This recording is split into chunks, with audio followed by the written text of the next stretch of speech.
aja Quran Al-Tin ayat 1 sampai 4. Apa? Quran surat Al-Tin. Nggak ada Altin. Enggak ada Al-Tin ya? Emang enggak ada Nggak Al-Tin? ada Altin, itu nggak ada. Bener enggak ada Al-Tin surat ayat 1 sampai 4? Kalau Altin ada, kalau Altin itu nggak ada. Ya, Atin. Ya, Altin nggak ada. Kalau Atin itu ada. Abang gitu aja udah salah loh. Atin. Iya, kalau Altin nggak ada. Surat Atin, Bang Jai. Wattini wazaitun. Iya. Kenapa? Atin, surat Atin. Wah, kenapa? Gimana sih ini? Iya, kenapa? Surat Atin. Kenapa aku Ya. begini ya? Kok bisa begini TikTok aku? Maksudnya? Di situ kan Allah itu bersumpah Ya. demi makhluknya, demi apa? Demi buatin, demi zaitun, demi bukit Sinai. Nah, kenapa bisa begitu? Itu pertanyaan saya sih. Kalau bisa dijawab. Iya. Yang ada pertanyaan sumpahnya itu. Aduh, bentar. Ya Kenapa? kan udah aku kasih datanya. Emang itu bukan Iya. sumpah ya? Iya, enggak. Yang Anda tanyakan itu kenapa Tuhan berkata demikian gitu? Iya, kenapa Tuhan bisa begitu? Silakan jawab aja. Relasinya apa begitu dengan kehidupan kita? Loh, kan di situ kan Tuhan bersumpah di situ. Maknanya Tuhan bersumpah. Kok nggak ngerti ini Bang Hosya? Iya, korelasi dengan kehidupan kita apa, Bang Jai, atas sumpahnya Tuhan di situ begitu? Ya kan saya harus tahu dong. Iya. Iya, sumpahnya Tuhan. Kenapa Tuhan bersumpah di situ? Saya Kenapa? bacain dulu ya. Bismillahirrahmanirrahim. Wattini wazzaitun, demi buah tin dan buah zaitun. Ini saya baca dalil juga ya. Waturi sinin, dan demi bukit Sinai ya. Wahazal baladil amin, dan demi kota Mekah ini yang aman. Mekah. Laqad khalaqnal insana fi ahsani taqwim. Sesungguhnya kami telah menciptakan manusia dalam bentuk yang sebaik-baiknya. Nah, penjelasan abangku ini menurut ini ya, kita belajar juga ya, penjelasan tentang buah tin dalam ayat ini, Allah telah bersumpah terhadap kedua pohon tersebut sehingga kita banyak menemukan berbagai macam yang namanya manfaat. Buah tin dan zaitun banyak tumbuh di daerah Damaskus, Baitul Maqdis. Memang kenapa? Selain itu, buah ini juga banyak tumbuh loh Bang, di negeri tempat kenabian Nabi Isa alaihi salam, yaitu negeri Syam. Setelah Allah bersumpah terhadap buah tersebut, kemudian Allah bersumpah dengan tempat yang paling suci di dunia, yaitu kota Mekah dan bukit Sinai. Apa masalahnya?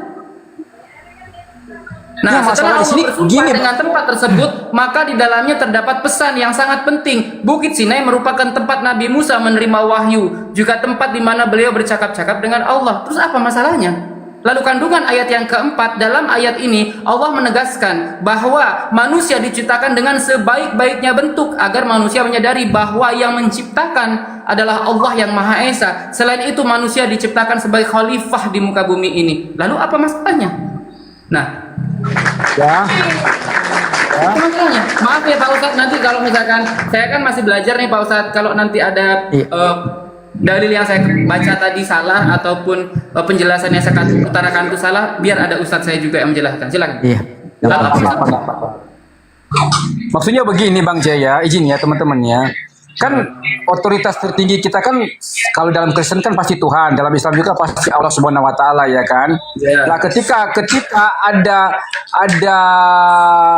objek yang apa namanya yang bersumpah, berarti ada satu objek juga yang menurut saya teman-teman, yang menurut saya itu lebih tinggi derajatnya atau lebih tinggi kapasitasnya dengan seorang yang menyampaikan sumpah itu. Contoh misalnya saya Bang Biro, aku bersumpah demi Tuhan saya, ya kan?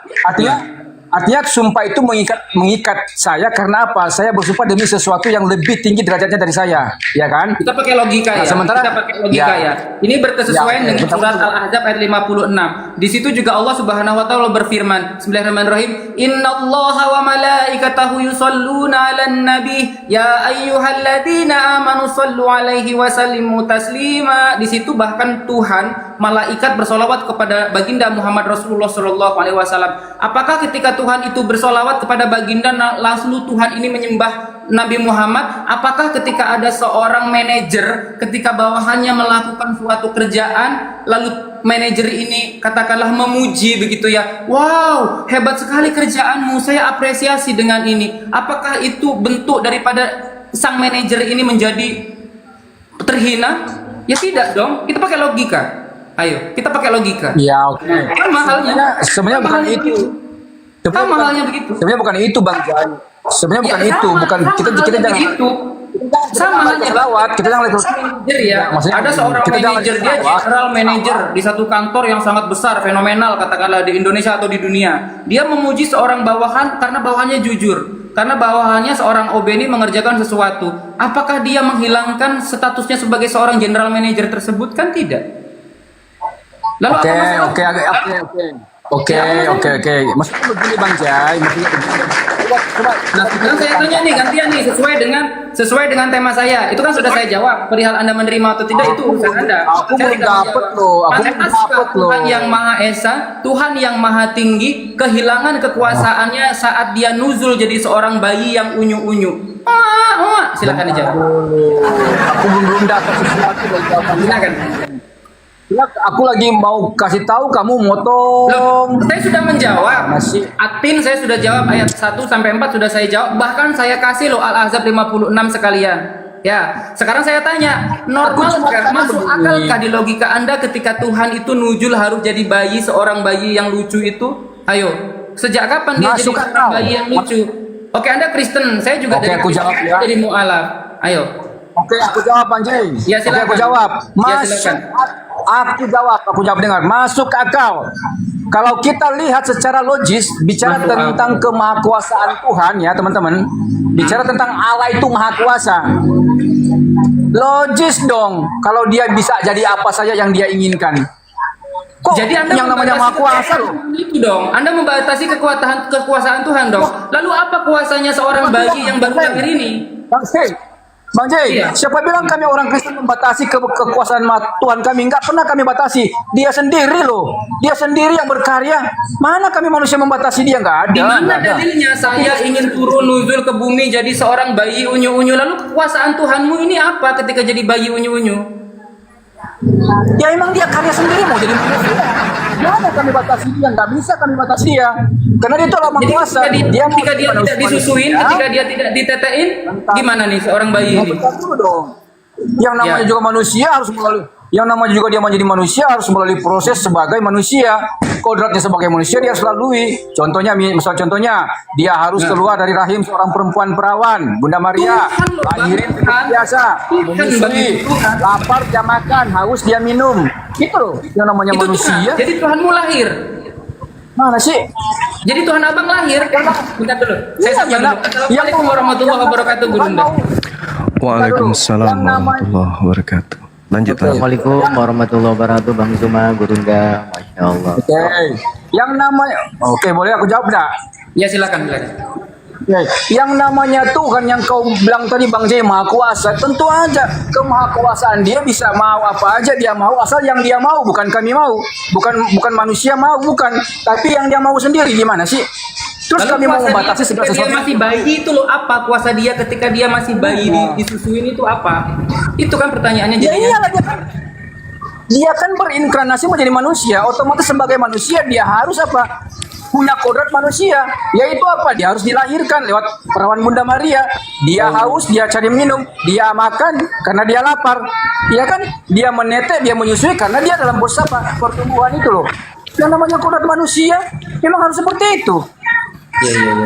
Memang dia jadi batu, dia nggak jadi batu loh. Dia jadi manusia loh. Makanya dalam kekristenan tidak ada manusia itu jadi Tuhan, tapi Tuhan yang menjadi manusia itu ada. Gitu loh. Ya, silakan abang. Assalamualaikum. Silakan. Waalaikumsalam warahmatullahi wabarakatuh. Ya, mohon izin Bang. Jadi saman prasejarah atau saman batu, saman purbakala ajaran kayak gitu mungkin bisa diterima. Tapi sekarang itu nggak masuk akal. Anda mengatakan masuk akal, kenapa? Karena Anda memaksakan akal-akalan Anda. Pencipta langit dan bumi itu bukan makhluk. sedangkan Yesus itu makhluk. Tuhan itu tidak terbatas. Kalau dia jadi manusia maka dia terbatas. Anda yang membatasi Tuhan Anda. Yesus adalah manusia, ingin dikenal sebagai manusia. Yesus datang kepada umatnya Bani Israel, ingin dikenal sebagai utusan Tuhan, tidak ingin dikenal sebagai Tuhan. Itu ajaran di luar Kristen, di luar ajaran Yesus itu. Sedangkan Kristen ini berasal dari Barat, mereka kemudian mengambil nabi atau Mesias dari Yahudi sebagai sembahan-sembahan mereka, menggantikan dewa-dewa mereka yang nuzul jadi makhluk, jadi manusia. Jadi Kristen harus sadar kelas. Anda memaksakan anak orang menjadi Tuhan, padahal itu ajaran yang didatangkan dari Barat. Yesus yang Anda maksud itu berbeda dengan Yesus yang Anda tuhankan. Yesus yang Anda maksud itu adalah Yesus yang keluar dari kubur. Sedangkan Yesus yang nabi, yang rasul itu adalah manusia 100% dan 100% bukan Tuhan. Itu utusan Tuhan untuk kaumnya sendiri, Bani Israel. Kalian bukan Bani Israel. Kalian bukan kaumnya Yesus. Kalian adalah orang banyak yang memakai nama Yesus yang tujuannya adalah menyesatkan umat sedunia gitu. Jadi orang Kristen ini harus sadar kelas. Kalian itu adalah penggenapan dari nubuat Yesus, yang mana Yesus berkata kepada murid-muridnya, waspadalah kepada penyesat yang datang kepada kalian memakai namaku dan berkata akulah Kristus. Mereka akan menyesatkan banyak orang. Nah, yang dimaksud banyak orang ini adalah Kristen. Makanya Kristen itu setiap hari menjual Yesus, Yesus, Yesus, Yesus, Yesus. Padahal yang mereka jual itu adalah makhluk yang keluar dari kubur.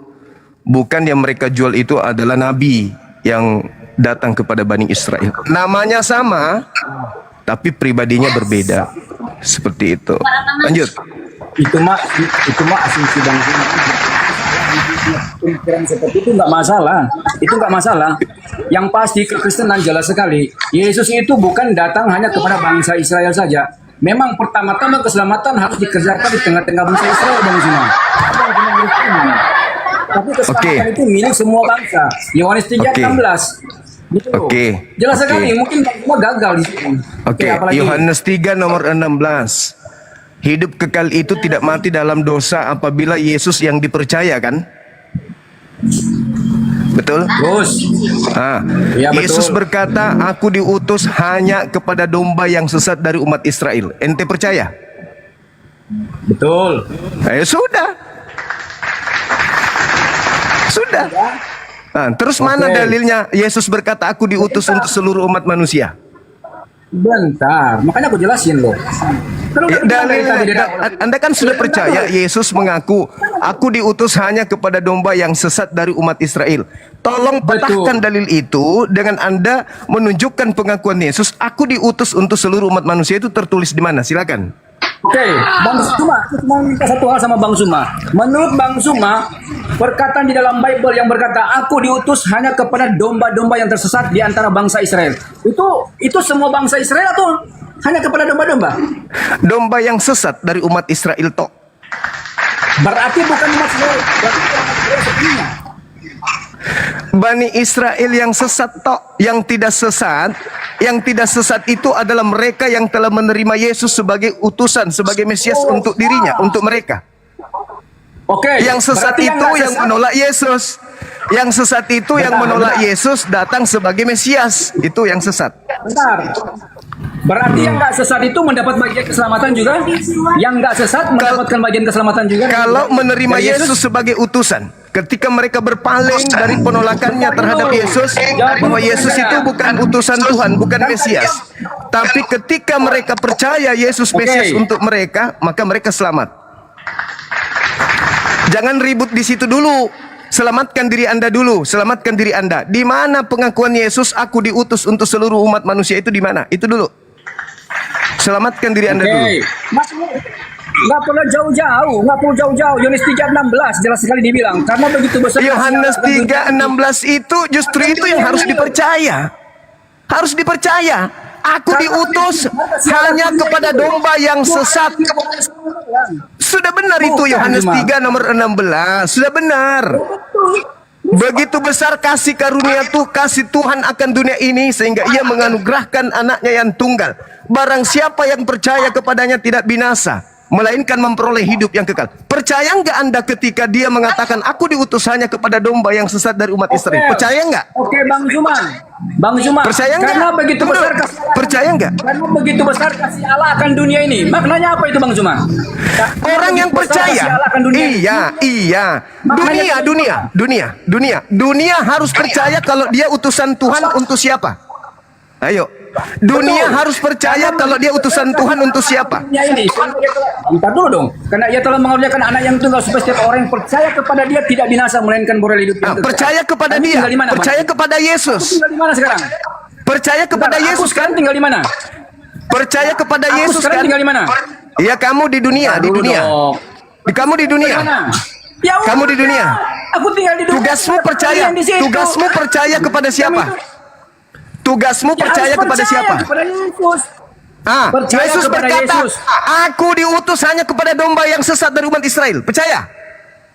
Aku percaya. Sudah selesai. Berarti imanmu sudah betul.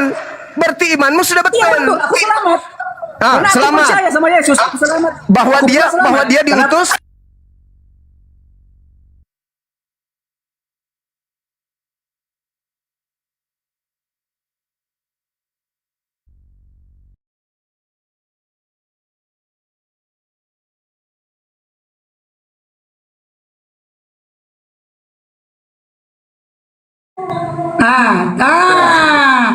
Selamat ya.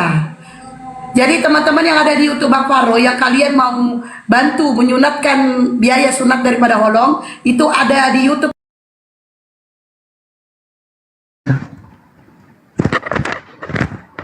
Jadi hubungannya adalah itu. Wah, ada Ustadz Tahta nih. Enak nih, saya bisa jadi penonton Gini, dulu. kan itu gini, dia itu bertanya,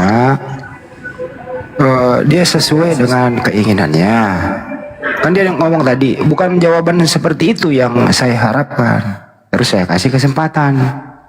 Coba kau bicara, jawaban seperti apa?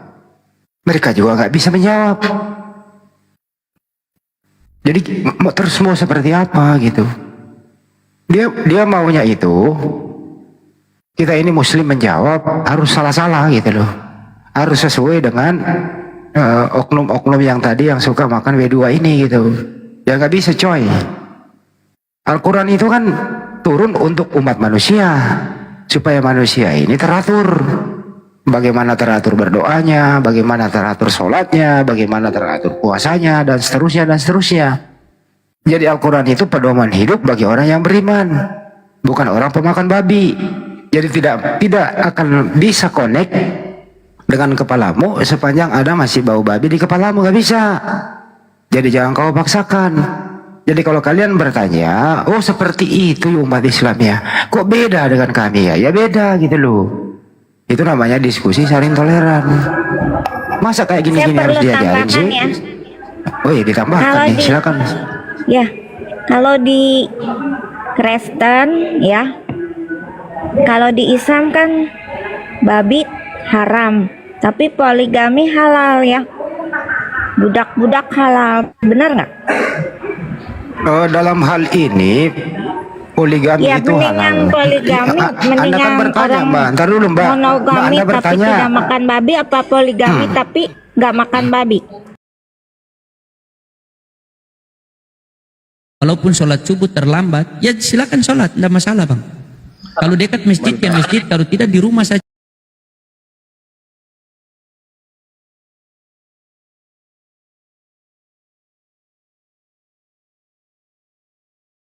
Sampai semua para nabi terakhir Nabi Muhammad itu dijelaskan babi itu haram. Poligami juga itu, gitu ya. Itu dilakukan oleh para nabi. Kalau tidak ada poligami, kamu tidak akan pernah mempunyai Tuhan namanya Yesus. Karena kakek neneknya Yesus itu semua poligami. Maria Sekarang, hanya Mbak, dia dengarkan dulu. melahirkan saja, Dengarkan tidak ada dulu, belum genetika. selesai. Yesus Belum selesai tidak dulu. mewarisi. Dengarkan dulu Mbak. Habis ini Anda ngomong gitu ya. Coba tunjukkan di dalam Bible itu dilarang poligami. Silakan Mbak, giliran Anda. Di dalam Bible ya, dilarang poligami. Silakan. Coba temukan di Bible apa ada perintah poligami. Kalau di Quran ada, tapi di Bible tidak ada. Coba cari. Kalau Apakah saya ada kasih data, perintah? kalau saya Ya, kasih data silakan. gimana? Saya udah tahu apa yang kamu mau ngomong. Saya juga udah tahu. Oke, silakan. kalau saya kasih data gimana? Ya, saya siap kok. Seperti Oke. itu saya udah siap. Oke. Bener ya? Iya, kamu mau ayat apa saya udah tahu. Kamu mau ngomong apa Lah, saya udah tahu. itu Karena aku saya tahu. udah sering debat dulu di Facebook juga. Saya udah tahu. Quran 21 ayat 10 dibaca kita. Ya bacakan saja, saya tidak bawa Alkitab. Matius jangan ke sana. Matius Saya ini ada di 19:29. ruang, ya. Matius. Mbak, dengarkan 19:29.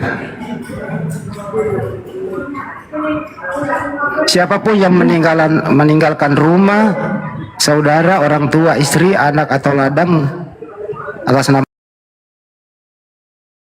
Kamu lihat pelintir-pelintir Al-Quran itu. Itu dia. Iya pernah pegang sama saya kabur dia. Siro ya namanya. Kok nggak ketemu saya ya? Ini bentar ya nunggu Gurunda ya. Gurunda lagi ini kok.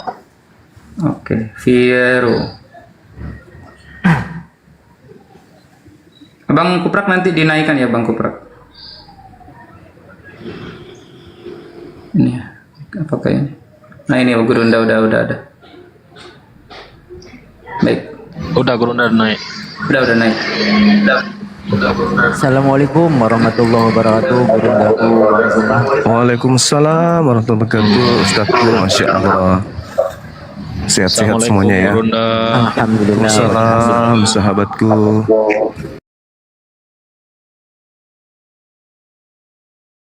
Sahabatku.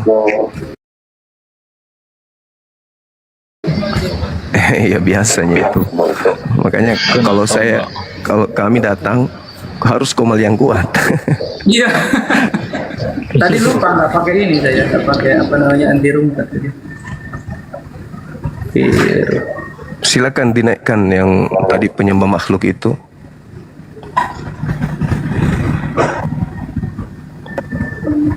Nggak bisa di-share ya.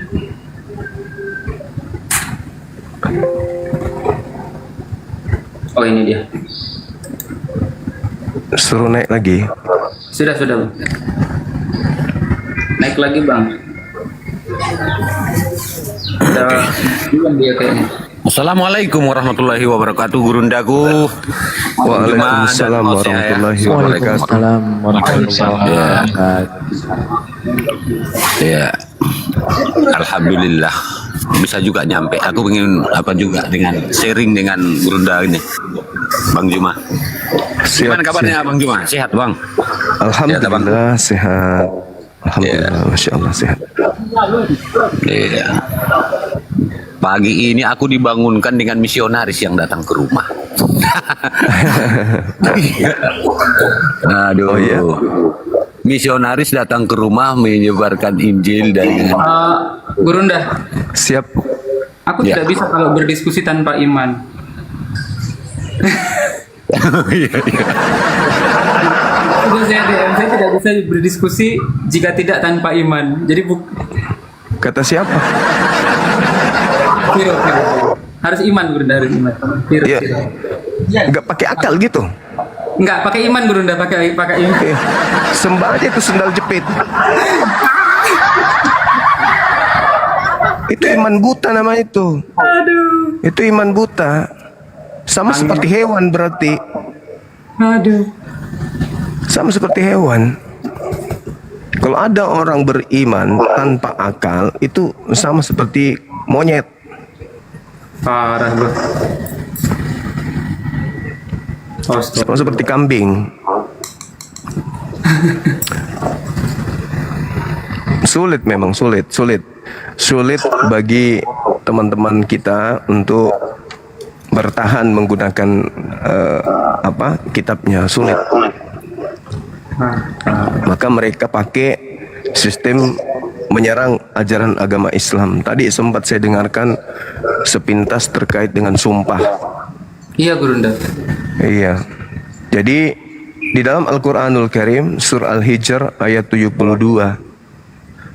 Allah Subhanahu wa taala berfirman, Bismillahirrahmanirrahim, la amruka innahum la fi saqratihim ya'mahun.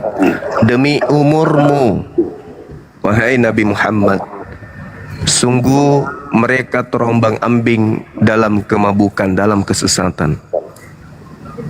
Jadi Allah Subhanahu wa taala ketika bersumpah itu bukan berarti dia tidak maha besar dari yang disumpah, yang dipakai untuk bersumpah. Ketika Tuhan ini bersumpah demi ciptaan atau makhluk yang dijadikan sumpah oleh Allah, itu karena makhluk ini memiliki manfaat yang besar. Seperti surah At-Tin yang dibawa tadi itu karena memiliki manfaat yang besar bagi kehidupan manusia. Sama seperti umurnya Nabi Muhammad. Umur Nabi Muhammad itu memiliki manfaat yang sangat besar demi kemaslahatan, demi keselamatan umat manusia. Kalau yang kayak gitu bertaburan di dalam Bible, perjanjian lama, perjanjian baru. Contoh, Tuhan telah bersumpah demi kebanggaan Yakub. Nah, Tuhan bersumpah demi kebanggaan Yakub. Makhluk nggak tuh? Ya makhluk. Bahwasanya aku Tuhan tidak akan melupakan untuk seterusnya segala perbuatan mereka. Di dalam kitab Bilangan, oleh karena Tuhan tidak berkuasa membawa bangsa ini masuk ke negeri yang dijanjikannya dengan bersumpah kepada mereka. Nah, Tuhan bersumpah kepada Bani Israel. Dalam kitab Yosua 5, sebab 40 tahun lamanya orang Israel itu berjalan melalui padang gurun, sampai habis mati seluruh bangsa itu, yakni prajurit yang keluar dari Mesir yang tidak mendengarkan firman Tuhan. Kepada mereka itu Tuhan telah bersumpah. Bertaburan dalil-dalil dalam kitabnya orang Kristen itu. Di perjanjian baru misalnya, di mana itu ya? Ibrani 6 kayaknya. Sebab ketika Tuhan memberikan janjinya kepada Abraham, Tuhan bersumpah demi dirinya sendiri karena tidak ada orang yang lebih tinggi daripadanya. Nah, betul. Kalau konsep di dalam agama Kristen ternyata sumpah itu harus lebih tinggi daripada apa yang menjadi objek sumpah. Tapi faktanya bertentangan. Sebab itu aku telah bersumpah kepada keluarga Eli bahwa dosa keluarga Eli takkan dihapuskan dengan korban sembelihan atau dengan korban sajian untuk selamanya. 1 Samuel 3:14. Bilangan 14:16, oleh karena Tuhan tidak berkuasa membawa bangsa ini masuk ke negeri yang dijanjikannya dengan bersumpah kepada mereka. Nah, Tuhan bersumpah atas nama manusia. Mereka ini tidak pernah belajar soalnya tentang Bible. Mereka hanya bisa menyerang. Giliran kita serang balik, ya tidak bisa debat kalau tidak berlandaskan imani saja. Ya kan lucu. Betul, tidak bisa berdebat kalau tidak menggunakan iman, betul. Ya, berdebat sama kucing kalau gitu. Yang berdebat dengan kami, karena konsep berdebat di Islam itu ya akal, mantik, ilmu, logika. Gimana berdebat tak pakai akal? Ya, apa bedanya dengan anjing? Nah, yang satunya balas. Dibalas lagi satunya. Ya karena nggak pakai akal, cuma pakai iman. Mana berdebat? Nggak cocok berarti berdebat dengan umat Islam. Berdebat dengan pendeta aja kalau gitu.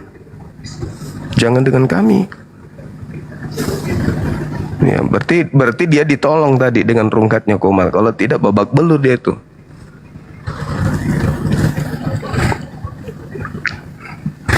Silakan teman-teman oten lain naik.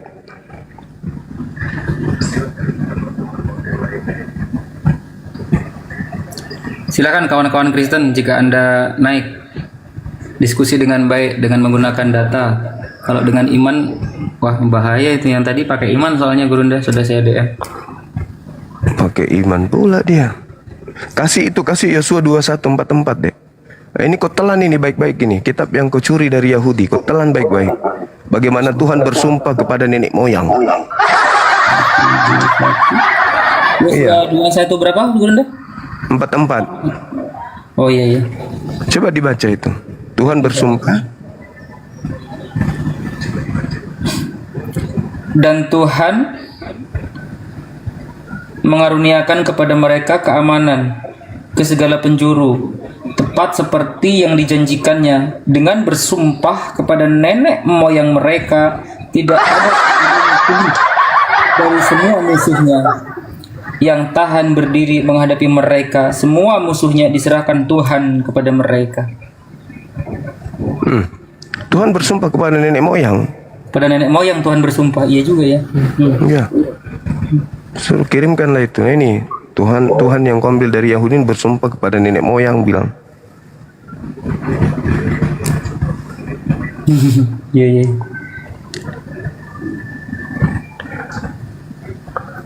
Oke. Memang jarang oten sekarang ya. Punah sih. Cuman kadang memang ini Gurunda, kalau saya lagi live sendiri, kadang kan saya cuma ngobrol aja Gurunda kan ya. Kadang mereka datang. Kawan-kawan muslim itu kan nanya gitu kan, terus mereka datang gitu. Nah dihujatnya saya itu, nah kau sudah lepas dari Kristus, kau tuh sesat Jai, kembalilah kau ke Katolik, kembalilah kau ini ya, intinya begitu ya. Intinya mereka tuh mau kalau saya itu kembali lagi, kembali nyembah makhluk yang keluar dari kubur gitu. Iya, itu maunya mereka. Jangan mau. Saya nggak mau lah Gurunda, mana aku mau, nggak mau lah aku. Ruginya aku udah belajar, udah tahu, aku dikasih akal kok. Saya dikasih akal, saya dikasih hak untuk memilih. Masa saya menuhankan manusia? Monyet aja nggak menuhankan monyet kok. Mana mau saya? Nggak ada sih. Ya itulah. Nggak mau sih. Karena di dalam Bible itu bertaburan data di dalamnya, roh-roh jahat itu selalu identik dengan kuburan. Betul. Iya. Ya, memang gini Gurunda, di dalam agama Islam juga kan Jai kan masih baru 1 tahun kan Gurunda. Yang saya pelajarin kan baru membaca Al-Quran, itu pun sikit-sikit ajanya. Lalu hadis saya belum belajar juga gitu kan. Jadi membaca. Ada hal yang perlu kasih tahu juga. Tapi di Islam itu sangat rasional. Justru di Bible itu ketika saya membaca irasional. Dari ketika Jai membaca Al-Quran ya, adem membacanya. Coba dibaca pakai toa pun enak gitu kan, seruan azan pun enak gitu kan. Coba ketika kita baca Yehezkiel, apakah bisa dibaca itu? Kabur orang-orang Gurunda yang ada gitu. Jadi kayak apa ya, kurang nggak masuk akal menurut saya sekarang gitu. Bukan saya menghina agama saya yang lalu, karena mama saya pun masih oten gitu. Jadi ya itulah yang terjadi. Iya. Jadi ya. Bisa-bisa jadi abu itu. Amsal 7 itu ya kan. Tapi ya itulah. Nah, di sini itu sama saja tadi Jai, kamu diajak kembali, berarti kamu sudah waras diajak gila lagi itu. Karena kalau kamu menjadi Kristen, menurut pemahaman kita, itu mereka menggunakan iman. Saya tanya kepada orang-orang Kristen, apakah binatang itu tidak beriman? Beriman. Iya, seekor ternak dilepaskan pagi, dia akan kembali ke dalam kandang. Itu karena apa? Karena dia beriman, si empunya atau si pemilik ternak ini mampu memelihara dan menjaga dia. Tetapi, adakah bedanya kita dengan hewan itu? Kita diberi akal, maka berakal dululah untuk menempatkan keimanan, berpikir dulu. Maka di sini oten imani saja. Mereka memperkuat iman, berdebat dengan iman. Maka mereka masih identik dengan ternak tadi. Tidak ada bedanya.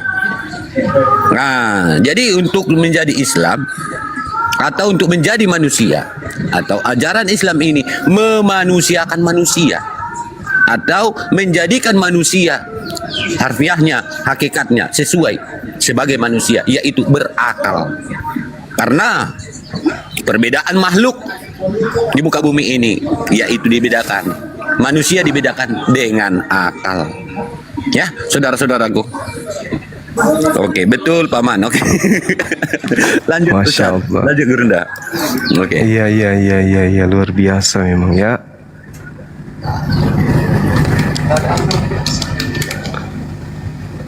Silakan dinaikkan kalau masih ada penyembah makhluk kuburan di bawah. Karena kalau dalam Al-Quran kita kan udah jelas tuh di dalam surah Al-Araf ayat 146. Bismillahirrahmanirrahim. Sa'asrifu an ayati alladhi yatakabbaruna fil ar bighairil haqq.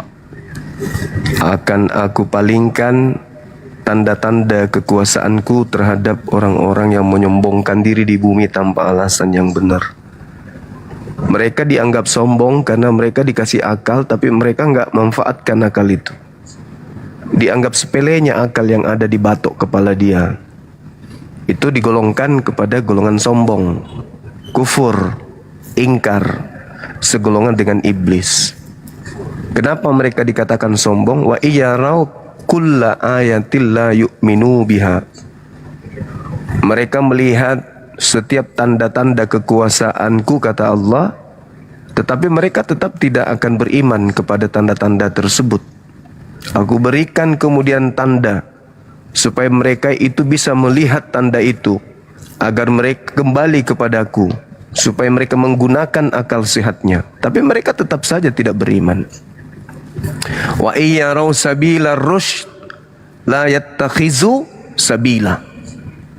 Dan jika mereka melihat jalan yang membawa kepada petunjuk, udah tahu Islam datang, udah tahu para apologet Islam datang menjelaskan, kemudian data baik Al-Quran maupun Bible memberikan petunjuk kepada mereka jalan yang lurus itu, mereka tidak akan menempuhnya, kata Allah. Mereka tidak mau. La yattakhizuhu sabila. Mereka enggak mau. Sudah dijelaskan, pencipta langit dan bumi itu bukan manusia, bukan anak manusia. Udah dikasih petunjuk itu. Yesus berkata, jangan kau percaya kepada penyesat yang datang kepadamu memakai namaku. Udah diterangkan itu. Tapi apakah mereka kemudian mau menerima jalan itu? Enggak. Makanya Allah sa'asrifu an ayati alladhi yatakabbaruna fil ard bighairil haqq. Aku palingkan tanda-tanda kekuasaanku itu, ya, kepada orang-orang yang sombong. Makanya mereka tetap kemudian bagaimanapun juga kita memperjuangkan kebenaran ini, menunjukkan jalan lurus ini, mereka selalu tidak mau melihat, mendengarkan dan segalanya itu karena ya mereka sombong. Maka Allah tutup, Allah sembunyikan kemudian kebenaran itu dari mereka karena mereka sombong itu. Zalika bi annahum kazzabu bi ayatina wa kanu anha ghafilin. Yang demikian itu karena mereka mendustakan ayat-ayatku dan mereka selalu lengah terhadapnya. Sudah disampaikan, bahkan mereka mengambil terjemahan-terjemahan dari yang tadinya firman Tuhan kepada Bani Israel melalui Nabi Musa, yang tadinya pesan-pesan Nabi Isa alaihissalam yang masih terekam kemudian oleh pengarang-pengarang kitab mereka.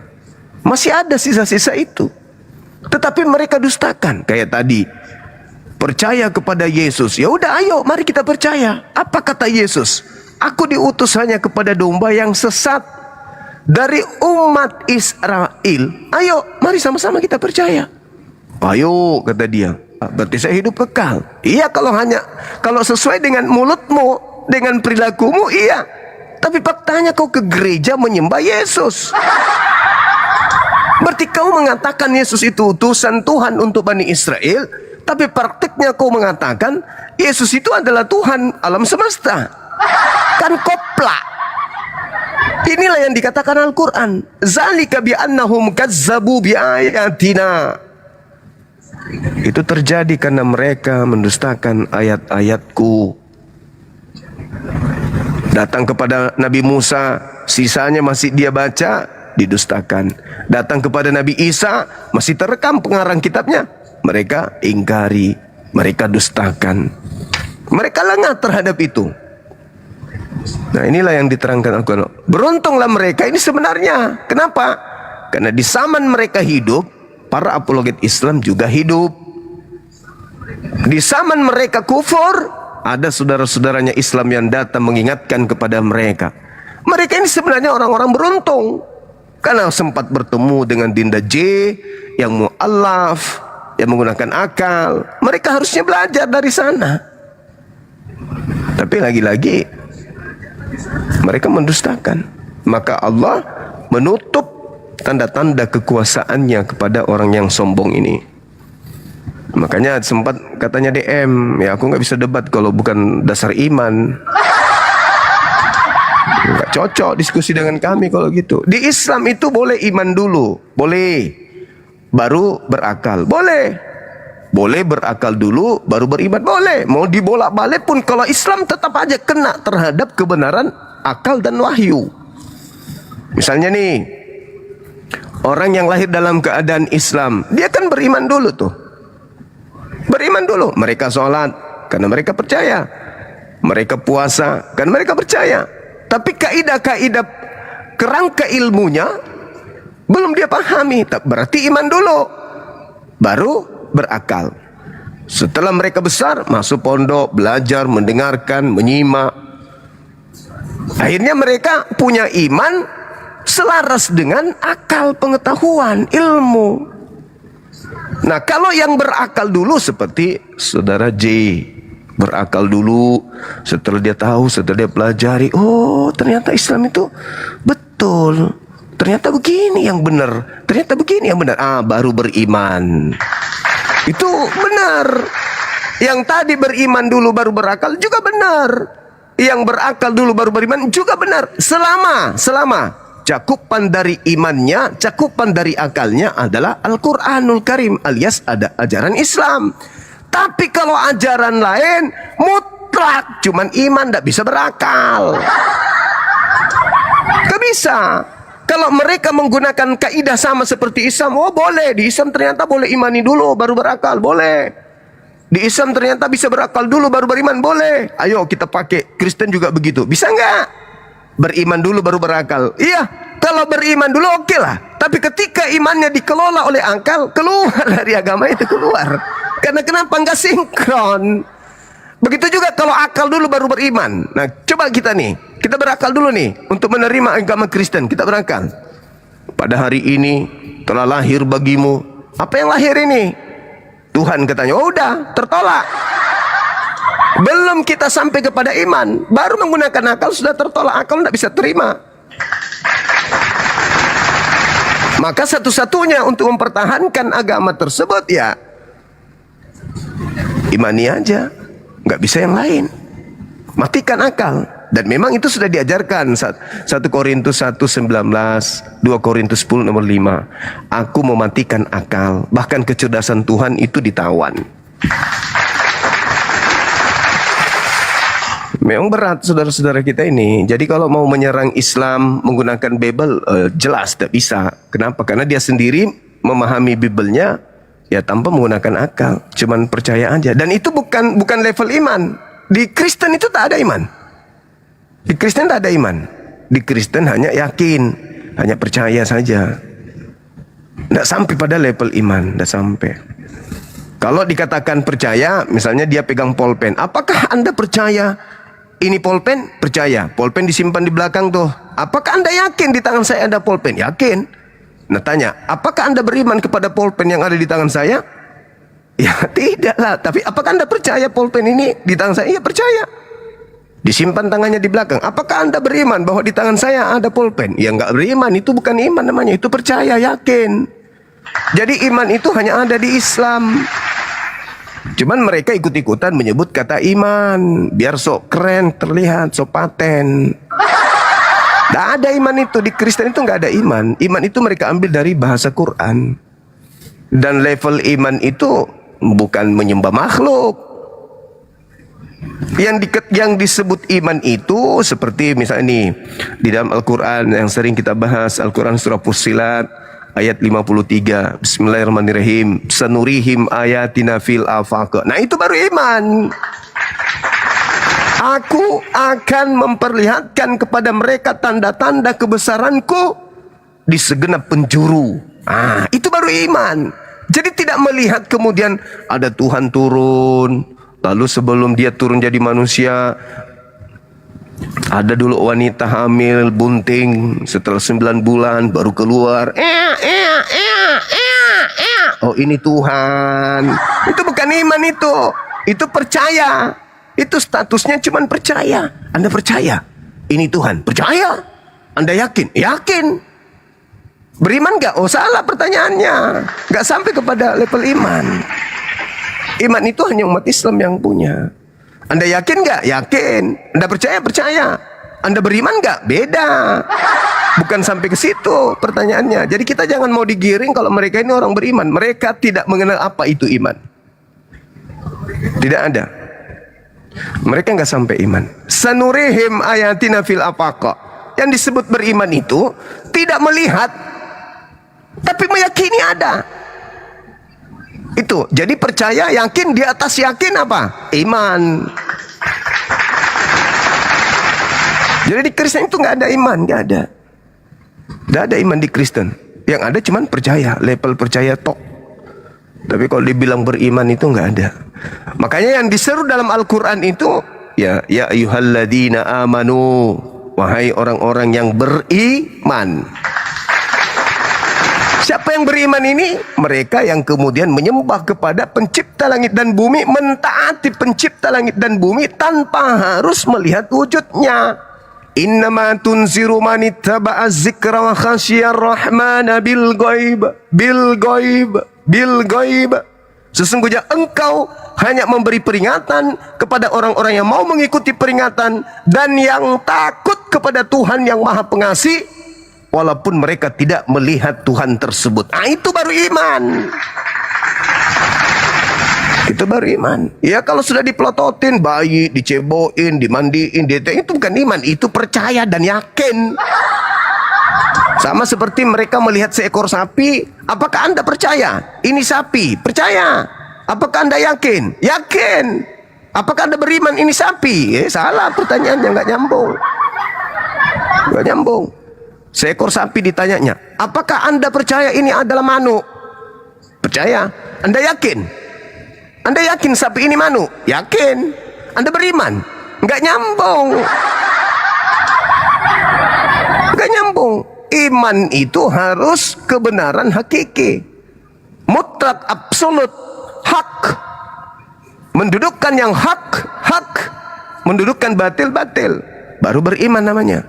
Tapi kalau ada orang melihat sapi dan mengatakan ini adalah kera, aku beriman bahwa sapi ini ada. Itu bukan iman, itu pembohongan. Sedangkan iman itu bertentangan dengan kebohongan. Iman itu bertentangan dengan kesesatan. Iman itu bertentangan dengan kejahatan. Iman bertentangan dengan zalim. Sederhananya gitu. Jadi kalau ada orang melihat manusia, aku beriman, dia adalah Tuhan, itu bukan beriman. Itu yakin, percaya namanya. Itu bukan beriman. Yang disebut beriman itu tadi, Qul huwallahu ahad. Katakanlah wahai Nabi Muhammad, Tuhan itu ahad. Nah itu baru beriman.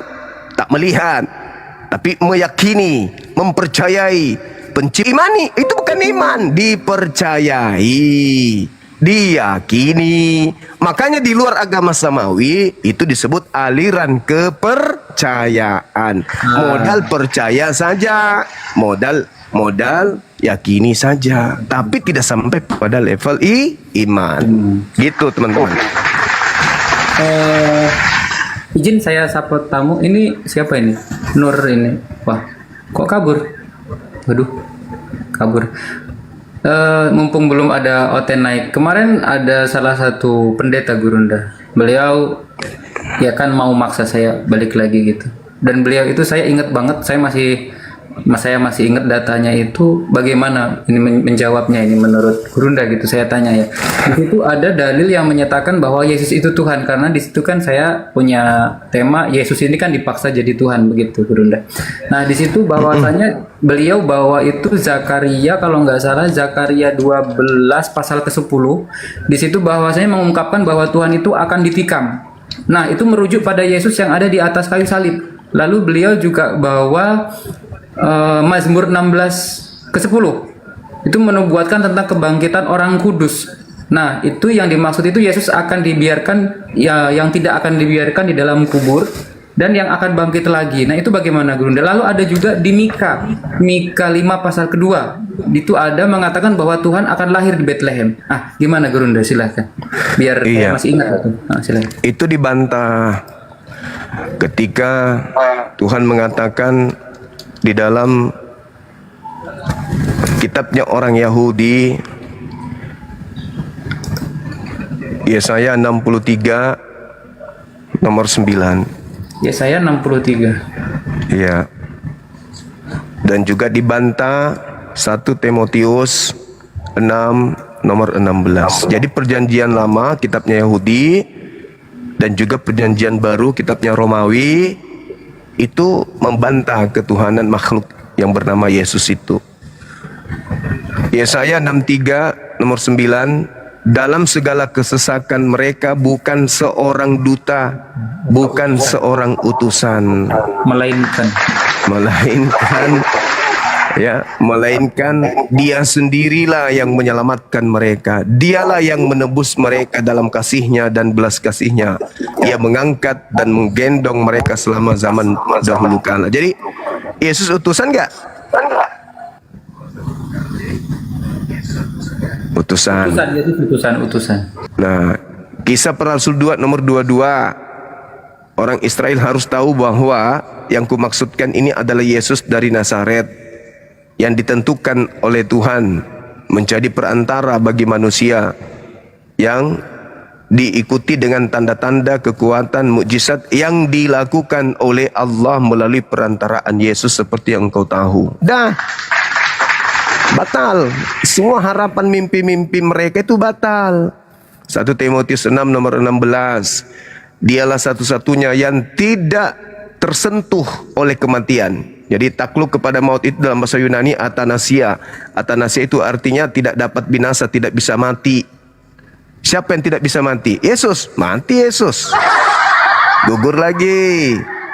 Bersemayam dalam terang yang tak terhampiri. Yesus terhampiri enggak? Terhampiri. Gagal lagi. Seorang pun tidak pernah melihat dia, dan memang manusia tidak dapat melihat dia. Yesus bisa dilihat enggak? Dibunuh aja bisa. Gagal lagi. Baginya lah hormat dan kuasa yang kekal. Kata siapa? Hormat apa? Paulus mengatakan dia kutuk, mati dalam keadaan kutuk. Hormat apa itu? Kekal. Kekal gimana? Dia mati kok. Gugur lagi. Jadi Bible pasang badan ketika mereka sedang ingin melantik anak Maria menjadi Tuhan. Sebenarnya yang mereka gaungkan itu adalah makhluk yang keluar dari kubur. Makhluk yang keluar dari kubur yang mereka sangka Yesus. Makhluk yang keluar dari kubur yang memakai nama Yesus. Makhluk yang keluar dari kubur yang sebagai penguasa dunia. Sedangkan Yesus mengatakan penguasa dunia itu adalah Iblis. Berarti yang ingin dituhankan siapa selain Tuhan? Iblis. Di mana dalilnya? Di mana dalilnya? Lukas 4 nomor 7. 6:7. Nah, iblis mau agar Yesus menyembahnya karena iblis mengaku kepadanya telah diberi kuasa langit dan bumi. Kan gitu. Nah, sekarang penguasa dunia datang.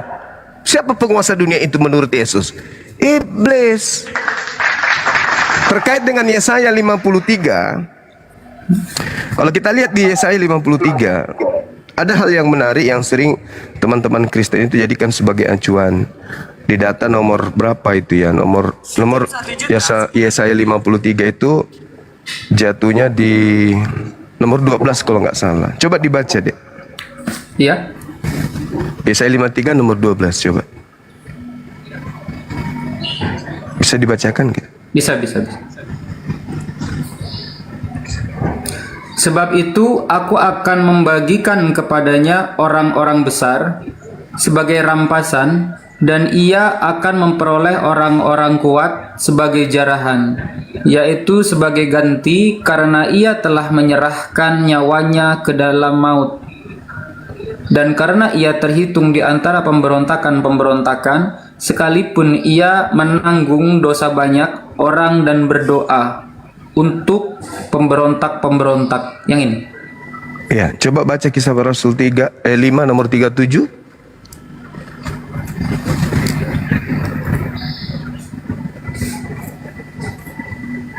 Sesudah dia, pada waktu pendaftaran penduduk, muncullah si Yudas, seorang Galilea. Ia menyeret banyak orang dalam pemberontakannya, tetapi ia juga tewas dan cerai-berailah seluruh pengikutnya. Nah tuh, nanti dikaji tuh. Siapa tuh? Sudah dia, pada waktu pendaftaran penduduk, muncullah si Yudas. Iya, muncul Yudas, orang Galilea.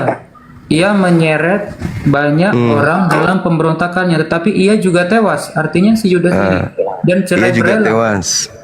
seluruh pengikutnya. Yesaya 53:12. Sebab itu aku akan membagikan kepadanya orang-orang besar sebagai rampasan, dan ia akan memperoleh orang-orang kuat sebagai jarahan, yaitu sebagai ganti karena ia telah menyerahkan nyawanya ke dalam maut. Sedangkan Yesus itu tidak mati. Tidak mati. Aku tidak akan mati. Coba, ini adik J, saya uji coba dulu. Belajar pendalaman materinya terhadap Bible, hebat nggak? Coba buka Kisah Para Rasul 4 nomor 11 coba.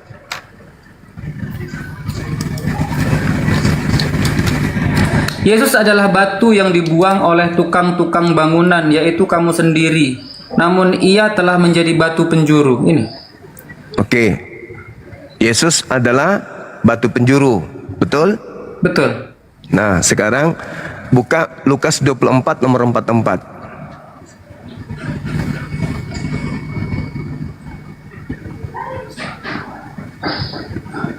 Ia berkata kepada mereka, inilah perkataanku yang telah kukatakan kepadamu ketika aku masih bersama-sama dengan kamu, yakni bahwa harus digenapi semua yang ada tertulis tentang aku dalam kitab Taurat Musa dan kitab Nabi-Nabi dan kitab Mazmur. Mazmur harus digenapi yang ada di Mazmur, betul? Betul, kitab Taurat Musa dan juga Mazmur harus tergenapi. Oke, silakan buka Mazmur 118 nomor 22. 118 Baik. Batu yang dibuang oleh tukang-tukang bangunan telah menjadi batu penjuru. Itu siapa? Yesus tadi. Nah, Yesus tadi. Berarti Mazmur 18 ini, 118 ini untuk Yesus. Untuk Yesus. Baca coba nomor 12-nya. Mazmur 118 berarti. Iya. Nomor 17-nya dulu. Coba.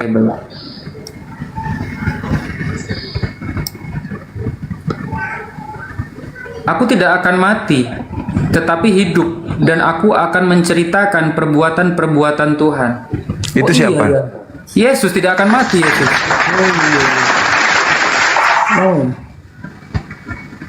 Dia harus digenapi di dalam Mazmur atau di dalam Roma menurut Yesus? Mazmur dong. Mazmur dong. Harus tergenapi menurut Yesus di kitab Mazmur atau di dalam kitab Efesus? Mazmur dong. Mazmur. Dia harus menggenapi yang ada di Mazmur atau yang ada di Galatia 3? Mazmur dong. Mazmur. Allahu Akbar. Masya Allah, Masya Allah. Jadi aku tidak akan mati. Aku tidak akan mati. Harus digenapi di Taurat Musa dan Mazmur. Galatia 3:13, Kristus telah menebus Kristen dari kutu hukum Taurat dengan jalan menjadi kutu karena kita. Sudah tertulis kutunya orang yang digantung pada kayu salib. Ini Galatia 13 buatan Paulus. Siapa yang mati di situ? Siapa yang mati dengan jalan kutu? Siapa yang mati? Ya tadi itu berarti yang ya Yudas berarti yang di situ. Bukan Dia Yesus. Dia menyebut apa di situ? Gelarnya apa? Galatia Yang di 3 mana? itu Galatia 3. Kutu. Gelarnya apa? Kristus telah menebus kita Kristus. dari kutu hukum Taurat. Gelarnya Kristus. Kristus. Kata Yesus yang harus diwaspadai oleh muridnya, gelarnya apa? Ya Kristus, waspadalah terhadap nabi-nabi palsu dan yesus-yesus palsu yang di Matius ya Gurunda, yang akan menggunakan namaku dan berkata akulah dia. Ya, artinya gelarnya Kristus. Yang mati Kristus. Selain dia mengatakan akulah dia mengatakan akulah Kristus. Matius Akulah 24 Kristus. nomor 4 nomor 5. Iya. Berarti Jadi yang harus diwaspadai bergelar sallallahu alaihi wasallam atau Kristus. Bukan, bergelar Kristus. Baca nomor 24-nya coba. Dari Matius 24. Oh, iya. Matius 24 nomor 24. nomor 24. Oh, iya. Oh, iya. Sebab Mesias palsu ini ya. Oh iya ini. Sebab Mesias palsu dan nabi-nabi palsu akan muncul dan mereka akan mengadakan tanda-tanda yang dahsyat dan mukjizat-mukjizat sehingga sekiranya mungkin mereka menyesatkan orang-orang pilihan juga. Nah, Oh iya. jadi yang harus diwaspadai bergelar Kristus. yang mati di atas tiang salib dengan jalan kutuk bergelar Kristus. Dah selesai. Lalu saat Paulus menerima Injil di Galatia 3 11 12, Galatia 3 apa Galatia 1:1 ya. Aku menerima Injil bukan dari manusia tapi dari Yesus Kristus. Iya. Iya, Gurunda. Iya. Ya kan? Sebab aku Paulus menegaskan kepadamu saudara-saudaraku bahwa Injil yang kuberitakan bukanlah Injil manusia, melainkan dari Yesus Kristus. Tuh. Oke. Sekarang kembali ke data nomor 4. Nomor 5 dari Matius 24. Waspadalah agar kamu jangan disesatkan. Sebab akan banyak orang datang memakai namaku dan berkata akulah Kristus. Pertanyaan saya, banyak orang yang datang mengelilingi Yerusalem, Israel, yang datang memakai nama Yesus Kristus itu apa? Orang mana? Waspadalah supaya jangan ada orang Kristen. Kristen. Kalau dalilnya di situ, waspadalah agar kamu jangan disesatkan. Sebab banyak orang akan datang memakai nama Nabi Muhammad dan berkata Muhammad adalah sallallahu alaihi wasallam. Mereka akan menyesatkan banyak orang. Yang harus diwaspadai yang banyak orang ini siapa? Ya Nabi Muhammad karena ada dalilnya begitu. Islam atau Kristen? Kalau namanya yang harus diwaspadai Nabi Muhammad ya Islam yang harus diwaspadai. Islam. Itu bukan Saya Islam. Saya ulang. Jawab dengan tegas. Iya. Dengarkan. Waspadalah kepada penyesat. Waspadalah agar kamu jangan disesatkan sebab akan datang banyak penyesat dengan memakai nama Nabi Muhammad dan berkata akulah sallallahu alaihi wasallam. Mereka akan menyesatkan banyak orang. Mereka yang banyak menyesatkan orang memakai nama Nabi Muhammad ini itu agamanya apa? Islam. Jadi yang harus diwaspadai Yahudi adalah agama Islam. Kalau di situ namaku dan bergelar Kristus, maka orang banyak ini siapa? Kristen. Jadi yang harus diwaspadai siapa? Kristen. Subhanallah. Jadi orang Yahudi harus waspada ke Islam atau waspada ke Kristen? Ke Kristen dong. Jadi yang diludahi selama ini Islam atau Kristen? Kristen dong. Oh, dah. Maka orang yang mu'alaf, orang waras atau orang gila? Orang yang sembuh dari gila. Itu dia. Orang yang murtad, orang yang waras ke gila atau orang gila ke waras? Ya orang murtad, orang waras ke gila. Itu dia. Pintar.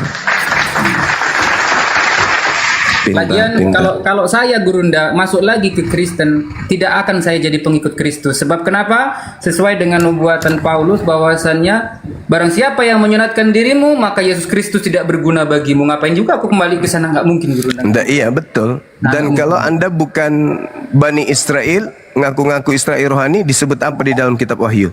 Anjir. Jemaat apa? Coba Jemaat Wahyu 3 iblis. nomor Jemaat iblis, jemaat iblis. mau disebut jemaat iblis mau. Nggak mau lah, masa jemaat iblis nggak mau laku. Iya. Makanya aku nggak jadi Kristen lagi, Gurunda, gitu kan, nggak mau lagi. Iya. Waras. Berarti jadi kalau ada orang yang meninggalkan agama lama masuk Islam, namanya orang Parah. orang waras. Sama seperti yang ada di dalam Markus 5, ada orang kerasukan setan yang dari kuburan, ketika melihat Yesus menyembah Yesus. Begitu iblisnya sudah keluar dari dirinya, tidak lagi nyembah Yesus. Markus 5 nomor 1 sampai nomor 20 itu ceritanya itu lengkap di situ. Betul. Ada orang Gurunda, kerasukan ada tamu. setan. Ada tamu, Gurunda. Penjual sayur lontong ini. Iya. Ya, Bang Dongkin. Bang Dongkin lagi. Maaf, Gurunda, saya tanya izin satu sebelum ke Bang Dongkin. Boleh. Lalu yang jadi begini kan, si Paulus itu kan bilang, jadilah pengikutku sebagaimana juga menjadi pengikut Kristus. Itu bagaimana? Sementara orang-orang Kristen ini ternyata mengikuti Paulus. Apakah betul seperti itu atau bagaimana itu? Iya, coba lihat di Filipi 3. Filipi 3. Iya. Buka satu perikop. Ketika dia menjadi pengikut Kristus, apa yang terjadi dengan diri Paulus ini? Baik. Ya, Akhirnya saya atau baca. dalam- Oh, baik. Saya yang baca. Ya. Karena kitalah orang-orang bersunat yang beribadah oleh Roh Tuhan dan berbengah dalam Kristus Yesus dan tidak menaruh percaya pada hal-hal lahiriah. Tidak percaya kepada hal-hal lahiriah. Itu satu. Ya, sedangkan orang-orang Yahudi melalui Nabi Musa alaihissalam, mereka percaya kepada aturan-aturan yang bersifat lahiriah. Betul? Betul. Jangan makan ini, jangan minum ini, sunatkan dirimu, bla bla bla. Sekalipun aku juga ada alasan untuk menaruh percaya pada hal-hal lahiriah. Jika ada orang lain menyangka dalam menaruh percaya pada hal-hal lahiriah, aku lebih lagi. Disunat pada hari ke-8 dari bangsa Israel, dari suku Benyamin, orang Ibrani asli. Tentang pendirian terhadap hukum Torah, aku orang Farisi. Tentang kegiatan aku menganiaya jemaat, tentang kebenaran dalam mentaati hukum Taurat dan seterusnya, aku tidak bercacat. Tetapi, dengarkan, tetapi apa yang dahulu merupakan keuntungan bagiku, sekarang kuanggap rugi karena Kristus. Jadi memang Kristus ini merusak, sangat-sangat merusak moral, sangat merusak ajaran para nabi. Tetapi apa yang dahulu merupakan keuntungan bagiku, maksudnya hukum Torah. Dulunya hukum Torah itu adalah keuntungan. Sekarang hukum Taurat itu kuanggap rugi karena Kristus. Malahan segala sesuatu kuanggap rugi karena pengenalan akan Kristus Yesus Tuhanku lebih mulia daripada semuanya. Oleh karena dialah si Kristus ini, aku telah melepaskan semuanya itu, hukum Torah maksudnya, dan menganggapnya tinjak, supaya aku memperoleh Kristus. Jadi Paulus yang tadinya adalah orang benar, tadinya adalah ahli Taurat, begitu bertemu dengan makhluk yang keluar dari kubur ini, yang bergelar Kristus ini, yang harus dijauhi oleh orang-orang Yahudi, Paulus seketika menjadi sangat-sangat luar biasa, ya, kesesatannya. Sesat lagi menyesatkan. Bayangkan aja, Yesus berkata di dalam Matius 5 nomor 19, barang siapa yang tidak meniadakan hukum Taurat, meskipun yang paling terkecil, lalu mengajarkan kepada orang lain, maka dia akan menempati tempat tertinggi di dalam kerajaan langit. Yesus loh. Berarti hukum Taurat itu sangat bermanfaat. Kata Yesus, barang siapa yang tidak meniadakan, meskipun yang paling terkecil, dan mengajarkan kepada orang lain untuk tidak meniadakan, meskipun yang paling terkecil, maka dia akan menempati tempat tertinggi di dalam kerajaan langit alias surga tertinggi. Gila nggak tuh? Tapi apa kata Paulus ketika bertemu dengan makhluk yang keluar dari kuburan? Yang tadinya ku anggap keuntungan bagiku, Sekarang ku anggap rugi karena aku bertemu dengan si Kristus itu. Malahan segala sesuatu ku anggap rugi saat ini.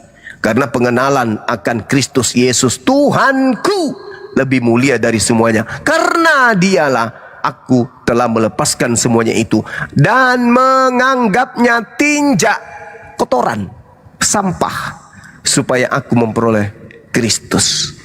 Nah ini Paulus aja ahli kitab bertemu dengan makhluk itu jadi gila. Hukum Tuhan dianggap tai. Hukum Tuhan dianggap skubalon, sampah, tinjak. Ini bahayanya. Jangan mau mengalami nasib naas seperti Paulus, teman-teman. Jangan mau. Jadi kalau ada orang-orang yang datang di sekeliling kita menjual yang namanya Kristus itu, tolak mentah-mentah. Jangan mau jadi gila seperti Paulus itu. Jangan mau. Cukuplah Paulus aja dengan dengan konco-konconya yang mengalami hal itu. Karena Yesus mengatakan kepada Yahudi, waspadalah kepada penyesat yang datang kepada kalian dengan memakai namaku dan berkata akulah Kristus. Mereka akan menyesatkan banyak orang. Nah tadi Dinda J sudah menyimpulkan, orang banyak yang memakai nama Yesus pergi ke seluruh dunia itu ya satu-satunya kandidat ya aliteng. Maka kita harus menghindari mereka. Hindari sehindari mungkin, sejauh mungkin. Jangan izinkan mereka berbicara mengenai agama kalau kalian tidak bisa membantah mereka. Kalau bicara bisnis silakan. Tapi kalau ketika dia menawarkan sudah mulai masuk, Tuhan satu-satunya adalah yang keluar dari kubur menebus dosa kita bahkan jangan kau percaya. Siram air panas kalau datang. Siram. Izinkan dia pergi. Jangan di sini. Kau jual agamamu di sana di planet Pluto sana. Jangan kau bawa agamamu sini. Tak ada yang mau menyembah makhluk dari kuburan itu. Gitu ya teman-teman. Silakan. Siap. Ya, izin kawan-kawan sambil dikencangkan tap-tap layarnya ya, biar sampai kepada Paulus. Oke, Bang Dongkin silakan. Bang Dongkin. Dibuka mute-nya. Ya.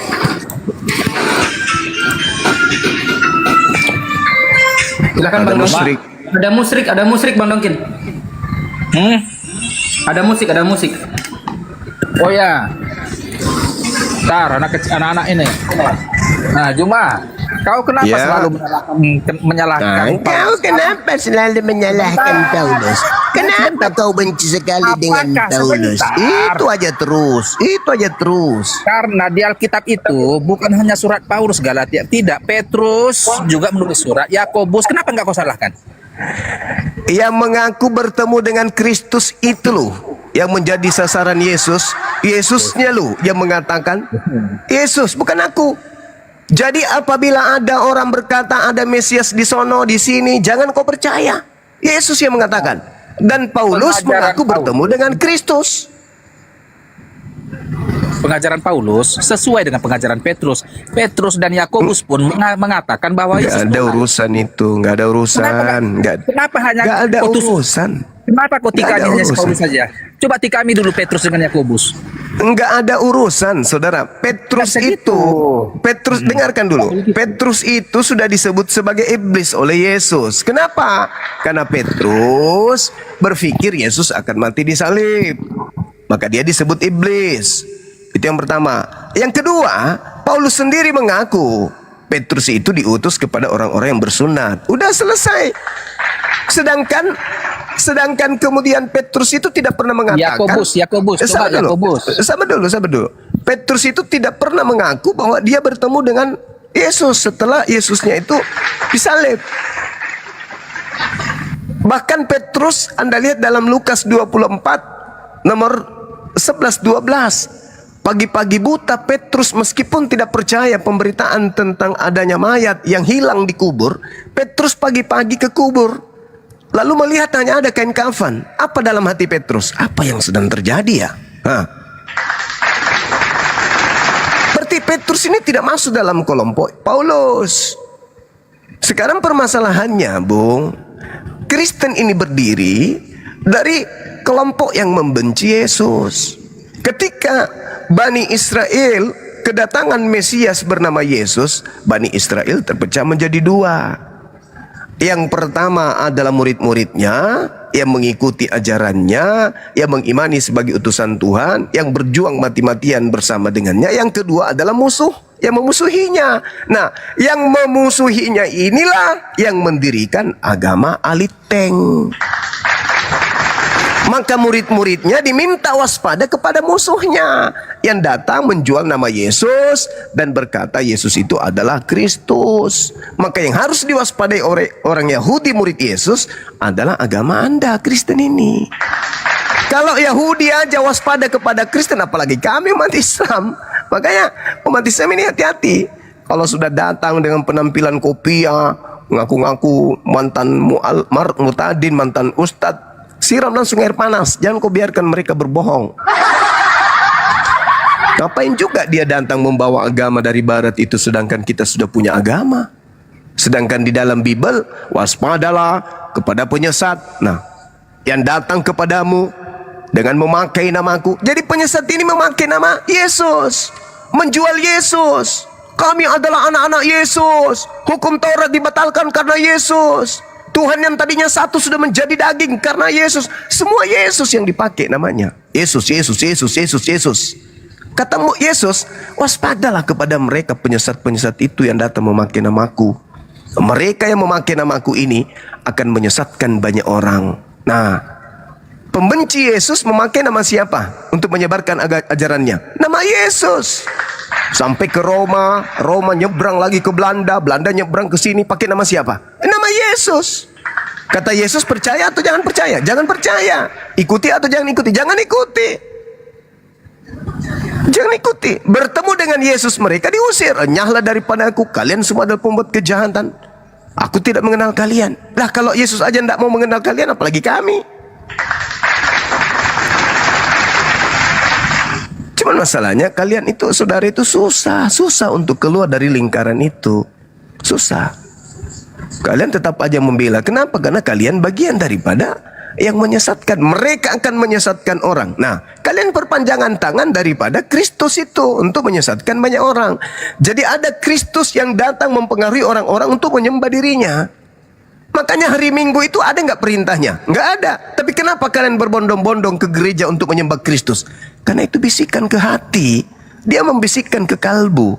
Hei, hari Minggu datang sembahku ya. Membisikkan.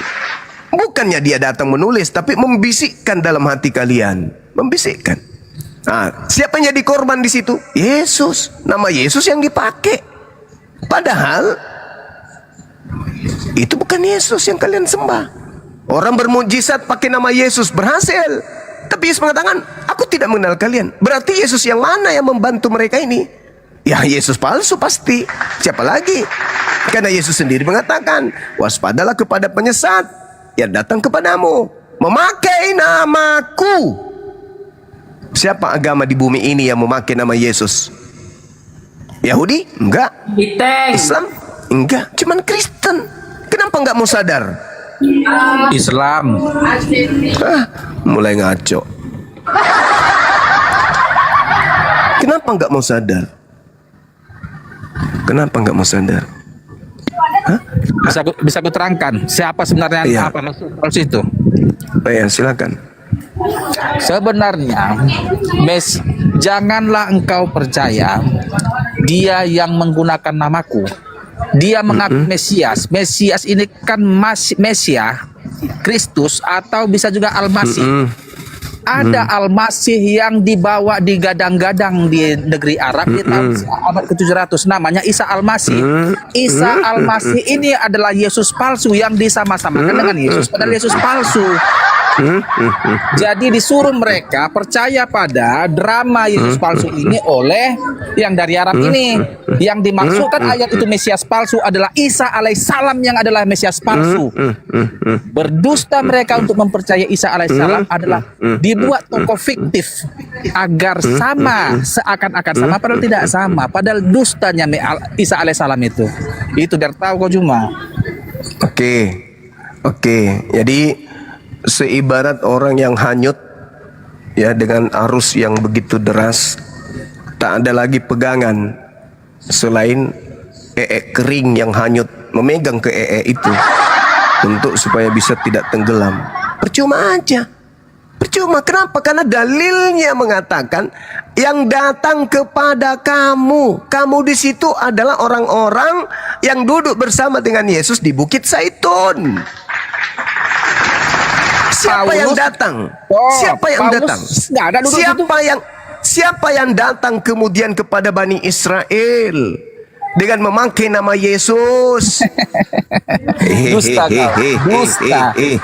kepada kamu katanya kau persempit hanya kepada para rasul. Tidak lah, iya memang. Tunggu dulu, jangan kau persempit jangan kau perlebar sesuatu yang kau framing kepada kepada yang duduk di situ. Oh, salah. Waspada. Dengar. Ketika Yesus duduk di atas Bukit Zaitun, datanglah murid-muridnya. Lalu bercakap-cakap sendirian dengan Yesus. Katakan kepada kami. Kami di situ siapa?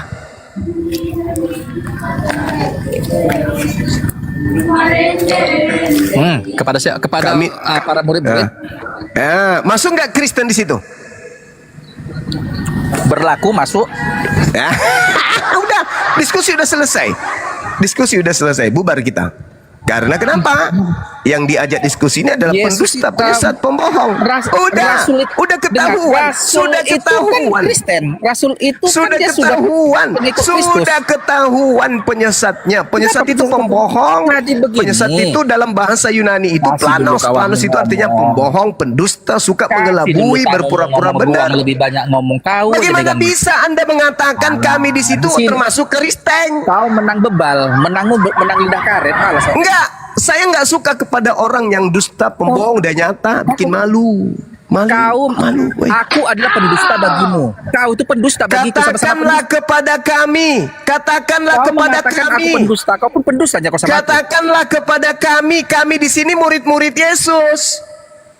Iya. Yang bertanya di Bukit Zaitun, kenapa jadi Kristen ikut juga di situ? Kok aja pegang mic, lucu kulitnya. Kenapa jadi Kristen ikut di situ? Kenapa? Pernyataan itu berlaku universal sampai akhir zaman.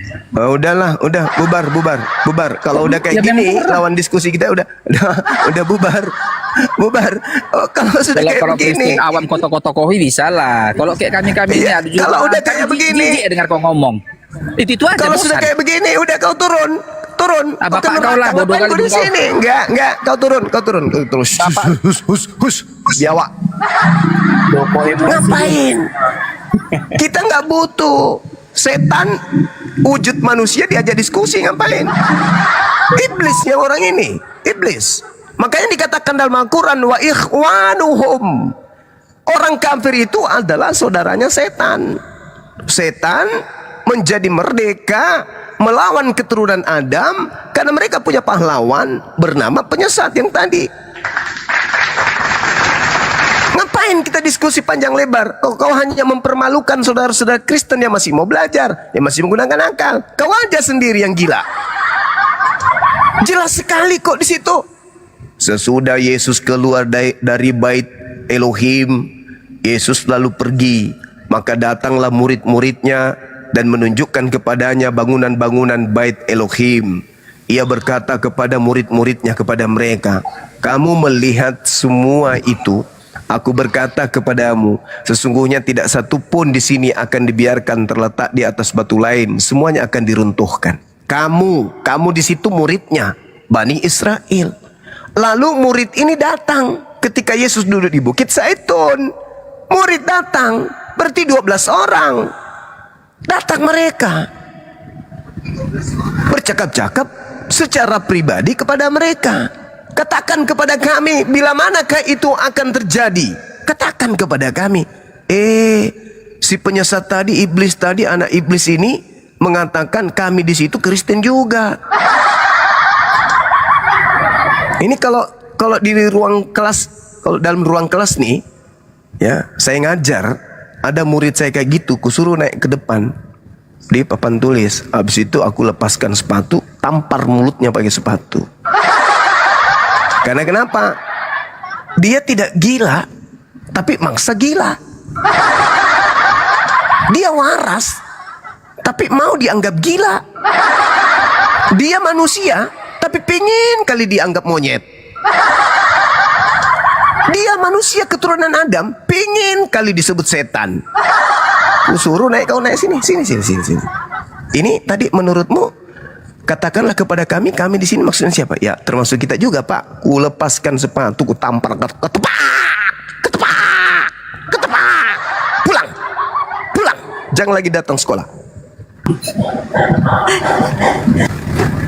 Orang bodoh, bahlul. Katakanlah kepada kami, bila manakah itu akan terjadi, dan apakah tanda kedatanganmu? Jawab Yesus kepada mereka, waspadalah supaya jangan ada orang yang menyesatkan kamu. Kamu kok ke Kristen juga? Dompalak betul-betul. Benar-benarlah orang-orang ini ya. Inilah kecerobohan mereka dalam meyakini sebuah agama yang tidak berdasar kepada pijakan yang jelas. Sehingga ya selalu nyamar aja terus. Yesus berkata, waspadalah kepada nabi palsu yang datang kepadamu, nyamar seperti domba, padahal mereka adalah serigala buas. Nah, nyamar dia. Siapa yang dimaksud kata kamu di situ dan kata kami? Kami juga Kristen loh. Ingin rasanya ku cabein mulutnya. Itu teman-teman ya, sekedar untuk menguatkan kita. Jangan mau percaya kalau ada orang yang datang, pengikut agama yang dianut penjajah, datang dari rumah ke rumah, membawa berita untuk menyembah kepada makhluk yang keluar dari kubur yang bergelar Kristus. Jangan mau. Kata Yesus, waspadalah kepada penyesat yang datang kepada kalian memakai namaku dan berkata, akulah Mesias, akulah Kristus. Jadi kalau ada penjual Mesias, penjual Kristus datang di lorong-lorong, usir ya. Iya, Usir ya. Betul sekali. Nah, usir, bagus. Bagus. Alhamdulillah. Lanjut. Aku didatangin oleh 2 orang misionaris dari Saksi Jehovah. Dia berusaha menginjili mama saya, ibu saya, karena dia lihat. Ya. Tetapi pas aku terbangun karena semalam aku live, aku memakai pakaian apologet Islam Indonesia. Aku tunjukkan, aku perkenalkan diri aku. Pak, bisa baca nggak? Ini lambang apa, Pak? Nah, Pak Pendeta Panjaitan itu tadi sama Naibaho. Ini apologet Islam Indonesia, aku bilang. Aku memiliki kaidah keilmuan 5 kitab, aku bilang. Ya, jadi, tolong kalau memang aku senang Anda datang, aku bilang. Tapi coba jelaskan sama saya, itu Yesus itu siapa? Maka dia jelaskan, Yesus itu anak Allah. Termasuk bumi ini juga anak Allah, yang berasal daripada Allah. Allah adalah anak Allah. Oke, apa bedanya dengan Yesus? Apa keistimewaan Yesus? Kalau dia juga anak Allah, dia tidak mampu jawab, maka bahkan mengalihkan pembicaraan. Apa bedanya? Kenapa ada sekte lain, denom lain mempertuhankan Yesus, menjadikan Yesus ini istimewa, atau diceritakan sebagai Tuhan yang menjelma menjadi manusia, atau diceritakan Maria bisa melahirkan Tuhan penciptanya? Waras nggak ini ajaran ini, gue bilang. Allah Akbar. Jadi Anda datang kemari, apakah Anda sudah tahu hukum menyebarkan agama kepada orang yang sudah beragama? Di sini ketat-ketat mereka. Saya saat mau buka live, mereka malah kabur ya.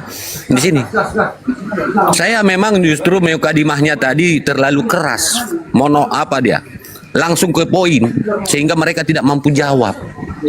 Apa bedanya? Sayangnya nggak di video, Bang. Ada, aku posting hanya sejengkal sedikit waktu dia mau mau keluar. Cuman sayangnya tadi HP aku di dalam kamar, aku bangun langsung berbicara langsung dengan mereka. Mereka ketakutan dengan video, Bang. Mereka ketakutan saat kita mau melive-kan, mereka ketakutan. Itu tadi saat aku buka live, dia langsung kabur gitu. Balik kanan. Iya, langsung balik kanan mereka. Jadi di sini misionaris ini tidak akan berhenti. Mereka berusaha membodohin. Karena apa? Tanpa mereka bisa mendapatkan orang bodoh, maka gereja tidak akan terbangun. Mereka nggak bakalan makan. Karena mereka ini menjadikan gereja ini adalah bisnis untuk meraup keuntungan dari orang-orang yang mau dibodohin. Jadi saudara-saudaraku, gitu. Ya, ini usaha yang mereka lakukan, mengajak mereka dari jalan kebenaran atau keluar daripada kebenaran yang sesungguhnya. Sasaran mereka kita Muslim ini, karena bagi mereka agama Islam itu bukan agama, bukanlah sebuah agama. Padahal yang sebenarnya innani adallahi Islam, hanya Islam agama daripada Allah. Di luar Islam mereka adalah agama yang diciptakan oleh nafsu-nafsu, iblis-iblis yang menciptakan. Ya, maka ajaran mereka ini, kata Yesus Wahyu 3 nomor 9, adalah ajaran iblis, jemaat iblis. Jemaat iblis ini senantiasa ingin merusak, ya, ingin mengambil keuntungan. Ya, mereka menciptakan agama. Nah, bahkan tadi dia katakan ya, orang ini saksi Jehovah. Kami tidak berpatokan dengan Bibel katanya. Kalau Anda tidak berpatokan dengan Bibel, jadi kitab apa yang Anda imani? Saat saya dalil-dalil Yohanes 13 nomor 2, 13. Bagaimana pemahaman Anda Yohanes 13. Kami nih mengikuti itu, bahwa Yesus itu bukanlah Tuhan melainkan Tuhan. Oke. Kalau memang itu sumber hermeneutika mana yang Anda gunakan?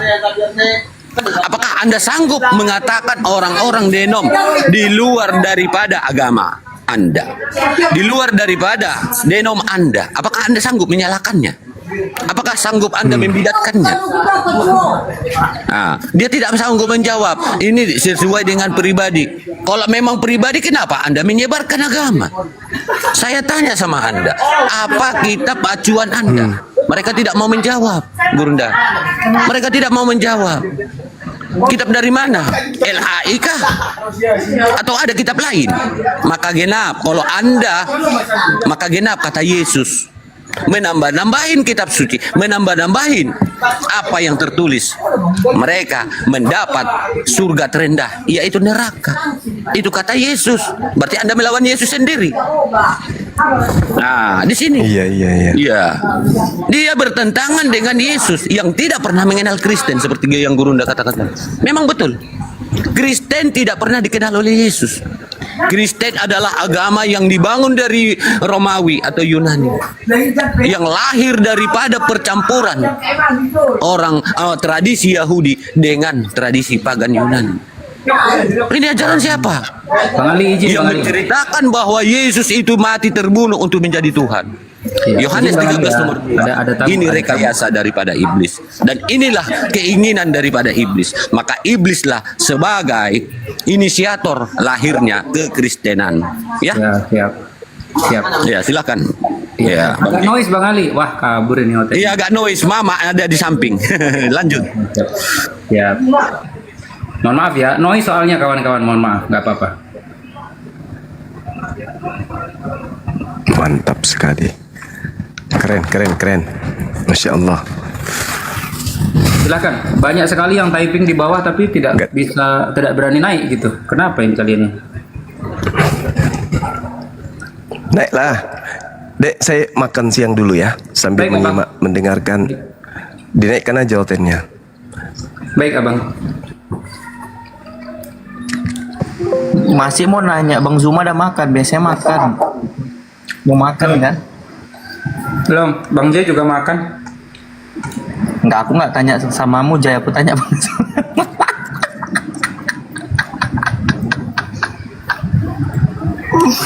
Ada dong. Agak noise ya, memang maklum lah. Jadi kita tempat ramai ya. Jadi gitu ya, tadi.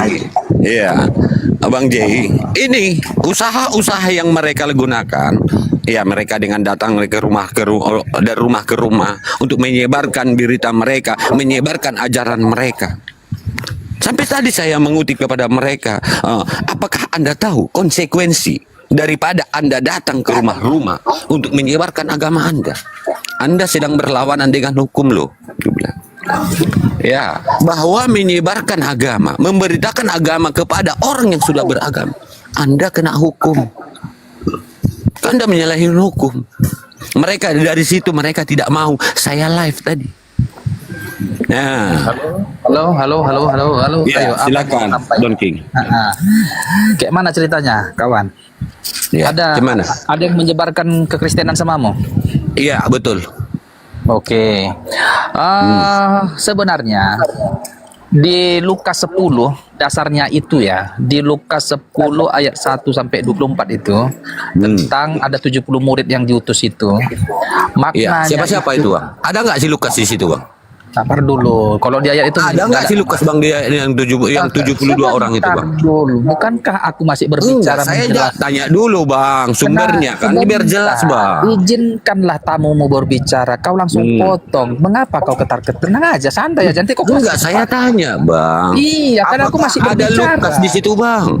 Adakah Paulus di situ, Bang? Sabar dulu, biarkan aku dulu berbicara. Iya, makanya sebelum Anda menjabarkan, saya tanya sumbernya dulu, Bang. Nah, tunggu dulu. Nanti kalau kau bicara, aku tanya kau ya. Oke, aku jawab. Nanti kalau jangan Aku kau tanyakan sumbernya, Bang. Sebentar dulu. Ada nggak di dalam 72 itu ada Lukas dan Betapa Paulus? tidak enaknya ketika orang belum selesai bernarasi langsung kau tanya-tanya. Nggak enak gitu. Ada nggak, Bang? Dia nggak sopan. Nanti ku tanya lagi, kau pas lagi kau ngomong ku tanya-tanya kan nggak enak. Iya, tolonglah saja aja, Bang. Kan sumber Anda tadi mengatakan Lukas. Ada waktunya bertanya. Sumber Anda tadi kan mengatakan Lukas. Maka saya bertanya, apakah Yesus mengenal Jadi Lukas? kau apologet beginilah kalau apologet bukan. Kau nampaklah Yesus mengenal Lukas. Sebentar dulu. Nanti aku jawab pun itu. Kenapa? Kenapa Anda tidak mau jawab? Saya tanya.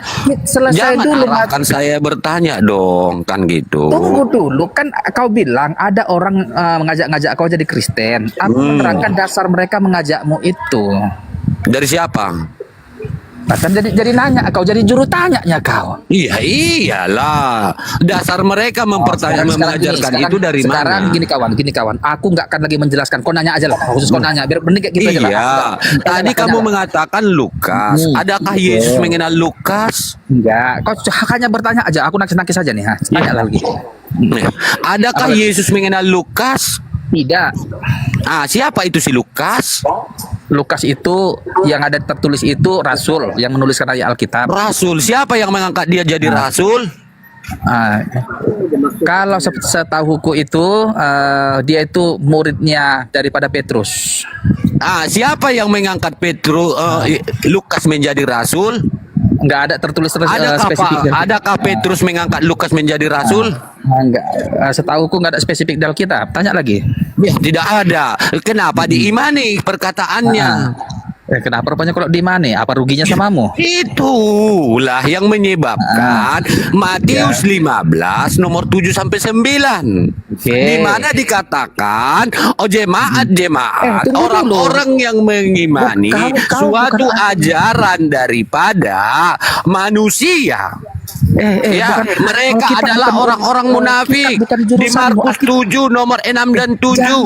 Hai orang-orang munafik, benarlah nubuat Yesaya tentang kamu. Bangsa ini memuliakan aku dengan bibirnya, tetapi hatinya menjauh daripadaku. Percuma mereka beribadah kepadaku jika yang mereka ikutkan adalah perintah dan ajaran manusia. Malu kau menyimpulkan kitab orang. Enggak boleh.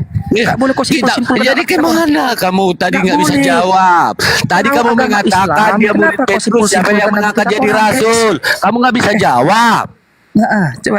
Tanya lagi. Siapa yang mengangkat Lukas menjadi rasul? Kamu nggak bisa jawab. Tanya lagi. Iya, kamu beriman daripada perkataan manusia. Apologet kamu kata Yesus orang munafik. Enggak ada. Coba lihat nih betapa munafik loh di sini. Lihatlah betapa berusahanya apologet ini merusak kitab orang. Kami berusaha membantah doktrin-doktrin pengajaran dari kamu yang menyebar dari rumah ke rumah. Betapa kotornya otak apologet. Yang kotor itu yang datang, yang kotor ingin mengotori orang yang sudah berada di dalam yang kesucian. Jawab. Lihat ini apa dasarmu menyimpulkan kitab orang? Kau ambil kesimpulan. Dasar kamu juga apa? aku Kristen. Dasarnya kamu tadi mengatakan kamu dari Lukas mengatakan rasul. Dasar kamu mengatakan Lukas itu rasul, siapa yang mengangkat?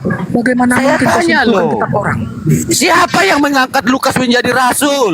Siapa yang mengangkat atau memberikan validasi Lukas itu menuliskan Bible?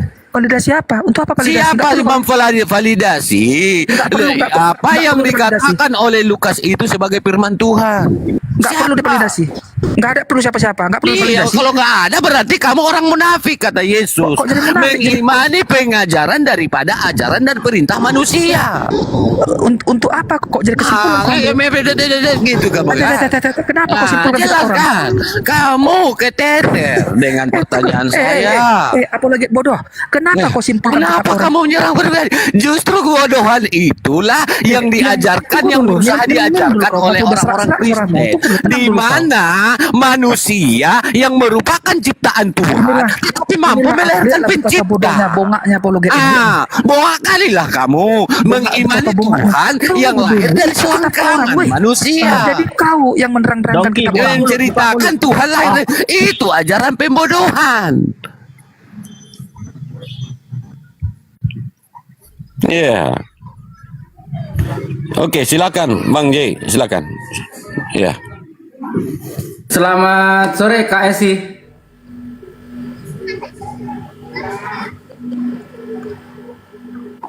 Selamat sore, assalamualaikum. Waalaikumsalam warahmatullahi wabarakatuh. Oh, Muslim abangku ya.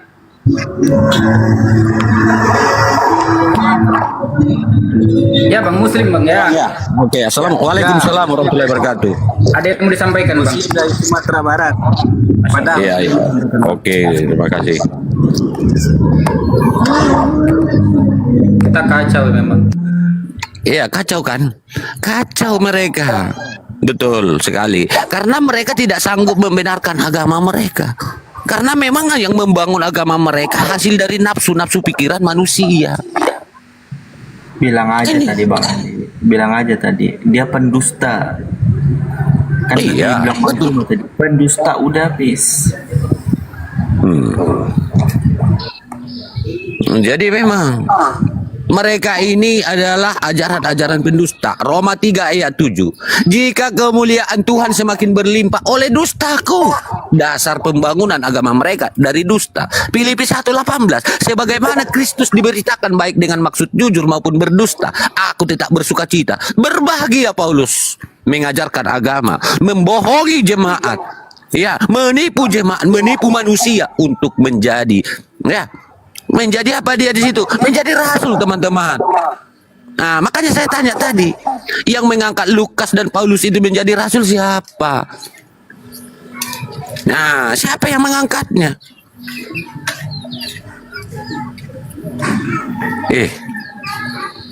Naik kau Don King, naik. Kenapa kau turun? Naik. Kau jangan menghujat. Aku berbicara dengan data. Berdata saya bicara. Ajaran kamu ajaran dusta yang mengajarkan manusia bisa melahirkan pencipta. Itu sama saja kamu memaksakan manusia harus meyakini ada manusia bisa menciptakan mesin, tapi mesin bisa memproduksi manusia. Ini ajarannya. Bohong itu. Itu sama saja kamu mengimani ada manusia bisa melahirkan anjing. Ini ajaran pembodohan. Ya.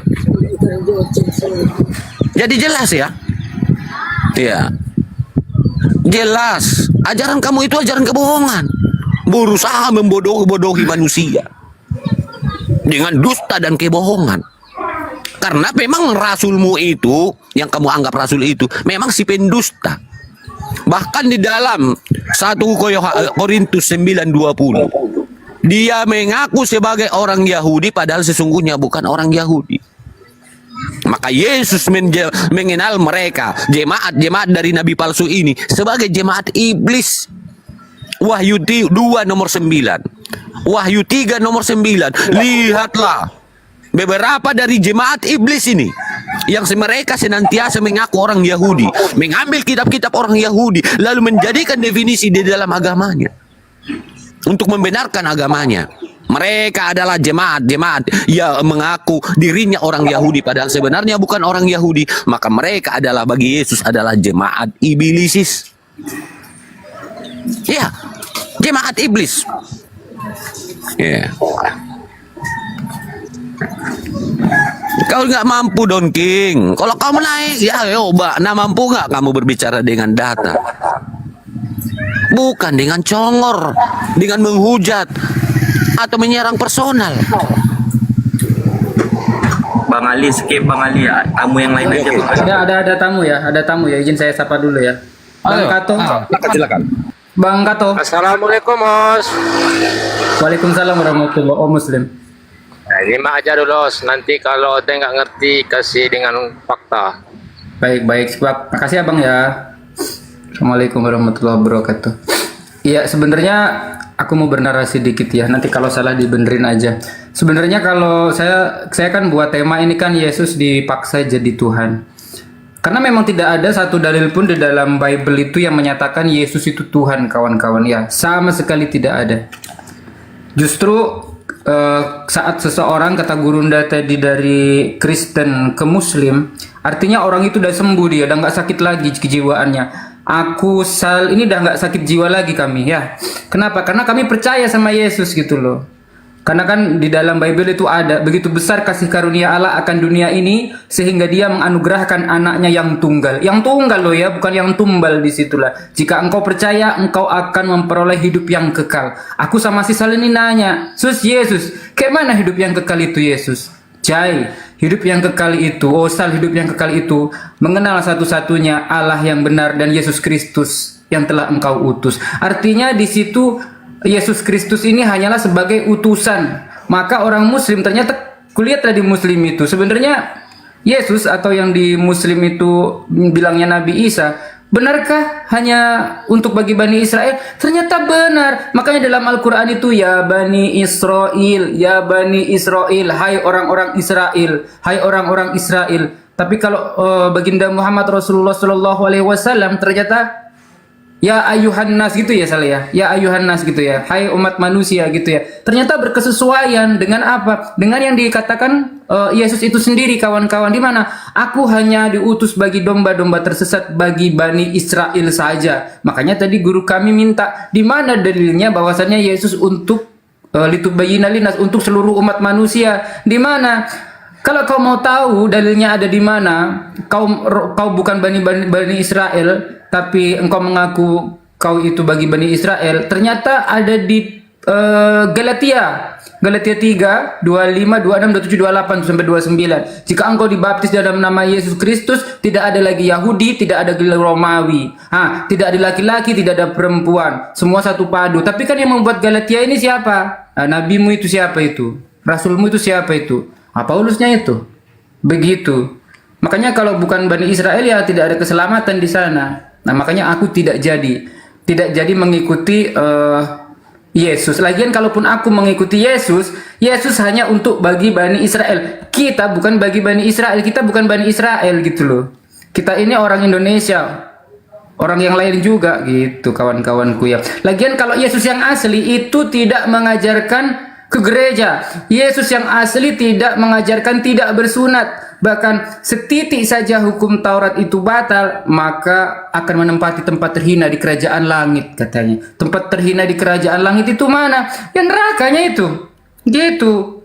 Nah, sebenarnya Tuhan kita itu sama, kawan-kawan ya. Kalau di Tuhan seluruh alam itu satu. Yang ada di surat apa itu? Al-Fatihah sebenarnya. Bismillahirrahmanirrahim. Dengan menyebut nama Allah yang Maha Pengasih lagi Maha Penyayang. Alhamdulillahirabbil alamin. Segala puji bagi Allah Tuhan semesta alam sekalian. Namun ada di antara manusia-manusia ini yang mengikuti, yang telah diwaspadai atau setelah dinubuatkan oleh Yesus bahwa harus waspada terhadap penyesat yang akan datang kepadamu yang menggunakan namaku. Jika engkau percaya, engkau akan disesatkan. Ternyata benar loh. Benar, ternyata disesatkannya itu orang-orang itu. Mereka hendak menipu Allah, sebenarnya mereka menipu diri mereka sendiri. Ada di mana itu? Ada di surat Al-Baqarah itu ya.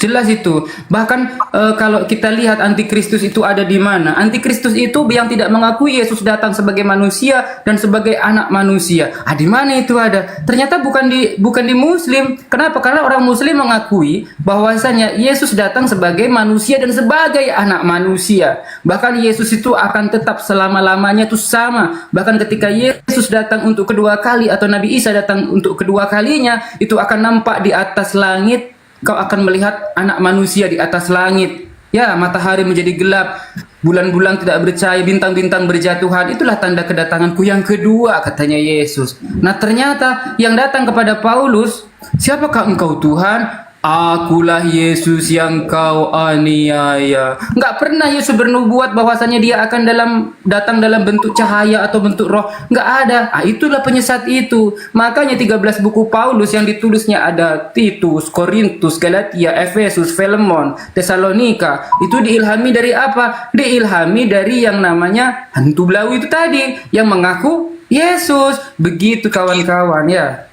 Makanya kalian hati-hati. Kalau ada pemurtadan di tempat-tempat kalian, jangan kalian mau, hindari itu semuanya ya. Karena sudah waspadalah terhadap penyesat. Itu tadi. Itulah penyesatnya datang. Jadi penyesatnya itu bergelar Kristus. Jadi kalau misalkan ada, ini orang Islam nih, waspadalah terhadap nabi-nabi palsu yang menggunakan namaku dan berkata akulah dia. Kalau nanti kita diwaspadai gelarnya itu Rasulullah Shallallahu Alaihi Wasallam, artinya orang Islam yang harus kita waspadai. Tapi kan di sini itu tadi, jawablah sendiri. Begitu kawan-kawan.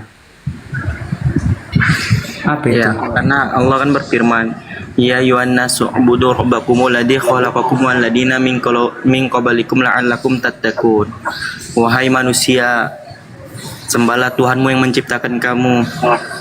Nah, itu kan seluruh manusia diperintahkan. Tetapi ketika orang dia menyembah Allah Tuhan itu Esa, menjadikan Nabi Muhammad adalah Rasul dan Yesus menjadi utusan, maka dikatakan nanti orang-orang yang beriman dan bertakwa itu dikatakan ya ayyuhalladzina amanu, wahai orang-orang yang beriman. Nah, yang diperingatkan nanti misalnya wahai orang-orang beriman, janganlah kamu mencela orang lain. Nah, itu contohnya di surat Al-Hujurat ayat 11 nanti. Jangan memberi celaan kepada orang lain, celaan-celaan yang hina. Nah, itu Allah sampaikan. Misal kutanya samamu, siapa yang diberikan kuasa, siapa yang diberikan segala kuasa yang ada di bumi ini? Siapa penguasa bumi ini? Iblis, menurut daripada Bible.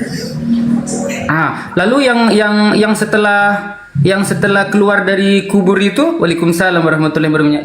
Yang dia mati kan, dimasukkan ke dalam kubur kan ya. Nah, sesuai kok bukan bom Kak Iwan. Di Lukas 4 pasal ke-6 itu berarti siapa itu? Penggenapannya di mana itu?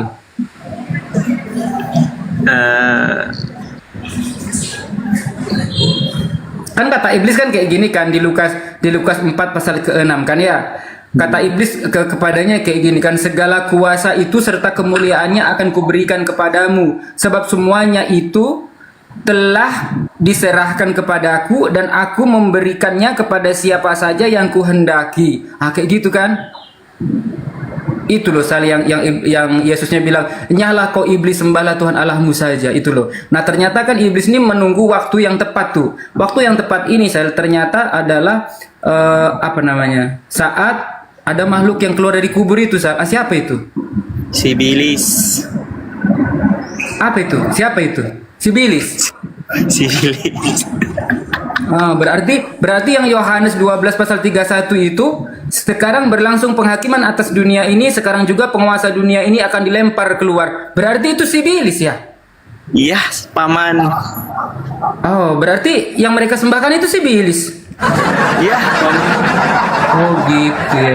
Ya. Oh ya. Oh. Ya. Oke, salah. Jai.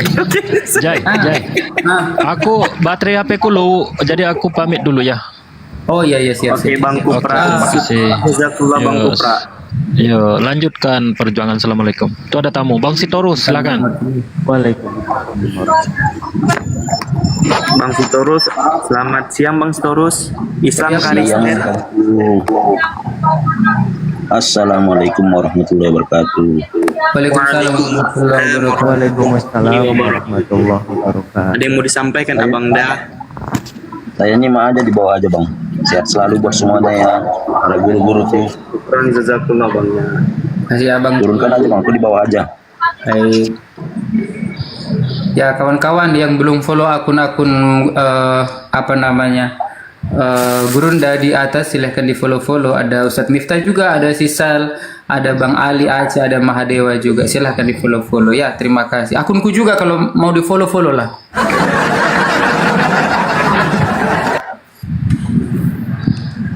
Nggak bisa bang, kenapa nggak bisa? Apanya yang nggak bisa ini? Ya Gurunda lagi istirahat kawan-kawan ya, tunggu sebentar ya. Makasih yang sudah call. Makanya di 17:3 kan Bang Jai dikatakan kan, ini hidup yang kekal itu bahwasanya mereka mengenal Engkau satu-satunya Allah yang benar dan mengenal aku Yesus Kristus yang Engkau utuskan, kan begitu kan. Nah, utusan sama mengutus itu sama enggak? Nah, mereka sering mengkaitkan kan, mengatakan sama, padahal tidak. Padahal tidak, bahwasannya di Yohanes 13:16 sesungguhnya seorang hamba, ingat kalimatnya ya, seorang hamba tidaklah lebih tinggi daripada tuannya ataupun utusan daripada mengutus. Makanya kalimat di Yohanes 5:37 dikatakan, Bapa yang mengutus aku, dia yang bersaksi tentang aku. Nah itu udah mutlak loh. Begitu juga Nabi Muhammad, walladzi arsala rasulahu bil huda wa dinil haqqi liyudhhirahu 'aladdin kulli wa kafa billahi syahida. Cukup Allah yang mengutus Nabi Muhammad menjadi saksinya.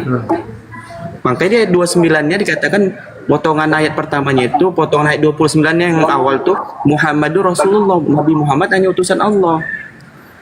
Begitu. Sederhana kok. Lagian kalau yang di Islam itu jelas, kalau yang namanya terkutuk itu sibilisis, iblis yang terkutuk di Islam itu ya, di agama Muslim itu. Iblis kawan-kawan, bukan Tuhan. Bukan Tuhan yang terkutuk, itu iblis. A'udzubillahi minasyaitonir rajim. Aku berlindung kepada Allah dari godaan syaitan yang terkutuk. Coba kalau misalkan orang Islam itu ke Kristen-Kristenan. Coba.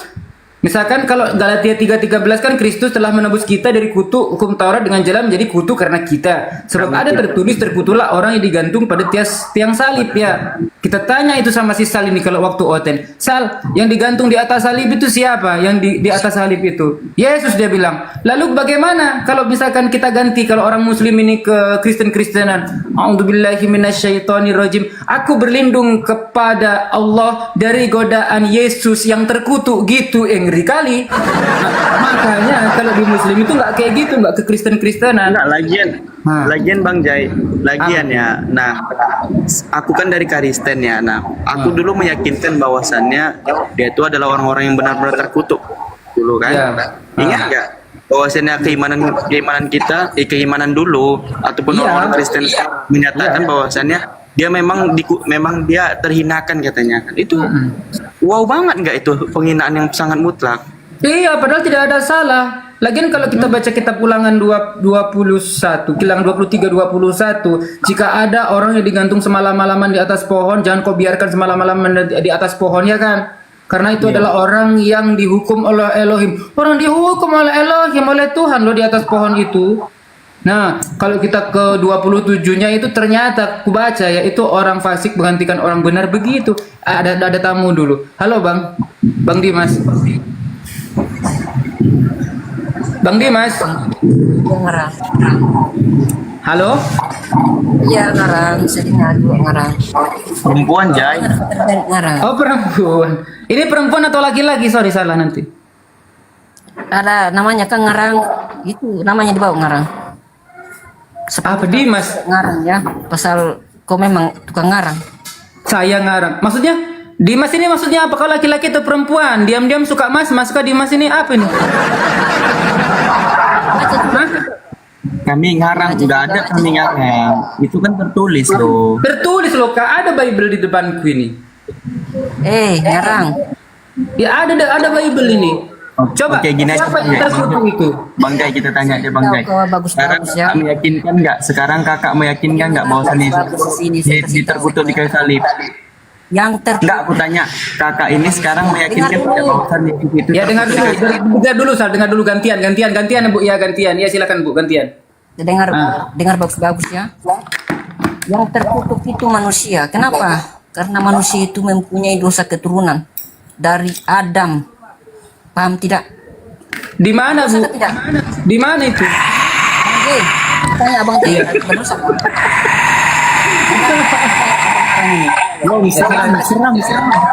Serem loh. Tanya sama kau, Ibu. berdosa atau tidak? Ibu, Saya tanya. siapa yang mengajarkan? Ibu dengarkan saya dulu, Bu. Nah, ini lagi tukang ngaku. Tuhan mengatakan begini, Bu, di dalam kitabnya Yahudi, aku akan menjadikan keturunanmu bermusuhan dengan keturunannya, kan gitu ya. Berarti iblis ini benci kepada Adam. Ayo, silakan Raja. Berarti iblis ini benci. Kutanya dulu, Ibu. Iblis ini benci nggak kepada Adam?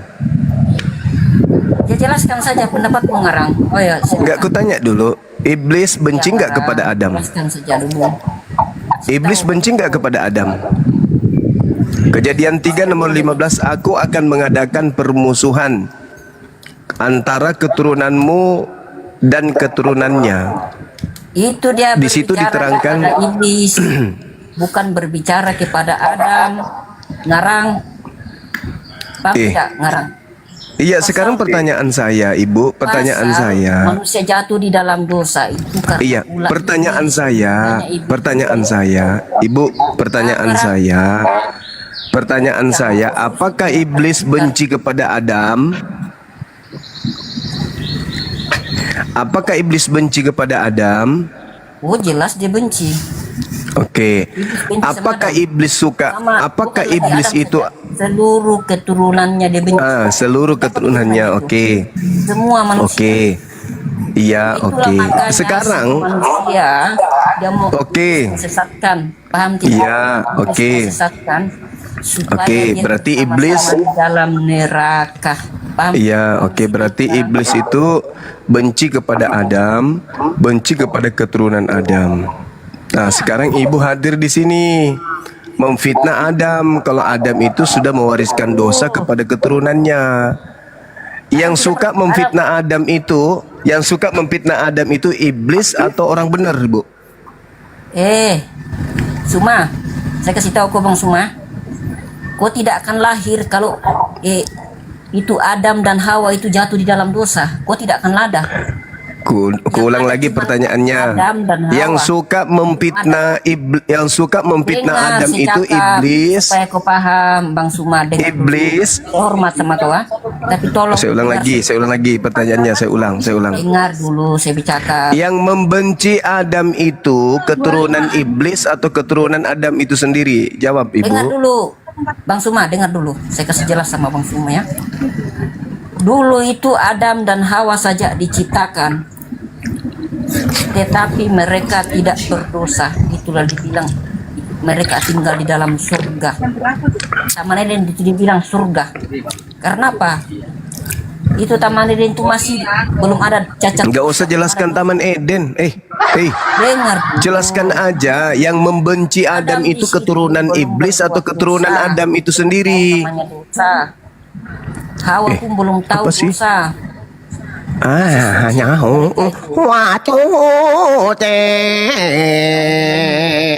Jeng jeng jeng.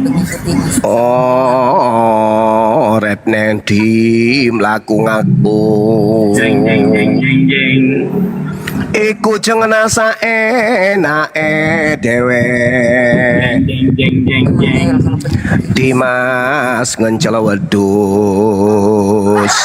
Jeng jeng jeng. Ngapain ku bahas yang lain? Pertanyaan saya, yang membenci Adam itu keturunan setan atau keturunan Adam itu sendiri? Jawab. Iblis yang membenci keturunannya Adam, kau paham tidak? Sekarang dari mana ilmunya Anda dapatkan kalau Adam itu mewariskan dosa kepada keturunannya? Ilmunya dari mana? Itulah saya jelaskan ini, tapi kau tidak mau dengar. Kalau Anda ini bukan keturunan iblis, coba kau tunjukkan kepada saya dari mana kau dapat ilmu Adam itu mewariskan dosa kepada keturunannya. Silakan. Sekarang Bang Suma jadi bengek karena apa? Tidak mau mendengarkan orang jelaskan. Saya ulang lagi pertanyaan saya. Kalau Anda bukan keturunan setan, kalau Anda bukan keturunan setan, Anda tentu mampu menunjukkan kemudian fitnah Anda terhadap Adam yang mewariskan dosa kepada keturunannya itu tertulis di mana? Silakan. Dia beranak cucu setelah dijatuh di dalam dosa, sudah beranak cucu dia. Di mana dalilnya Adam mewariskan dosa kepada keturunannya? Baca Kejadian. Di mana? Kejadian berapa? Kejadian berapa? Baca semua Kejadian. Kalau betul. Ini nenek Mukiper. Jadi hanya iblislah yang membenci Adam. Hanya iblislah yang ingin menjatuhkan Adam. Hanya iblislah yang memfitnah Adam. Sekarang Kristen memfitnah Adam dengan mengatakan Adam mewariskan dosa kepada keturunannya tanpa dalil. Kristen. Tanpa dalil Kristen memfitnah Adam. Berarti Kristen ini adalah keturunan Kristen. Orang bilang Kristen. Kristen ini adalah keturunan keturunan apa Kristen ini? Keturunan apa Kristen? Keturunan iblis, Berunda. Ya, karena hanya iblislah yang membenci kepada Adam. Aku akan mengadakan permusuhan antara engkau dan perempuan ini, antara keturunanmu dan keturunannya. Keturunannya akan meremukkan kepalamu dan engkau akan meremukkan tumitnya. Sekarang siapa yang menginginkan kehancuran terhadap keturunan Adam dengan mengatakan kakek Adam sudah mewariskan dosa? Itu siapa? Kristen.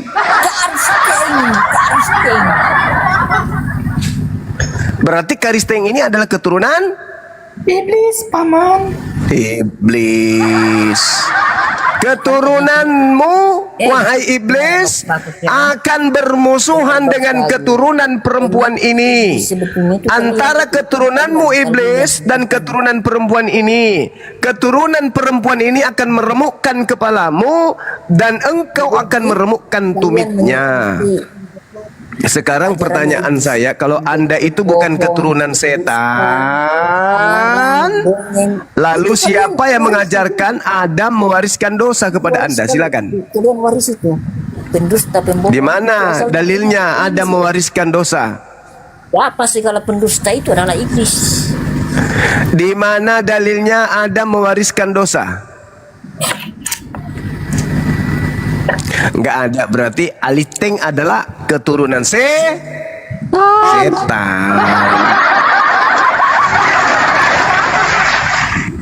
Keturunanmu iblis akan bermusuhan dengan keturunannya. Nah sekarang Anda ini keturunan siapa dengan memfitnah Adam? Keturunan iblis atau keturunan Adam?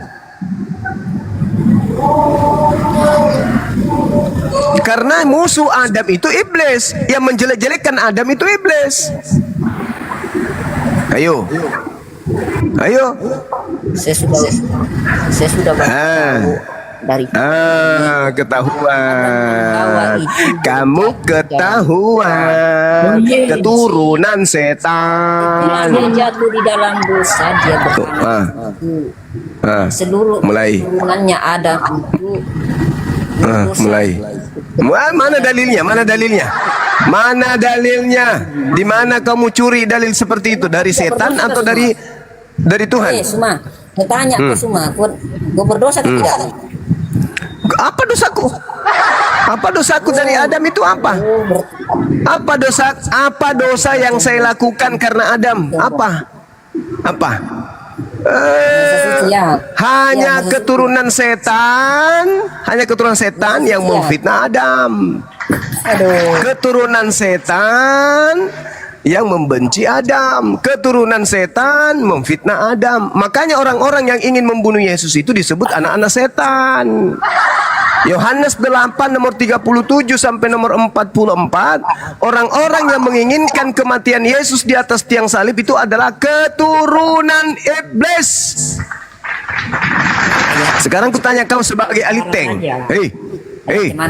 Om Dimas, kutanya samamu. Kamu itu mau Yesus disalib atau kamu mau Yesus tidak disalib? Tidak suka ngarang dan dongeng. Itu kasih dengar itu. Ya kau itu yang ngarang. Kau bilang ada mewariskan dosa. Mana dalilnya? Kasih tunjuk ayatnya. Jangan ngarang saya di sini. Saya tidak suka. Yohanes 8 nomor 37 sampai nomor 44, yang mau Yesus mati di salib itu adalah anak-anak setan. Ada tertulis begitu. Ada.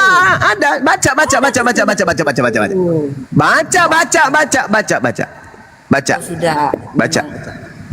Abang semua. Yang mau Adam mati iblis, yang mau Yesus mati iblis. Kau baca dalilnya. Baca.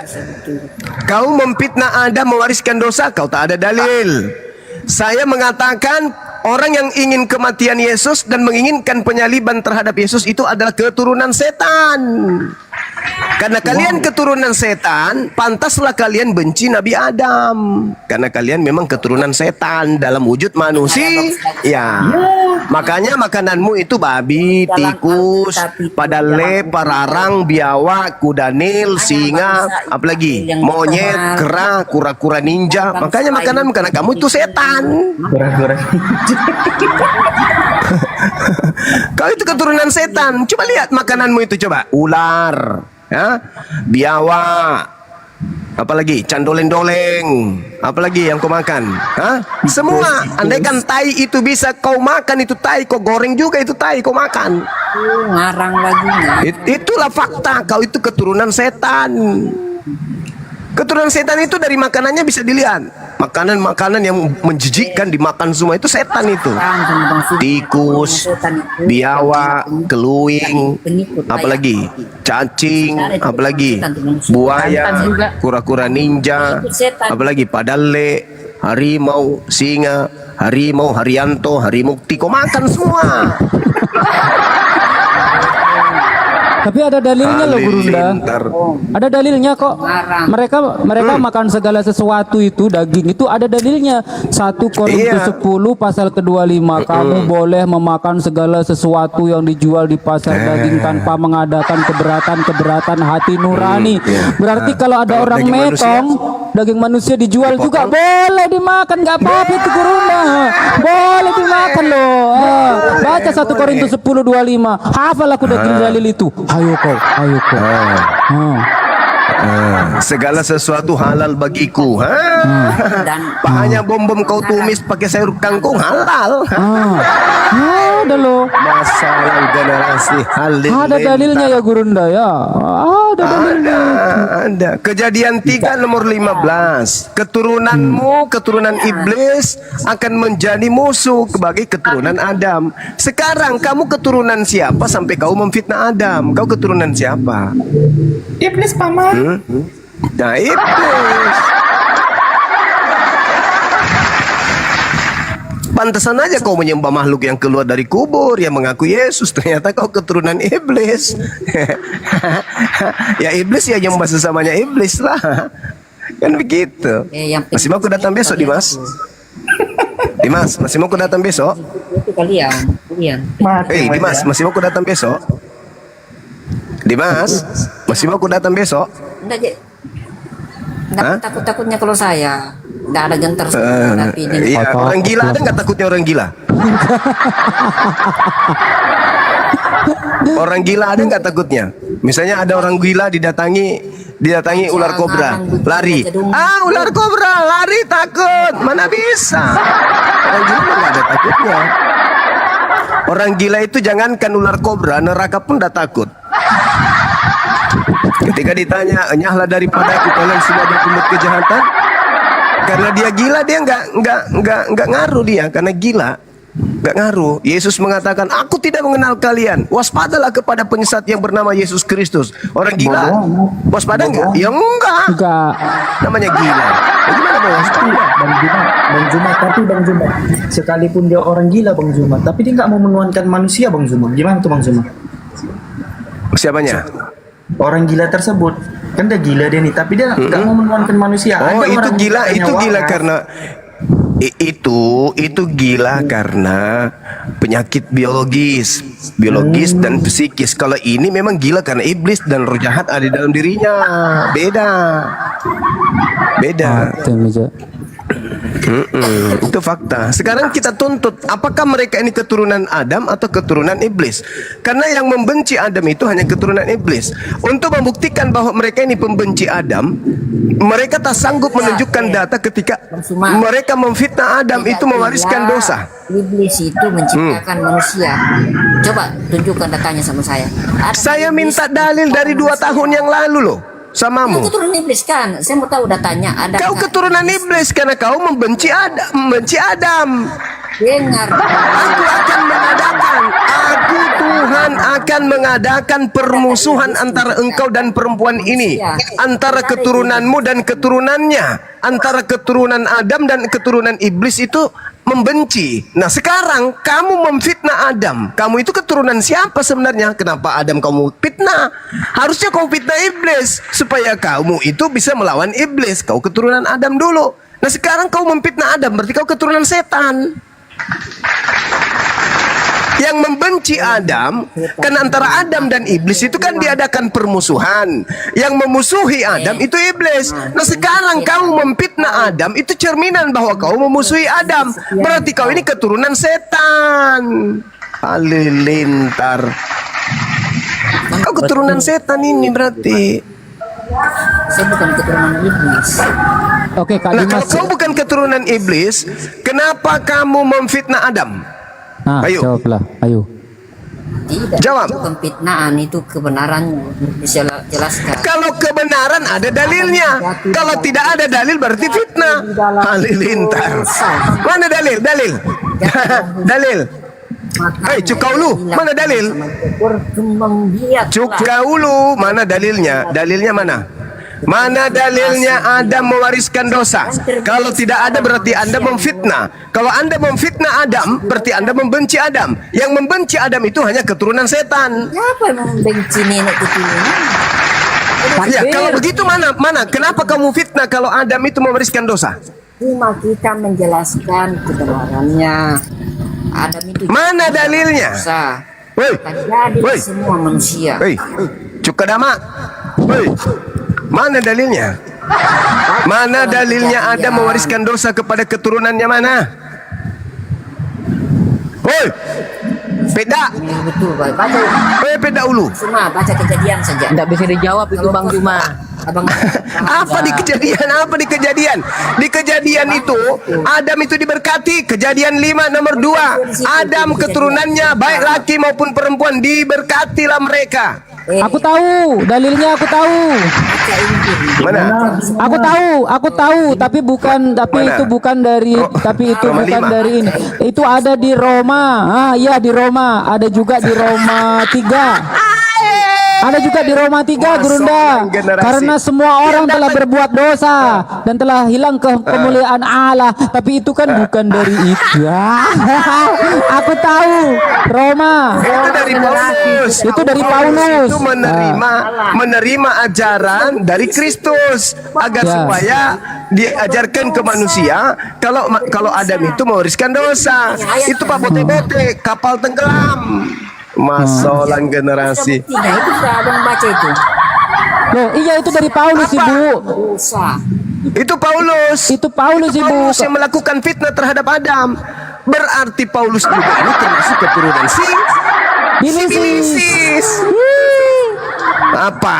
Kau buktikan Paulus itu keturunan Sibilisis. Nah, masih mau kau tampil di permukaan. Ibu, masolang generasi. kalau di kitab Kejadian 5 pasal kedua, ibu, laki-laki dan perempuan diciptakannya mereka, ia memberkati mereka dan memberikan nama manusia kepada mereka pada waktu mereka diciptakan. Nah, itu manusia. Kalau saya, Bu, dilahirkan dari Kristen. Kalau misalkan Kejadian 1 nomor 28. Ayo biar Kalian baca. Ayo buka Jai. Bacakan Jai. Ayo. Baca semua. Kejadian 1 nomor 28 apa Bu? Iya, ada ini. Allah memberkati mereka. Ya, itu Allah memberkati mereka.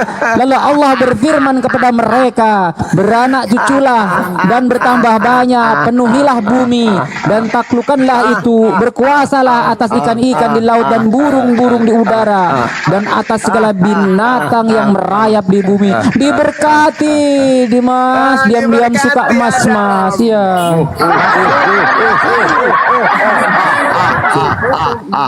Masolang generasi. Jadi siapa yang mengajarkan kemudian Adam itu mewariskan dosa? Siapa yang mengajarkan Adam itu dikutuk? Ya iblis. Ekornya itu ada. Ya beranakkan Kain, Habel, itu tengok lagi keturunannya siapa diperanakkan semua. Siapa anaknya? Terus habis Kain. Lah ngarang bebas. Minta dalilnya mana dalil? Ngarang bebas. Mana dalilnya? Mana dalil kalau ada mewariskan dosa itu mana dalilnya? Ada di dalam Kejadian. Masih lagi. Mana ada? Di Kejadian malah dia diberkati, bah.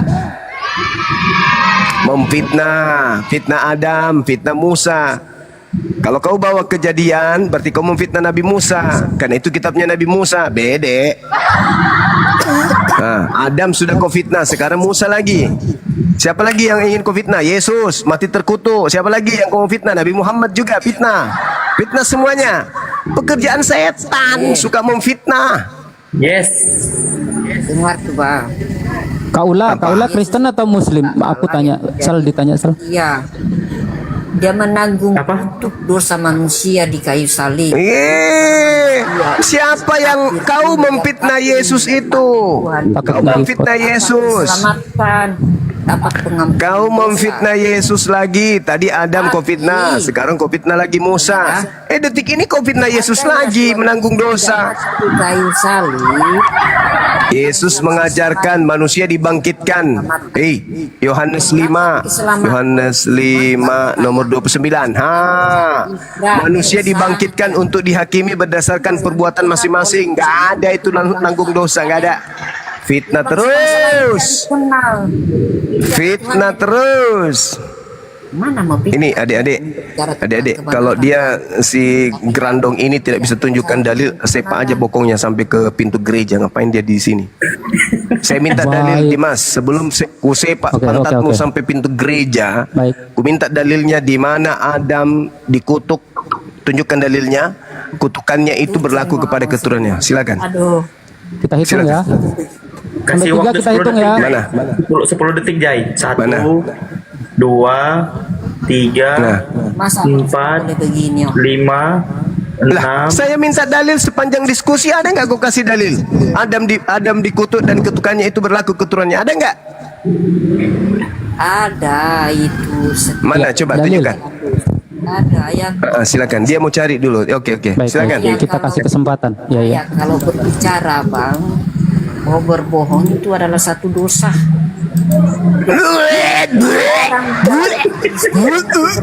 Di mana tempat muntah? Agamamu itu berdiri di atas kebohongan, tuyul. Tak ada agamamu tanpa kebohongan. Sekarang kau memfitnah Adam, itu sudah bohong. Yesus menebus dosa itu udah bohong. Kamu mengaku murid Yesus itu udah bohong. Memuntah. Mana dalilnya? Coba. Mana dalil? Agamamu itu berdiri di atas kebohongan. Tanpa bohong nggak ada agamamu. Mana dalilnya? Cepat. Saya kasih kau waktu 200 tahun. Lewat 2 bulan. Cepat. Dihitung mulai dari sekarang. Tuhan Yesus berkata, akulah jalan dan Jangan kau lagi jual-jual itu Tuhanmu, Tidak laku, nggak laku di sini, Penjajah aja, lengkap senjata nggak laku, apalagi kau cuma modal congor. Diam. Cari dulu, cari dalilnya, mana dalilnya? Adam dikutuk dan kutukan Adam itu berlaku kepada keturunannya. Silakan. Makanya kalau baca itu jangan separuh sepotong. Makanya kalau kau punya Tuhan itu jangan separuh-separuh. Separuh manusia, separuh Tuhan. Ya, kepalanya. Mana dalil, silakan. Dari ekor sampai mana? kepala dibaca, maksudnya sampai hati. Ya, mana dalilnya? Adam itu mewariskan dosa kepada keturunannya, mana dalilnya? Mana saya mau penat-penat. Mana? Memang pantas kau ditendang sampai pintu gereja. 1, mundur 5 langkah. 1, 2, 3, 4, 5, lari. Ya, ketepat. Semoga kena. Itu baru kaki kiri ku pakai, udah melayang sampai 10 meter. Apalagi kalau kaki kanan nih. Hancur pintu gereja. Pintu gereja hancur kena dia. Assalamualaikum Bang Andi. Waalaikumsalam Bang Andi. Waalaikumsalam warahmatullahi wabarakatuh. Ya Allah. Jadi yang memfitnah Adam itu keturunan Bang Juma sampai di sini loh. Kaget gua. Jadi yang memfitnah Adam itu keturunan iblis.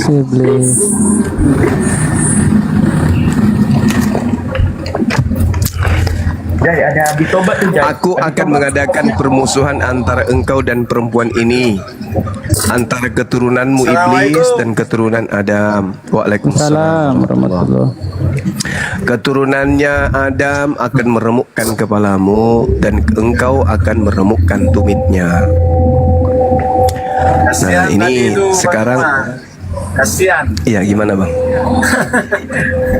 Iya, mudah-mudahan dia bisa sadar. Kami pun ketawa. Iya. Apalah hubungannya dengan manusia ini, dengan Adam, dengan kayu. Kasihan ya Allah. Dengan kayu tuh yang tak masuk akal tuh, dengan kayu.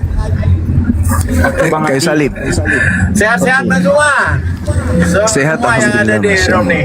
Amin. Siap. Lanjut Bang Zuma. Mau ke mana? Tidak ada dalilnya Adam mewariskan dosa.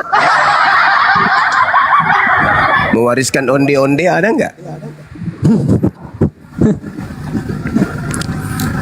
Onde-onde singkong.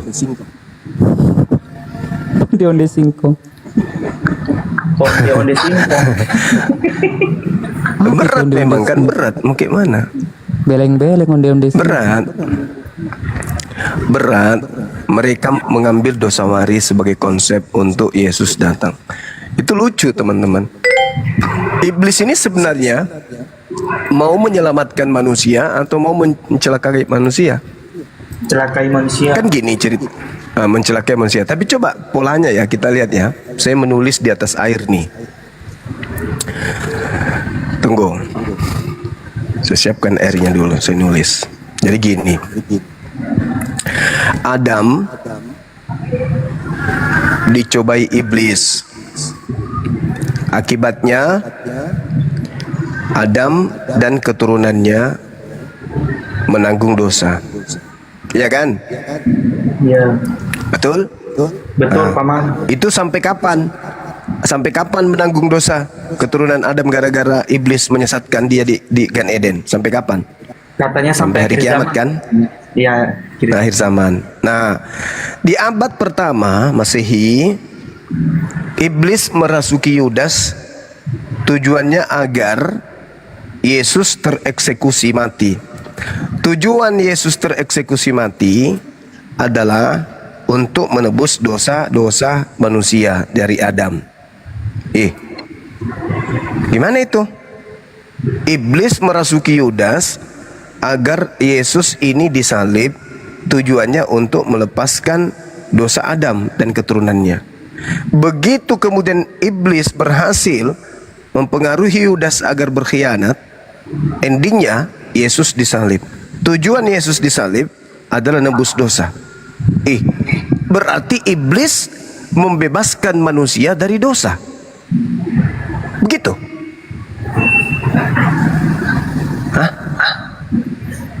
Yang tadinya bertujuan menyesatkan manusia sampai hari kiamat, tidak jadi sampai hari kiamat, hari kiamat. Kenapa? Karena iblis sendiri datang merasuki Yudas sehingga penyaliban. Hasil dari penyaliban ini manusia tertebus dari dosa waris. Begitu penyaliban sudah selesai, dosa waris selesai. Berarti manusia selamat. Berarti iblis ini pahlawan atau penjahat? Pahlawan dalam iman Kristen. Ya, pahlawan. Karena tadinya dosa kakeknya itu ditebus melalui karya mereka membuat Yesus itu tersalib. Maka muncul pertanyaan, apakah ini beneran atau ini hanya rekayasa? Ini beneran adalah penebusan dosa atau ini hanya rekayasa? Rekayasa iblis menjual penebusan dosa agar semakin banyak pendosa mengimaninya. Daripada saya tanggung dosa sendiri, mending saya percaya kepada yang mati untuk tanggung dosa saya. Ini pekerjaan iblis, mau menyesatkan atau mau menyelamatkan. Tujuan iblis merasuki Yudas mau menyelamatkan atau mau menyesatkan? Menyelamatkan jadi Bang Zuma ya. Iya, menurut saudara Kristen menyelamatkan, berarti iblis merasuki Yudas tujuannya untuk menyelamatkan Kristen. Iya. Bukan. Atau iblis menjual atas nama Yesus agar banyak orang lemah akal percaya kepadanya kalau dia adalah Yesus yang mati menebus. Mana yang betul? Iblisnya mau menyelamatkan manusia dengan menyalib Yesus beneran dengan tujuan menebus dosa manusia, atau iblisnya ingin menjerat dengan memakai nama Yesus mati di atas salib untuk menebus dosa-dosa orang pemikir lemah. Mana yang betul? Iblis mau menyelamatkan atau iblis ingin menyesatkan? Menyesatkan semua orang. Menyesatkan. Maka pantaslah kemudian di dalam Lukas 22, adik-adik sekalian, di Lukas 22 itu di nomor 52-53 kata Yesus begini, sangkamu aku ini penyamun sampai kau datang untuk menangkap aku lengkap dengan pedang dan pentungan, padahal setiap hari engkau bersama-sama dengan aku di bait suci mengajar.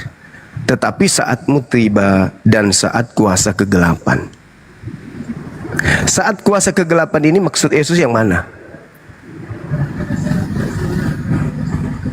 Saat kuasa kegelapan ini yang mana menurut Yesus? Kesesatan Bang Zuma ya. Saat kuasa kegelapan itu adalah saat kemudian angkatan jahat bereaksi. Makanya Yesus mengatakan Yohanes 12 nomor 31, Yohanes 14 nomor 30. Sekarang saatnya dunia dihakimi. Sekarang juga penguasa dunia datang dan akan dilemparkan keluar. Sekarang berarti abad pertama. Yohanes 14, tidak banyak lagi aku berkata-kata dengan kalian, sebab penguasa dunia telah datang dan penguasa dunia yang adalah iblis sedikit pun tidak berkuasa atas diriku.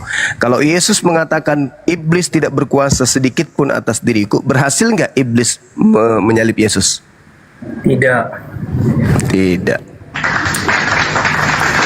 Berarti kuasa kegelapan itu adalah si iblis. Mula adanya upaya menyalibkan Yesus. Tragedi itulah yang disebut dalam Al-Quran wa makaru wa makarallah wallahu khairul makirin. Kuasa dunia, kuasa kegelapan ketika ingin menangkap Nabi Isa alaihissalam, Allah kemudian membuat keadaan menjadi semakin runyam terhadap orang-orang yang melakukan kejahatan sehingga mereka menganggap apa yang mereka lakukan itu adalah sebuah kebenaran. Maka Nabi Muhammad datang wa mutahhiruka untuk membersihkan Nabi Isa dari orang-orang kafir. Kenapa? Karena orang-orang kafir telah melantiknya menjadi Tuhan dengan mengajarkan pola yang berbeda dengan ajaran para nabi. Jadi kuasa gelap yang dimaksud di situ adalah keinginan, upaya penyaliban terhadap Yesus. Itulah kuasa gelap itu. Sampai sini teman-teman paham ya? Paham Bang Juma, paham. Sangat jelas. Muncul pertanyaan di dalam Lukas 22:43-44 itu, apa tujuannya malaikat turun ke bumi memberikan kekuatan kepada Yesus? Untuk Yesus disalib, agar untuk Yesus diselamatkan, diangkat ke langit. Diselamatkan, diangkat ke langit. Maka kembali kepada tadi, Yesus adalah batu penjuru yang dibuang oleh tukang-tukang bangunan. Kata Yesus, aku tidak akan mati, tetapi aku tetap hidup. Ini Dinda J, kalau bisa nanti baca perdalam lagi dari data nomor 1 sampai seterusnya. Diperdalam Mazmur 18 itu. Itu untuk Yesus. Yesus tidak mati. Bahkan dikatakan di kitab Mazmur 118 itu, di situ Yesus menerangkan begini. Biarlah orang takut akan Tuhan berkata bahwasanya untuk selama-lamanya kasih setianya. Dalam kesesakan aku telah berseru kepada Tuhan. Tuhan telah menjawab aku dengan memberi kelegaan. Lukas 22, Yesus menjauh dari murid-muridnya, lalu Yesus berdoa kepada dia, lalu kemudian dia mengatakan, biarlah cawan ini berlalu, namun bukan kehendakku tapi atas kehendakmu. Maka nampaklah baginya turun dari langit seorang malaikat memberikan kekuatan kepadanya. Dia semakin sungguh-sungguh berdoa, peluhnya seperti titik-titik darah yang menetes sampai ke tanah. Dalam kesesakan aku telah berseru kepada Tuhan. Tuhan telah menjawab aku dengan memberi kelegaan. Tuhan di pihakku, aku tidak akan takut. Apakah yang dapat dilakukan manusia terhadap aku? Tuhan di pihakku, menolong aku. Aku akan memandang rendah mereka yang membenci aku. Lebih baik berlindung pada Tuhan daripada percaya kepada manusia. Lebih baik berlindung pada Tuhan daripada percaya kepada para bangsawan. Segala bangsa mengelilingi aku. Demi Tuhan, demi nama Tuhan, sesungguhnya aku pukul mereka mundur. Mereka mengelilingi aku, ya mengelilingi aku. Demi nama Tuhan, sesungguhnya aku pukul mereka mundur. Mereka mengelilingi aku seperti lebah, mereka menyala-nyala seperti api duri. Demi nama Tuhan, sesungguhnya aku pukul mereka mundur. Aku ditolak dengan hebat sampai jatuh, tetapi Tuhan menolong aku. Tuhan itu kekuatanku dan mazmurku. Ia telah menjadi keselamatanku. Suara sorai-sorai dan kemenangan di kemah orang-orang benar. Tangan kanan Tuhan melakukan keperkasaan. Tangan kanan Tuhan berkuasa meninggikan, maksudnya malaikat. Tangan kanan Tuhan melakukan keperkasaan. Aku tidak akan mati, tetapi hidup, dan aku akan menceritakan perbuatan-perbuatan Tuhan. Tuhan telah menghajar aku dengan keras, tetapi Tuhan tidak menyerahkan aku kepada kematian. Bukankah aku pintu gerbang kebenaran? Aku hendak masuk ke dalamnya, hendak mengucap syukur kepada Tuhan. Inilah pintu gerbang Tuhan, orang-orang benar akan masuk ke dalamnya. Aku bersyukur kepadamu, sebab engkau telah menjawab aku dan telah menjadi keselamatanku. Batu yang dibuang oleh tukang-tukang bangunan telah menjadi batu penjuru. Hal itu terjadi dari pihak Tuhan, suatu perbuatan ajaib di mana kita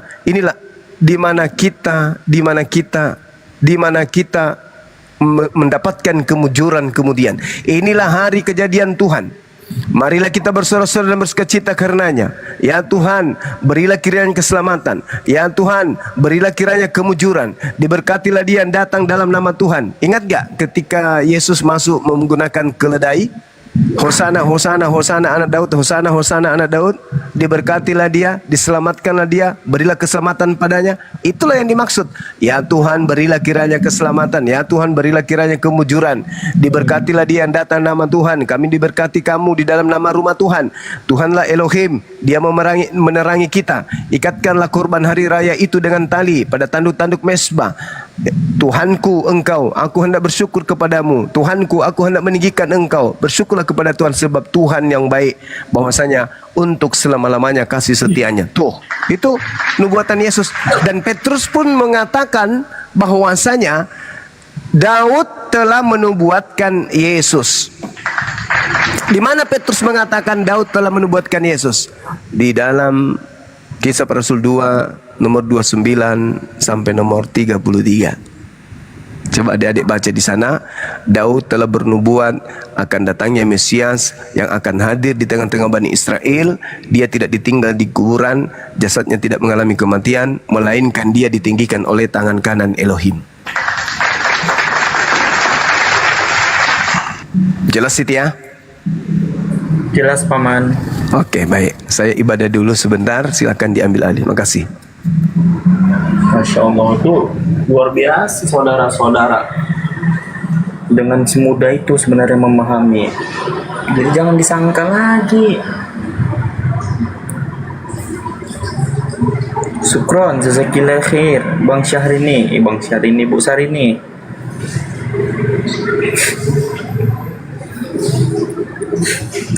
Adik-adik ini pengikut iblis, jangan kejam-kejam di bawah ya. Gak suka narasi Bang Zuma, silakan tekan multi.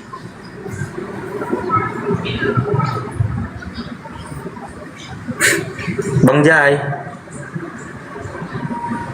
Udah tidur Bang Jainya. Ya, segala kuasa ku berikan kepadamu ya Sal. Iko melumi.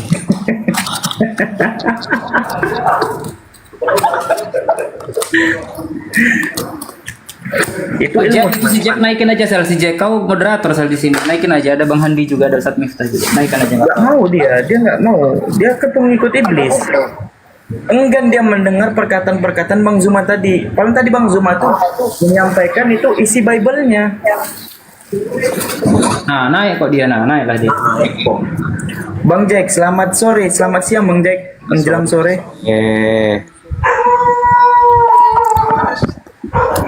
Ingat Bang, satu pesan Bang ya. Di sini Bang, otoritas yang tertinggi adalah Bang Jai, dan aku tuh diberi kuasa oleh Bang Jai. Nah, Abang itu otoritasnya tidak ada di sini. Sekiranya Abang melawan, balik ke pangkuan Bapak ya, begitu ya.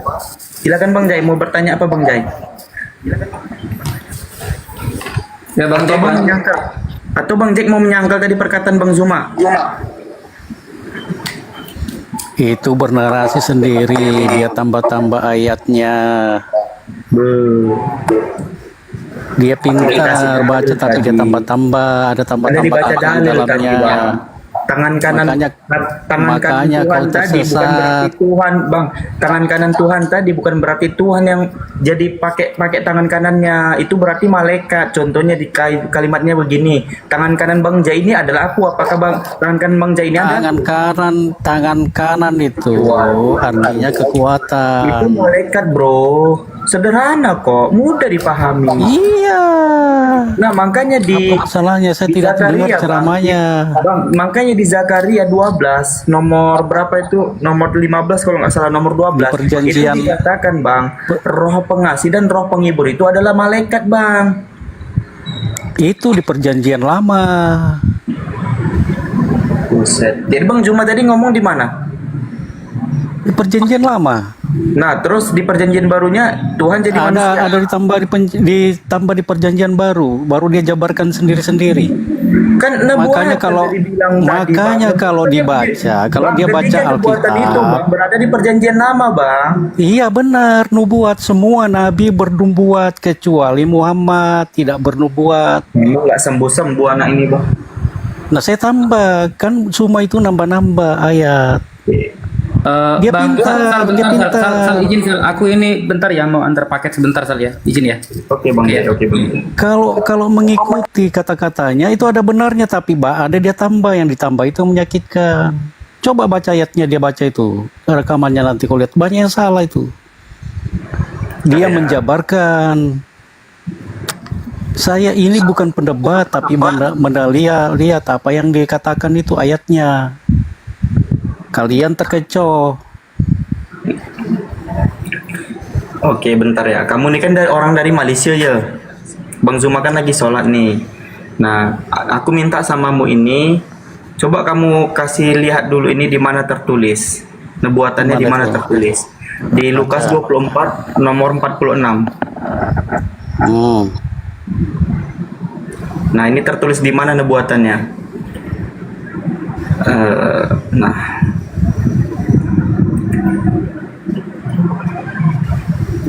Nah, dikatakan di sini kan? Lukas berapa? Lukas 24 nomor 46. Katanya kepada mereka ada tertulis demikian.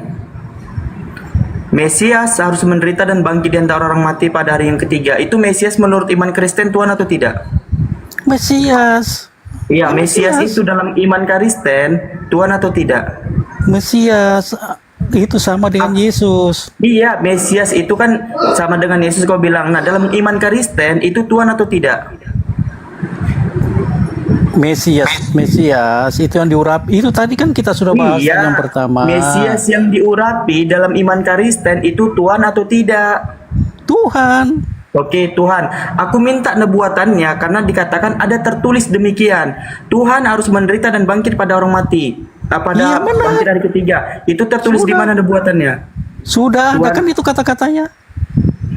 Ini kenapa kan lagi mau dicari? Tertulis loh. Itu kalimat tertulis tuh. Astaga deh. Gini yang tertulis kamu cari. Kan dikatakan demikian. Ada tertulis demikian.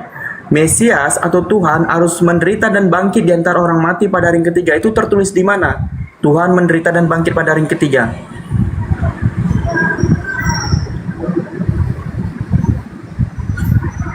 Coba silakan. Kami tunggu di sini sampai 200 tahun kurang 3 hari.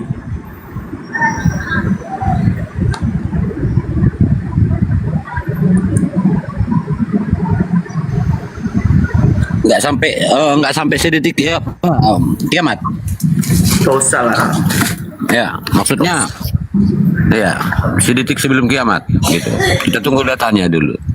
Sampai mana selesai sholat ini. Ya, izin saya bisa gantikan sebentar karena aku di barat ini. Atau Bang Mohandi? Atau Bang Handi? Assalamualaikum Mohandi. Bang Mohandi Wah. Itu dulu Bang, itu dulu aja dulu Bang. Di mana tertulis Bang? Gua lari-lari dulu. Biar dia cari dulu.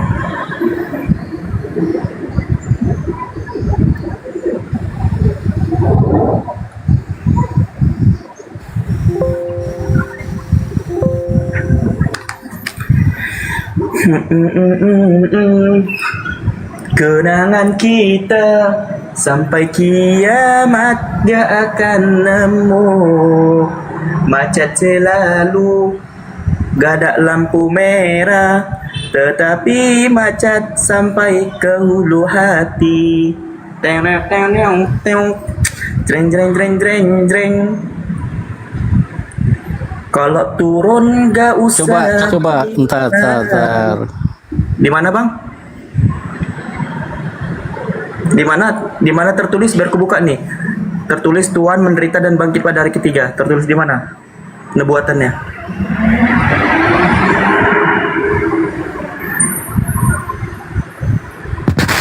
Cek teman-teman, sekian dulu ya. Aku mau kontrol kesehatan dulu.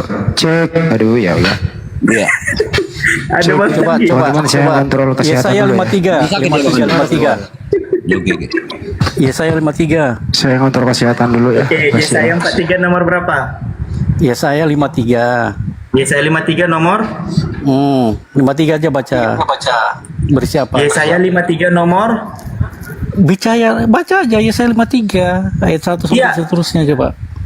Yesaya 53 tidak merujuk kepada Yesus. Mana keturunan Baca Yesus? Baca dulu. Yesaya 53 nomor 10. Di situ dia akan melihat keturunannya. Mana keturunan Yesus? Berarti bukan Yesus itu. Jangan ngarang. Di situ bukan untuk Yesus. Mana keturunan Yesus? Saya tanya sama kamu, mana keturunan Yesus? Karena di situ tertulis dia akan melihat keturunannya. Mana keturunan Yesus? Mana keturunan Yesus? Bukan Siapa keturunan Yesus? Oh, kawin datang tidak teriak, nggak tahu apa yang ditanyakan. Siapa tadi. keturunan Yesus? Saya tanya. Di situ dia mengatakan dia akan melihat. Saya mengatakan dia akan melihat keturunannya. Di ayat 10-nya.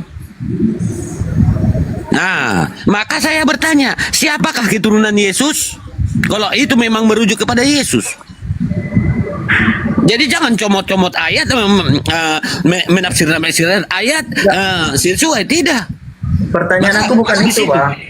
Pertanyaan aku bukan itu. Aku tanya, di mana ada tertulis nubuatan bahwasanya Tuhan yang menderita dan bangkit pada hari ketiga. Di sini kan Tuhan yang menyelamatkan toh. Di Yesaya 53 ini nomor 10 nih. Itu Tuhan yang menyelamatkan. Pertanyaan aku tadi, di mana ada Tuhan menderita dan bangkit pada hari ketiga. Mudah kok. Itu yang pertanyaan aku.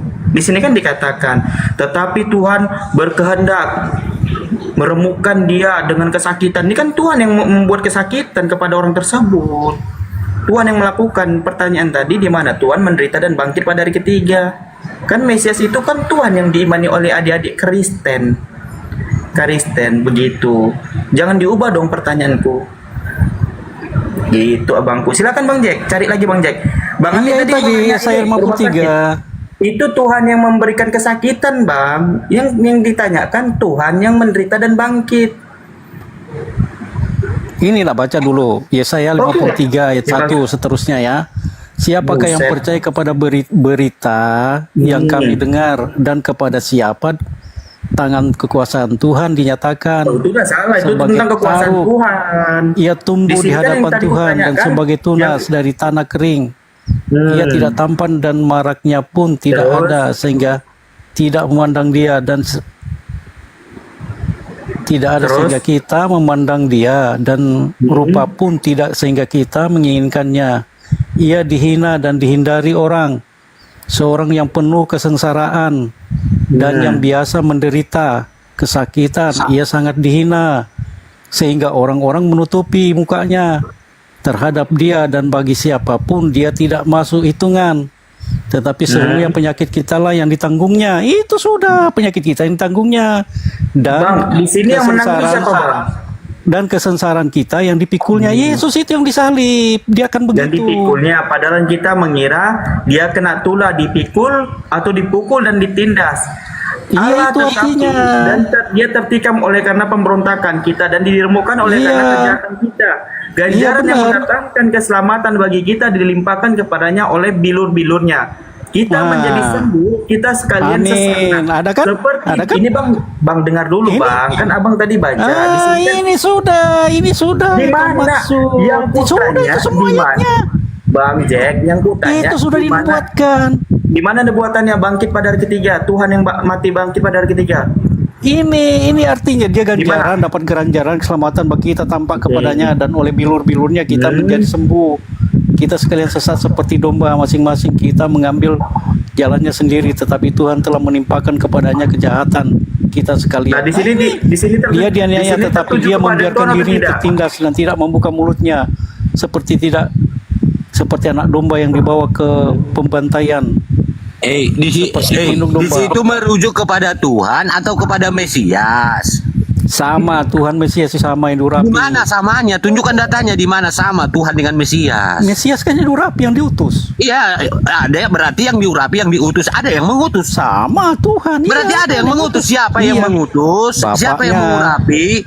Bapaknya yang mengutus, mengurapi bapaknya. Yang dipertanyakan sisal, Tuhan Bapa ini menjadi mati dan hidup kembali. Itu yang dipertanyakan. Nah, terus kenapa?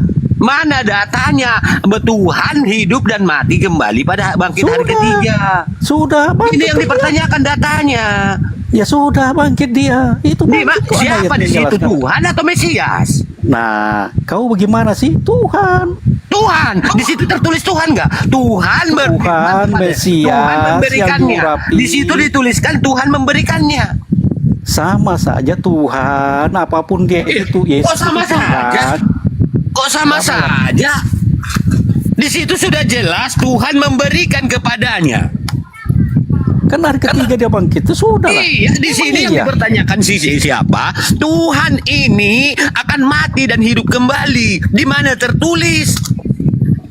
Bukan begitu jawab pertanyaannya. Bukan begitu. Justru di situ ayat yang kamu bawa adalah Tuhan memberikan kepada si Mesias ini. Jadi dipahami dong, Tuhan memberikan di sini. Aduh, gimana sih kamu? Ya, maka di sini si Mesias inilah yang diberikan keagungan tadi. Yang dipertanyakan si Sal, di mana Tuhan akan mati dan hidup kembali dan bangkit di hari ketiga. Itu yang ditanyakan. Ayatnya di mana? Di mana ayatnya? Tuhan akan mati dan hidup kembali. Di mana ayatnya?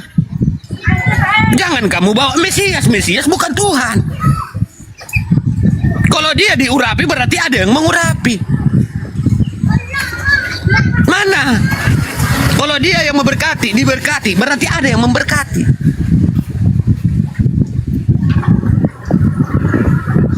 Mana ayatnya Tuhan akan mati dan hidup kembali? Itu yang dipertanyakan. Gak logis jawaban Anda.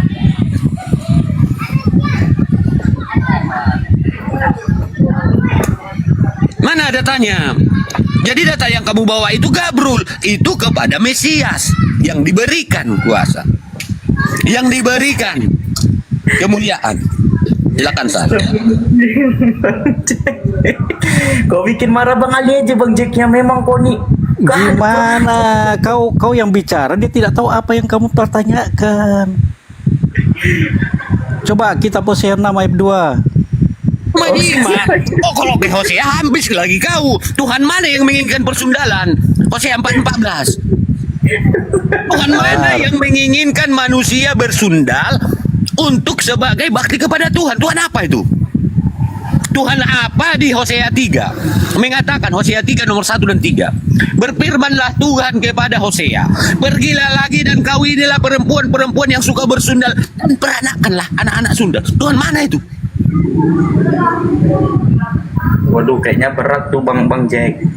Bagusan ini Bang Jack, kita membuka analogi abang aja ya. Ini ku pastikan tumpul analogi abang. Sekiranya abang tuh kan kurang mampu ya. Nah itu abang PR lah sama abangnya. Nah ini coba abang tolong buka di Matius 27 aja bang. Ini lebih mudah kayaknya bang. Ini membangun analogi bang, membangun pola pikir rasio bang. Nah coba abang buka Matius 27 nomor 62 63.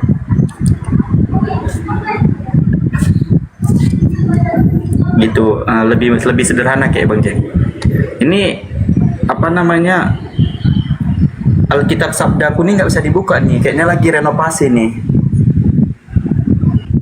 Tengok ya, ini Alkitab Sabdaku lagi nggak bisa dibuka nih, lagi renovasi berarti ini. Lagi ada pembaruan ataupun ada pengurangan atau penambahan kata nih, nggak bisa dibuka. Lagi kosong dia. Lagi apa sih namanya tuh, pengupgradean ya, pengupgradean tuh. Nah berarti aku buka sini aja bang, di Matius 23 ya, Matius 27. Nah Matius 27 bang, nomor 63 bang, 62 63. Boleh baca kan bang Jack? Baca. Oh, udah benci sama nggak kelihatan, nggak kelihatan. Oke, bentar. Sekali layarnya tuh. Oke, bentar ya, biar aku bacakan ya. Nah, Matius 27 nomor 63 ke 62 63 ya. Nah, ini sederhana, ini Matius 27 62 63 ini sederhana kok. Bang Andi, saya besarin, izin Bang Andi ya. Aduh, mana nih kok nggak bisa besarin coy. Nggak bisa besarin, aku udah nggak apa-apa lah, sini lah. Nah di sini kan dikatakan bang, dikatakan di sini. Nih nggak kelihatan ya. Nah nih, keesokan harinya, yaitu sesudah hari persiapan, datang imam-imam kepala dan orang-orang Farisi bersama-sama menghadap Pilatus. Dan mereka berkata, Tuhan kepada Pilatus, kami ingat bahwa si penyesat itu sewaktu hidupnya dia pernah berkata, sesudah 3 hari aku akan bangkit. Yang berkata di sini siapa, Bang? Bagaimana? Nah, kulangin sekali lagi ya. Kulangin sekali lagi. Di sini mereka berkata, Bang, kami ingat. Nah, mereka berkata di sini, mereka berkata, Tuhan, kami ingat bahwa sewaktu si penyesat itu masih hidup, dia pernah berkata. Di sini yang berkata siapa, Bang? Dia pernah berkata. Siapa itu? Para pengikut siapa itu? Aduh, bentar aku ngelek.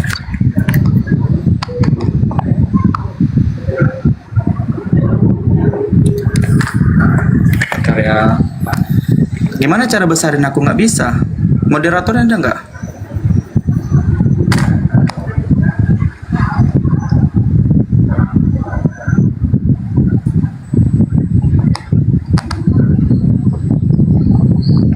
Nah, ini Bang ya.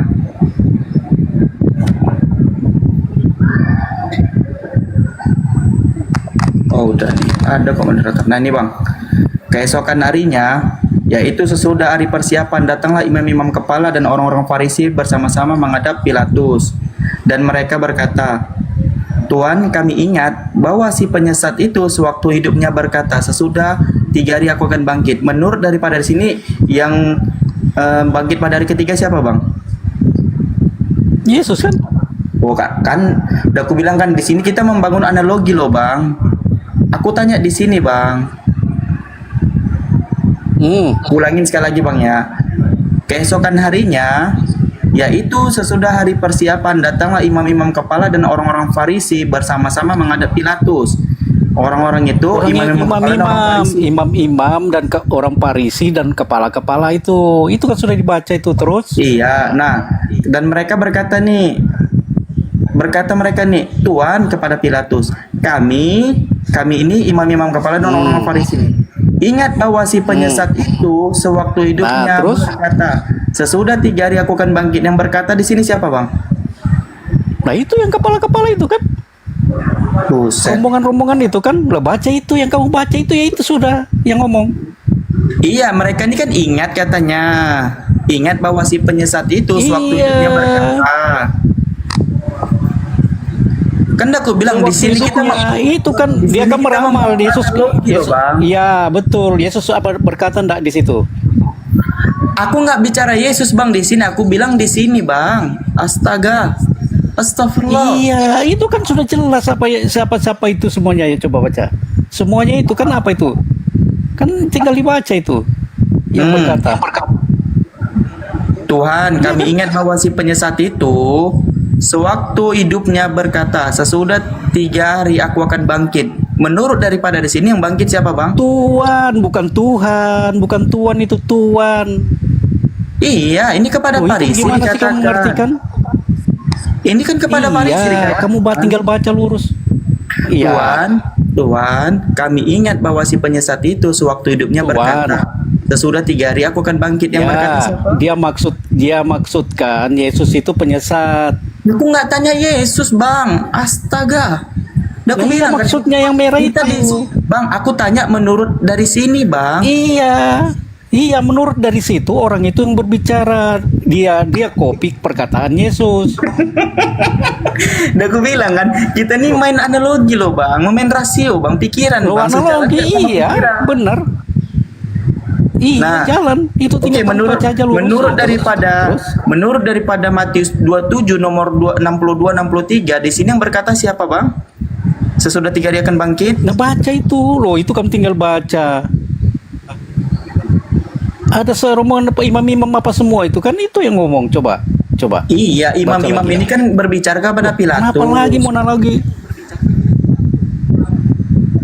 Imam-imam ini kan berbicara kepada Pilatus. Nah, imam-imam ini kan dapat nih informasi ini sebelum dia berbicara kepada Pilatus.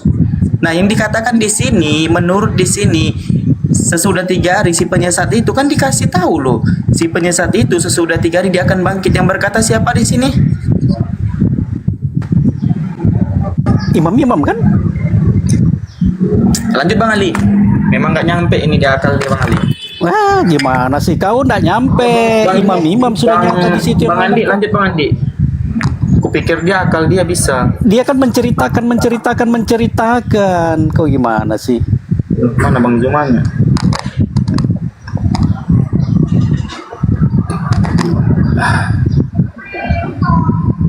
Gimana sih? Astaga.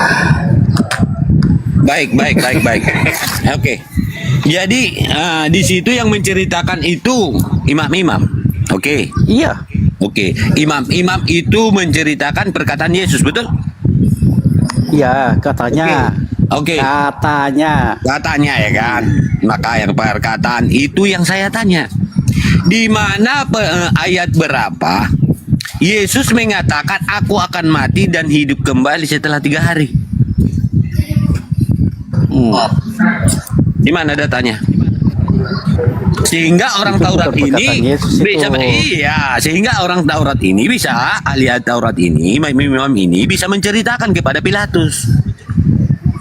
Maka pertanyaannya, di mana ayatnya Yesus pernah mengatakan dirinya akan mati dan hidup kembali setelah 3 hari? Bukan ke situ Bang, bukan ke situ. Sebenarnya tadi narasi aku itu merujuk kepada ini saksi Bang. Ini semuanya nih. Aduh, pusing aku. Jack, kalian pusing. Tar. Aku turun dulu ya. Kalian itu gimana sih antara satu Bang Al dengan saksi Jack? Sal ini kok beda? Saksi kan imam-imam kepala dan orang-orang Farisi kan begitu kan? Kesaksian 2 orang itu adalah sah. Yang di situ berbicara saksi berapa orang Jack? Gini Jack, di situ kan kata Yesus nih di Yohanes 8, 17, 18. Kesaksian 2 orang itu adalah sah. Ada tertulis demikian, kesaksian 2 orang adalah sah. 18-nya, aku bersaksi tentang diriku sendiri dan juga Bapa mengutus aku bersaksi tentang aku. Nah, nomor 17 tadi tertulis di mana? Di Ulangan 17 nomor 2 sampai 6.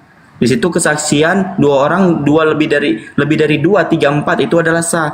Makanya ku narasikan kepada Matius 27 nomor 62 63. Imam-imam kepala dan orang-orang Farisi itu kan saksi kan lebih dari 2, 3 kan. Nah, mengatakan kepada Pilatus bahwa si penyesat itu pernah berkata sesudah 3 hari dia akan bangkit.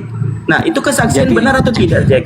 Jadi harus kesaksiannya benar atau tidak itu?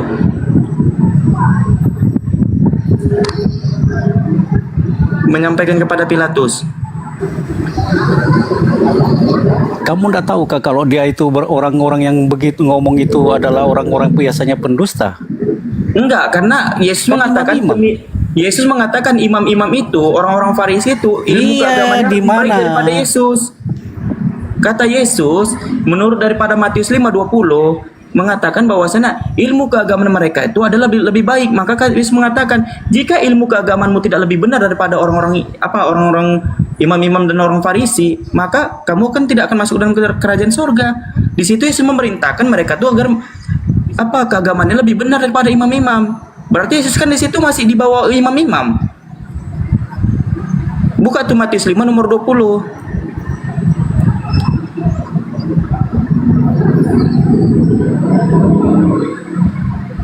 Udah baca?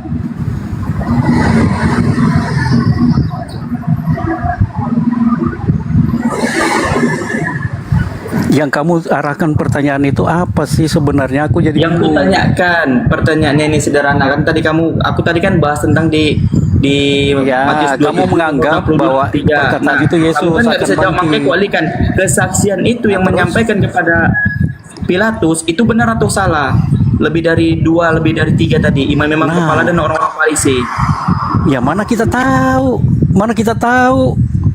Loh kan kita udah ambil tidak, tapi Yesus berkata aku akan Yesus berkata ya kan dalam sebab sebagaimana Yunus berada dalam perut ikan 3 hari 3 malam, demikian juga anak manusia akan berada dalam perut rahim bumi 3 hari 3 malam. Kesaksian tadi Jack, yang kesaksian menyatakan kepada Pilatus itu imam-imam kepala dan orang-orang Farisi itu benar atau enggak mereka mengatakan si penyesat? Saya tidak tahu karena itu imam-imam itu saya tidak percaya karena dia itu bertentangan dengan ajaran Yesus. Bukan biar kamu mengetahui, kan aku katakan di Yohanes 8 nomor 17-18 dikatakan kesaksian 2 orang adalah sah. Ada tertulis demikian. Yesus bersaksi tentang diri sendiri dan juga Bapa yang mengutusnya di 17 saat tadi dikatakan tertulis Jadi harus di mana? ada kesaksinya. Buset. Ya izin dulu ya. Assalamualaikum warahmatullahi wabarakatuh. Ya kawan-kawan izin di atas ada udah kembali aku Sal. Di atas ada saudara kita dari Palestina, Rahaf. Beliau kalau yang ada koin-koin mungkin mau bersedekah silahkan. Karena biasanya memang ditukarkan untuk roti. Jadi satu K itu 3 potong roti. Silahkan kalau mau bersedekah. Izin dulu ya Bang Jack-nya. Dan untuk kawan-kawanku yang tidak bisa melihat Komal Jai itu memang dia itu karena saya pakai anti rungkat ya. Jadi kadang hitam beberapa di layar handphone itu agak hitam gitu. Silahkan dilanjut lagi. Makasih.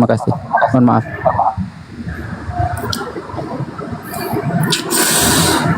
Kasian kali dia Bang Jai.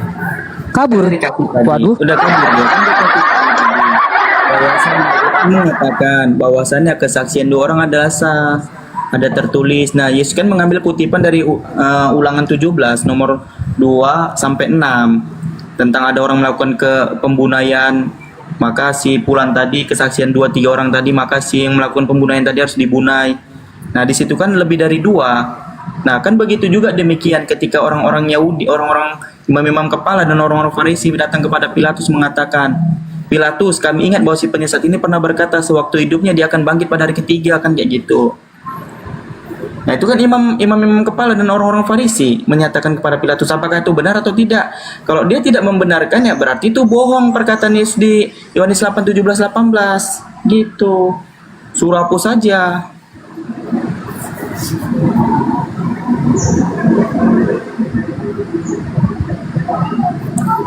Rahab, Assalamualaikum ya ukhti. Waalaikumsalam warahmatullahi wabarakatuh, akhi. Kaifaluki ya ukhti? Alhamdulillah. Masya Allah, Alhamdulillah.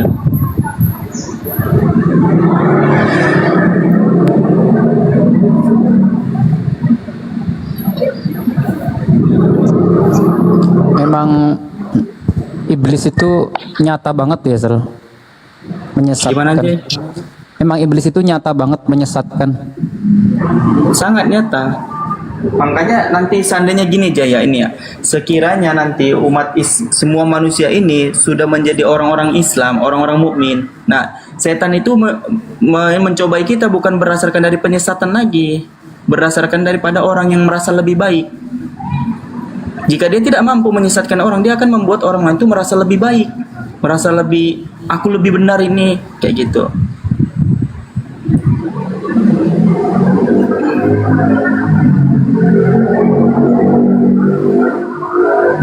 Jangan give mawar ya, saudara-saudaraku. Mawar tuh nggak berlaku di sana, nggak bisa ditukar. Syukron jazakallah.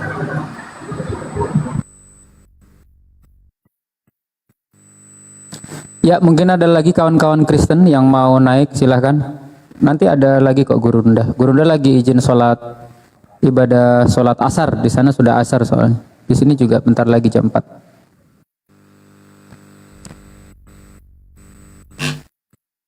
Jadi kalau orang yang meninggalkan ajaran Kristen artinya dia sudah sehat kawan-kawan ya. Sudah sehat. Nah itu dia. Tapi kalau yang masuk ke ajaran Kristen, Gurunda bilang itu bukan kembali, tapi sakit, orang itu sakit. Nah itu dia, sakit dia.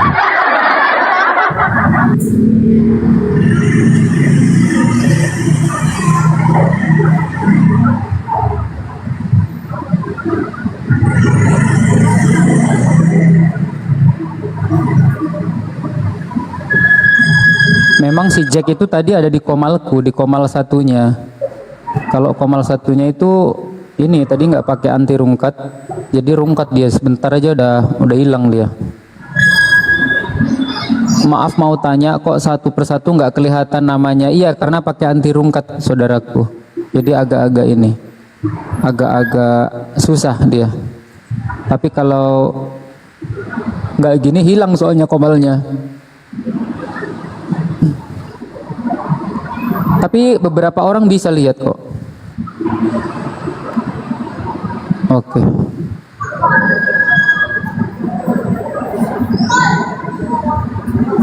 Kau di mana itu Sal? Aku lagi di masjid, sebentar lagi asar. Oh, iya. Ya, makasih yang udah nge-gift si Rahaf ya. Udah Kalau ngaji ngaji ya? aku mute ya. Iya.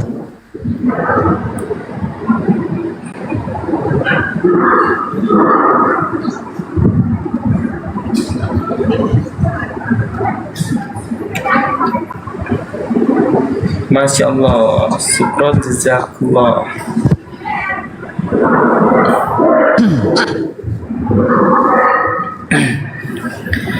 Bismillahirrahmanirrahim. Azan salah. Azan. Haji.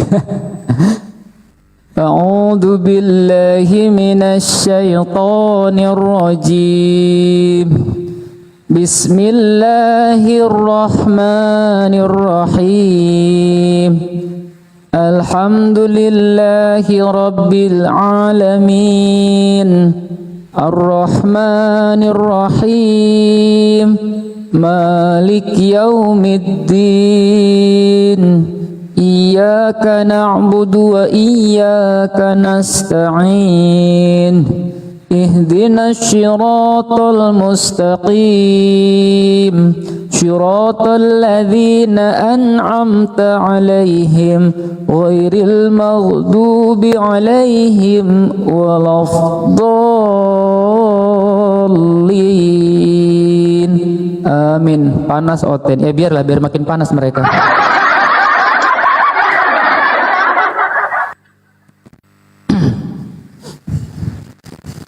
Gak apa-apa ya, biar makin panas mereka. Ya nggak apa-apa, karena kalau di Islam enak kan ketika dibacakan gitu kan. Kalau baca Yeskiel ya agak lain nanti ya. Nah, kalau di Muslim itu Tuhannya tidak bisa mati. Ya, tidak bisa mati, tidak ngantuk, tidak lapar gitu ya. Ya kawan-kawan silahkan kalau yang ada koin-koin apa itu buat saudara-saudara kita di Palestina itu ya, si Rahaf ini ya. Saya karena tidak ada oten ya, saya ngaji aja nggak apa-apa ya, biar mereka makin kepanasan. Bismillahirrahmanirrahim. Allahu la ilaha illa huwal hayyul qayyum. La ta'khudhuhu sinatun wa la nawm. Lahu ma fis samawati wa ma fil ard. Man dhal ladzi yashfa'u indahu illa bi idhnihi.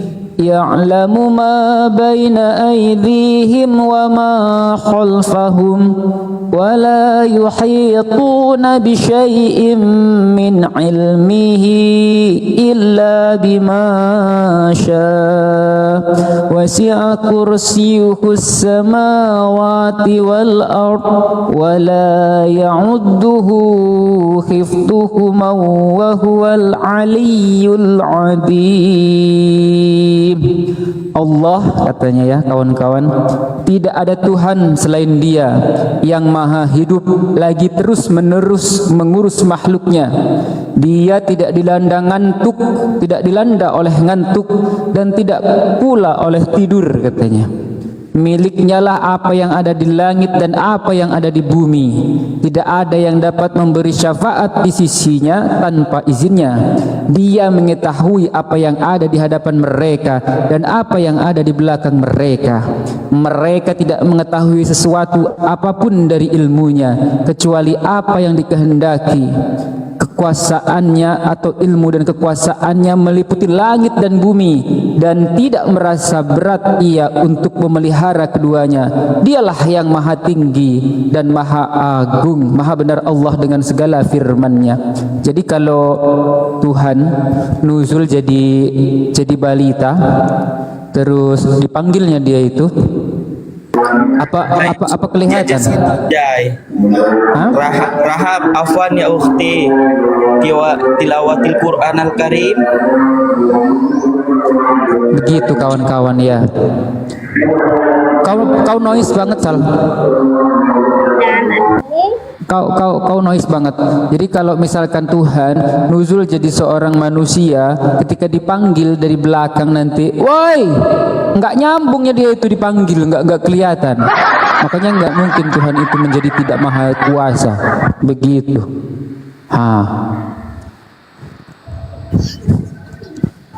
Kau noise, Sal. Ibadahlah dulu. Di sini belum. Silahkan pula aku ngomong sama si Rahab. Kayak mana ngomongnya, nggak paham aku.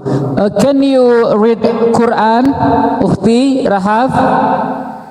Yes. Okay, Al-Fatihah please. Okay. A'udzu billahi minasy syaithanir rajim. Bismillahirrahmanirrahim. Alhamdulillahi rabbil alamin. Ar-Rahmanir-Rahim. Maliki yaumiddin. Iyyaka na'budu wa iyyaka nasta'in. Ihdinas siratal mustaqim. Siratal ladzina an'amta 'alaihim ghairil maghdubi 'alaihim waladdallin. Amin. Sadaqallahul azim. Barakallahu fikum. Amin. Ya.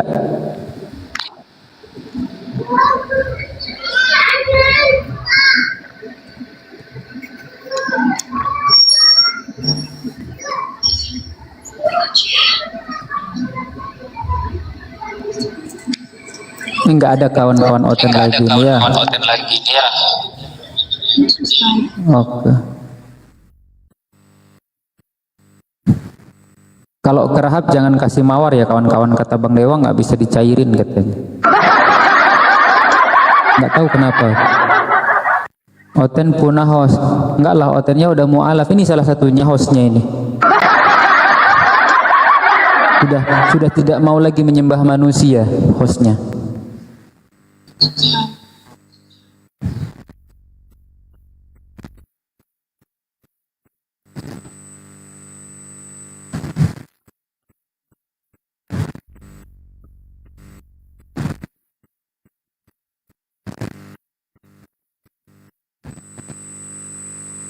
Nggak bisa napa host, nggak bisa apa ini, nggak bisa nyembah manusia ya karena manusia itu bukan Tuhan.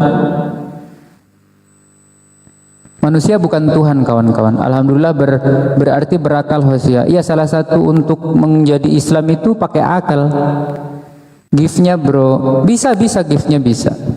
Oh nggak bisa ditukerin kalau ini, kalau mawar katanya. Nggak tahu di sana nggak bisa kalau mawar. Begitu. Karena musuh Kristen itu bukan orang Muslim atau apologet sebenarnya. Musuhnya orang Kristen itu Bible itu sendiri.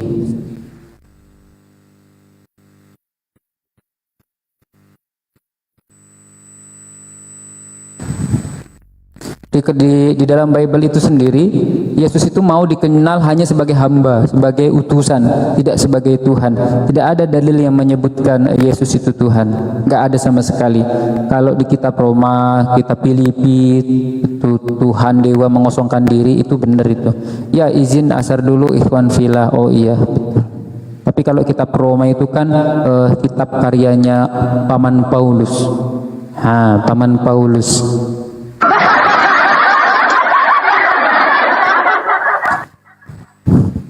Ustadz Miftah monitor tak musuh Ustadz? Bang Dewa nggak ada yang monitor, guys, sendirian aku di sini, ditinggal sendiri aku. Ya Paman Paulus, betul, Paman Paulus. Apa dong? Ya meskipun dia juga sakit bersalin sih, tapi tetap aja kan dia laki-laki kan. Ya kan? Kan Paulus sakit bersalin dibilangnya. Oh, karena saya pakai anti rungkat, jadi nggak bisa di-tag kawan-kawan. Mohon maaf ya, di close terus masuk lagi, coba bisa nggak? Memang agak gitu. Soalnya tadi sebelum ini pakai yang biasa langsung rungkat komalku.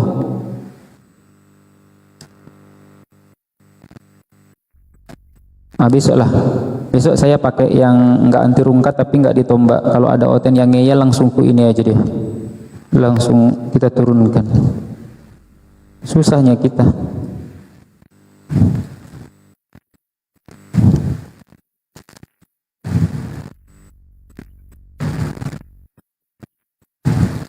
Ya, selamat menjalankan ibadah sholat asar ya kawan-kawanku.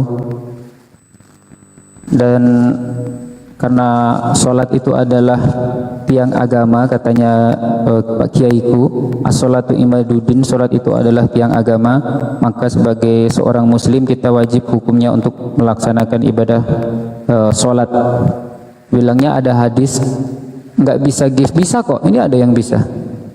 Dibilangnya dalam satu hadis bahwasanya sholat itu bisa menggugurkan dosa-dosa kita. Misalkan sholat asar itu menggugurkan dosa-dosa kita yang dari duhur. Lalu sholat maghrib menggugurkan dosa-dosa kita yang dari asar, dosa kecil ya maksudnya. Karena apa? Karena saat kita menghadap kepada Tuhan Sang Holik, itu kita perbanyak istighfar, memohon ampunan atas dosa-dosa yang kita lakukan sebelumnya itu, tapi bukan dosa menyekutukan Tuhan ya gitu. Makanya kalau ibaratkan mandi, sehari kita mandi 3 kali, bersihnya badan kita. Kalau kita sholat terus setiap hari, nah kita mencegah dari perbuatan keji dan mungkar katanya, dan bersihnya nanti gitu. Rahab dari mana Bang? Rahab dari Palestina. Nah, beda lagi dengan penebusan dosa. Kalau dosanya ditebus, berarti kalau dia berbuat dosa lagi, ya Tuhan harus turun lagi ke bumi untuk nebus dosa umat manusia gitu. Makanya nggak masuk akal itu menurutku ya.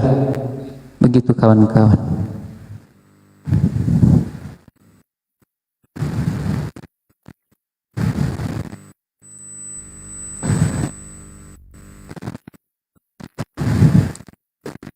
Nilai matematika oten 6 ya, 2 nilai matematika oten itu 2. Kenapa? Kalau kau beli donat kalau kau oten beli donat ya, aku mau beli donat itu setengah lusin tuh 6 kalau orang normal.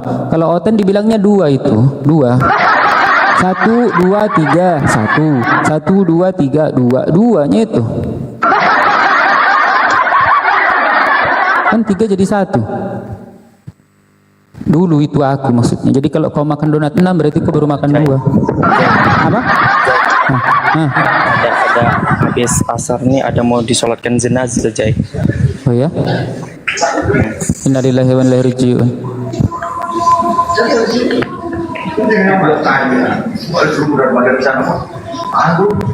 Oh berarti ada yang nggak bisa nih ngasih gift ini kawan-kawan ya. Iya, jadi kalau oten makan donat 6 tuh baru ngomong 2 dia.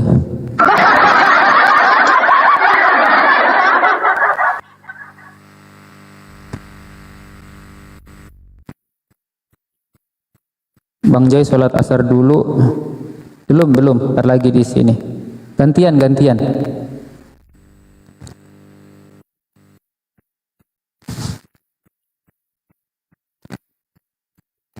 Ini karena nggak bisa nge-give ya, izin ya. Rahab, thank you.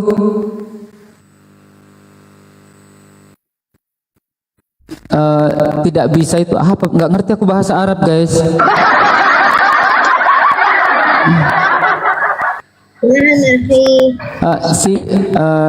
My followers can send gift to you. Cannot send gift to you because here TikTok is error. Yeah, TikTok is error. Can send gift to you. So I'm sorry. Okay. Thank you Rahab ya. Thank you ya. Maybe tomorrow you can come in here. Okay? Assalamualaikum ya kawan-kawan ya. Maaf ya kawan, kasihan juga dia di atas. Syukron yang udah ngasih tadi ya.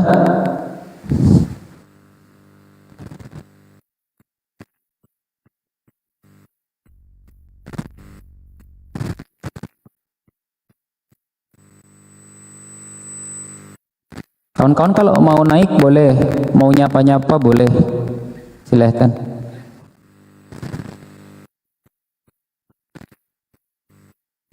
Ustadz Miftah, monitor.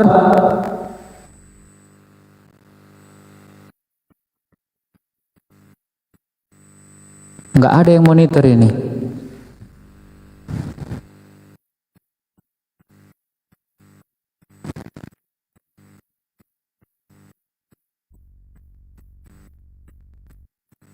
Dibawa aja Bang Host, baik.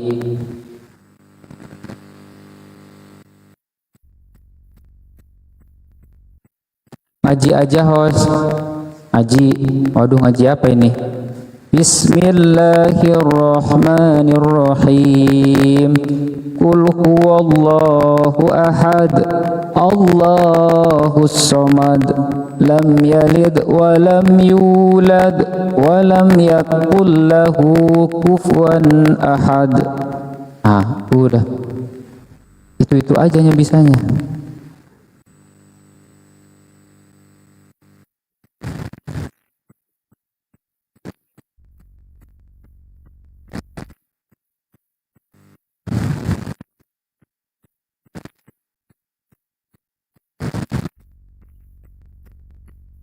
Nggak ada kawan-kawan Kristen yang naik. Naiklah kawan-kawan Kristen, silahkan naiklah. Boleh. Salawat abangku. Salawat. Salatullah, salamullah ala taha rasulillah. Salatullah, salamullah ala yasin habibillah. Salatullah, salamullah ala taha rasulillah. Salatullah, salamullah ala yasin habibillah.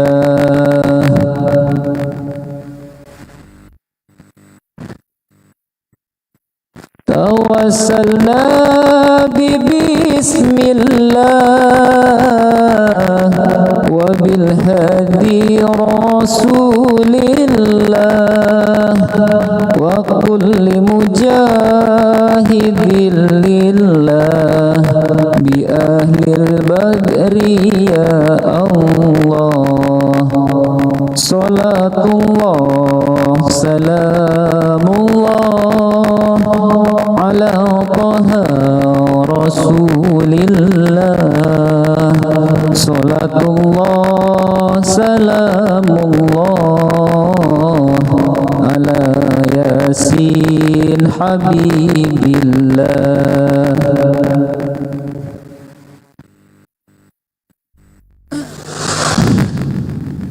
Malunya kok disuruh sholawat.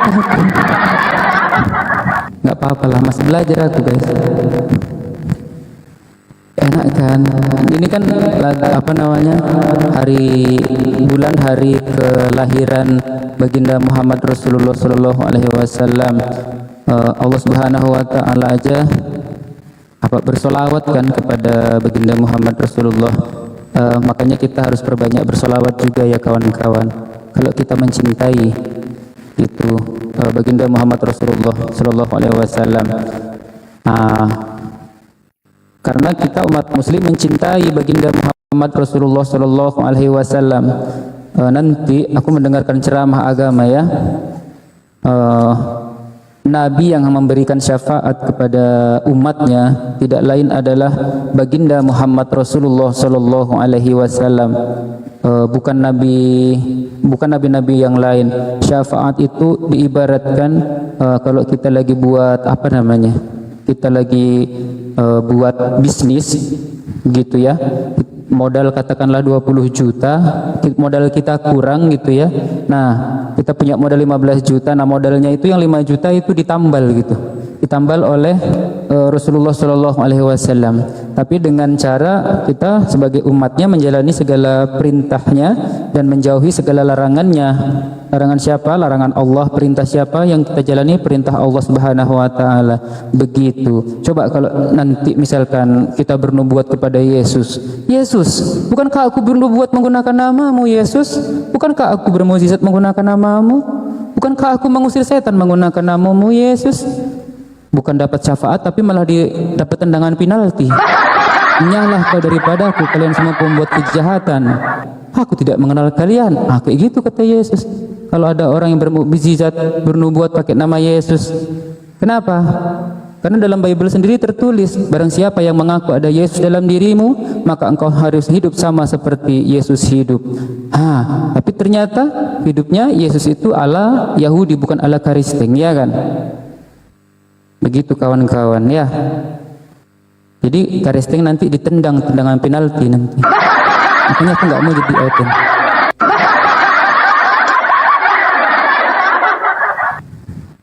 Waalaikumsalam warahmatullahi wabarakatuh yang baru bergabung. Salatullah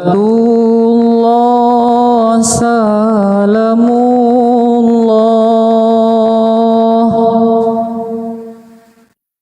ala Taha Rasulillah.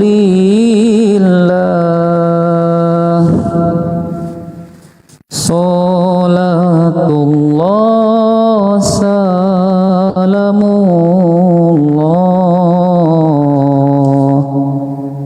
ala Yasin Habibillah.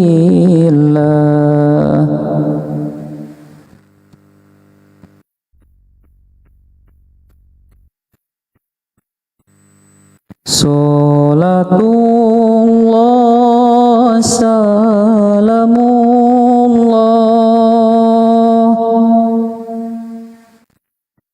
ala Taha Rasulillah. Salatullah salamullah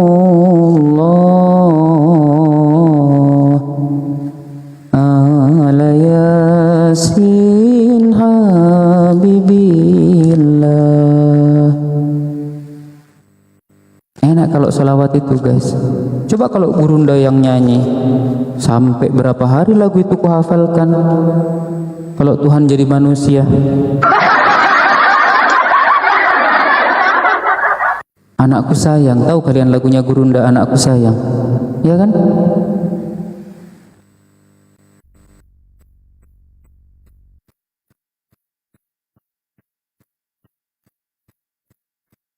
Allahumma sholli ala sayyidina. Jangan ya, jangan nyanyi Anakku Sayang ya. Iya, damai hati ini. Itu lagunya gurunda soalnya, nanti hak ciptanya nanti beda nanti.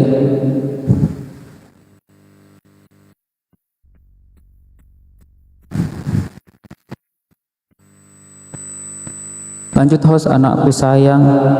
Nanti pelanggaran hak cipta loh, itu lagunya gurunda loh. Anakku sayang, mirip-mirip gurunda, nggak apa-apa lah, dikit-dikit lah. Yang adalah Tuhanku sendiri, tidurlah anakku. Gitu kan? Esok besar kau kan nggak mau lah aku lah. Aduh, tidur nanti kalian, janganlah, malu aku Lebih marah nanti sama Gurunda. Aduh, Bang Jai ini hak ciptaku diambil nanti gitu nih. Kena hak cipta aku nanti, kena bayar royalti nanti aku sama Gurunda, jangan. Maaf ya Gurunda, maaf ya. Habisnya Gurunda enak kalau nyanyi itu, aku sampai tidur itu. Maaf ya Gurunda ya.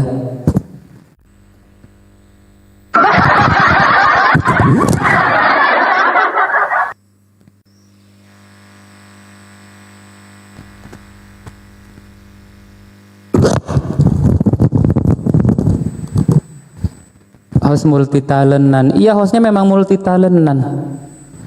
Itulah. Dulu hostnya mantan ini putra putri altar, jadinya hostnya multi talentan. Asal jangan kau minta lagu yang aneh-aneh aja. Kau minta lagu aneh-aneh nanti hostnya nggak bisa tidur pula nanti aku. Habiskan lagunya. Apa lagu Malam Kudus? Malam nggak mau lah. Masa aku nyanyi lagu itu? Janganlah. Mending aku sholawat.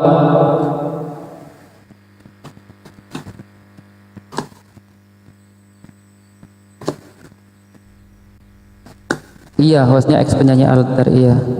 Sholawat Jibril guys, sholawat Jibril itu enak. Awas bang host, ntar kena hak cipta Gurunda Zuma. Iya itu makanya jangan kau suruh aku nyanyi anakku sayang, nggak mau aku nanti kena hak cipta pula aku, pelanggaran hak cipta itu, kena royalti aku nanti. Tapi enak lagu itu. Belum lagi kalau Gurunda bacain syair itu ya. Enak kali itu. Galatia 3:13 dibuat syair. Merdu kali Gurunda baca itu. Malam Kudus macece. Nggak ada lagi oten ini. Padahal aku udah pancing-pancing loh. Ya aku salawat aja ya, salawat Jibril ya, sedikit ya.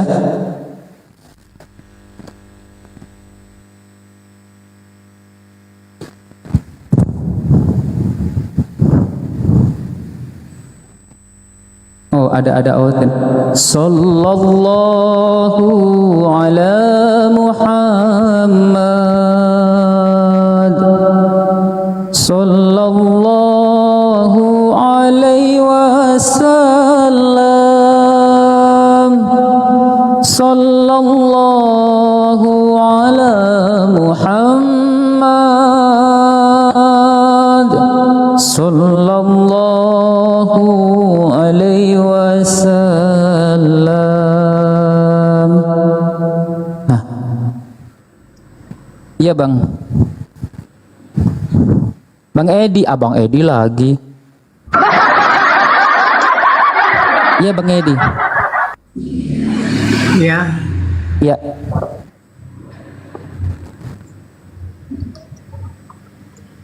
Gimana Bang Edi? Apanya gimana? Tuhannya masih Yesus. Iya. Oh. Tuhanmu di mana? Tuhanku. Iya. Tuhan saya lebih dekat daripada urat leher Bang Edi. Kata siapa? Ada di mana saja. Dia berupa apa? Berupa apa?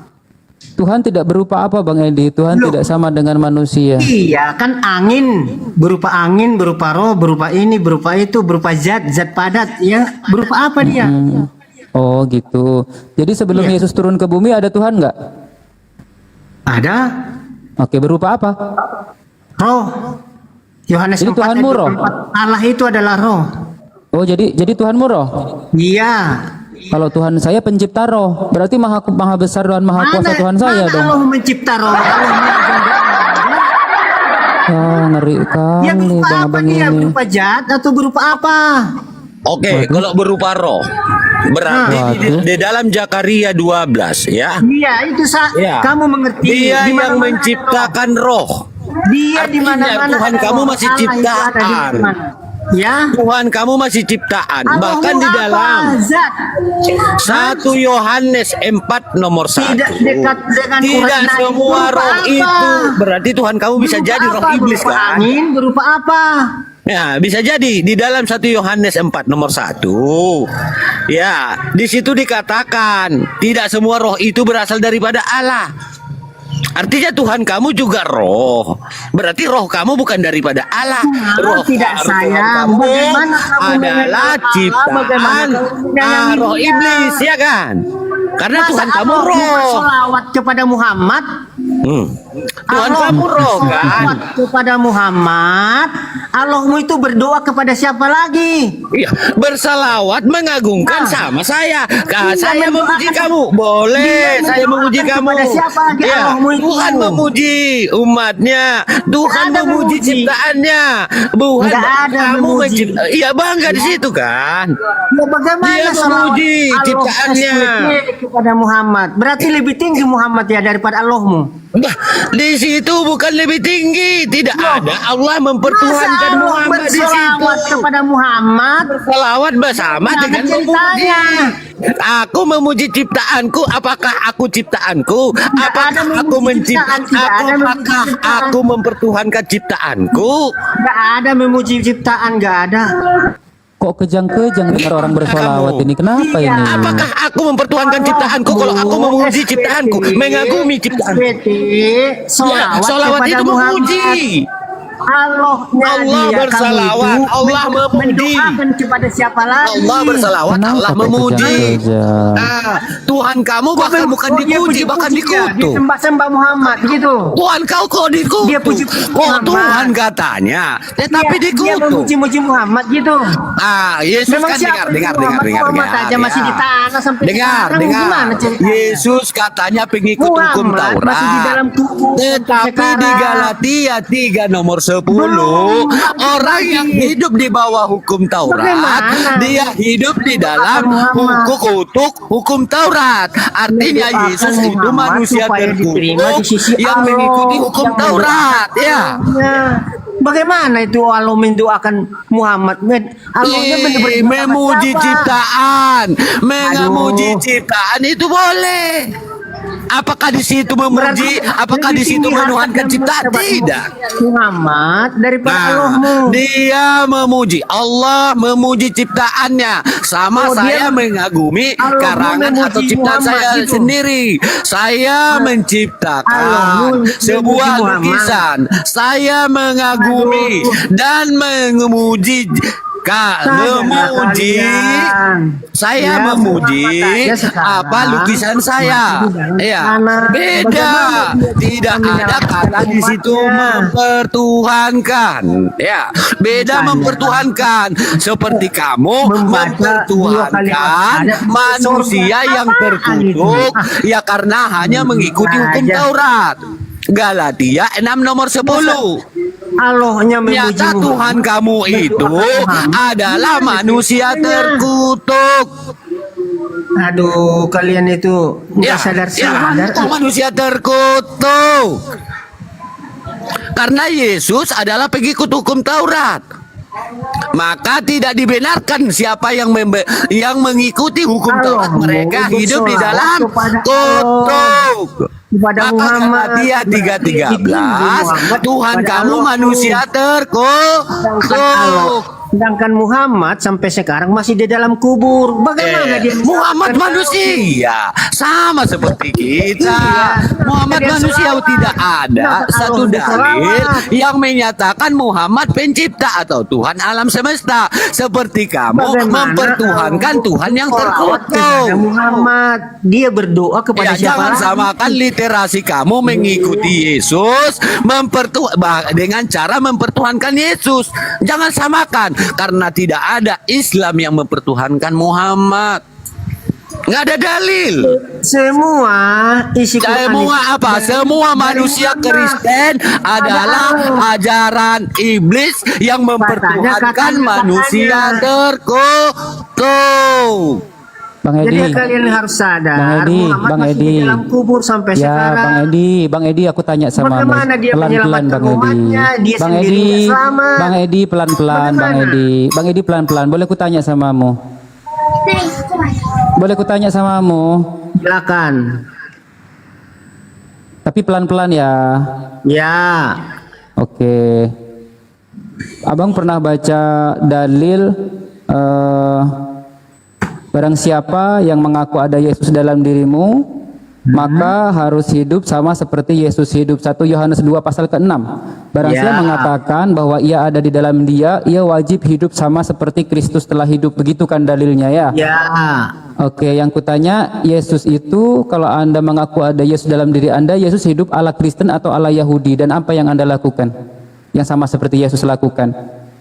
Allah Kristen.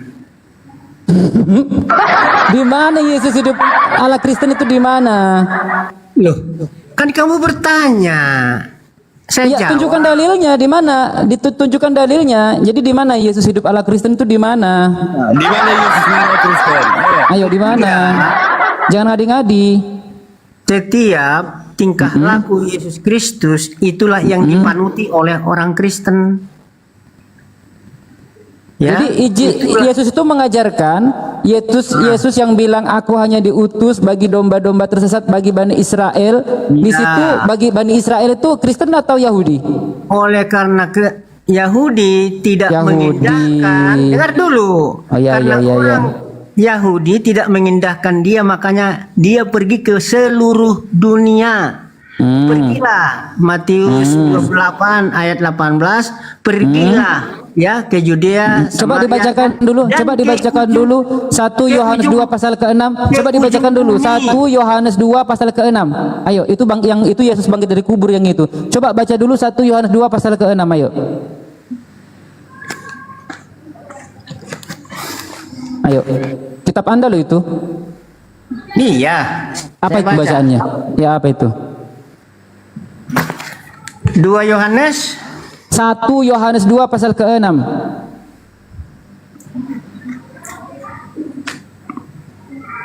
1 Yohanes berapa? Ya Allah.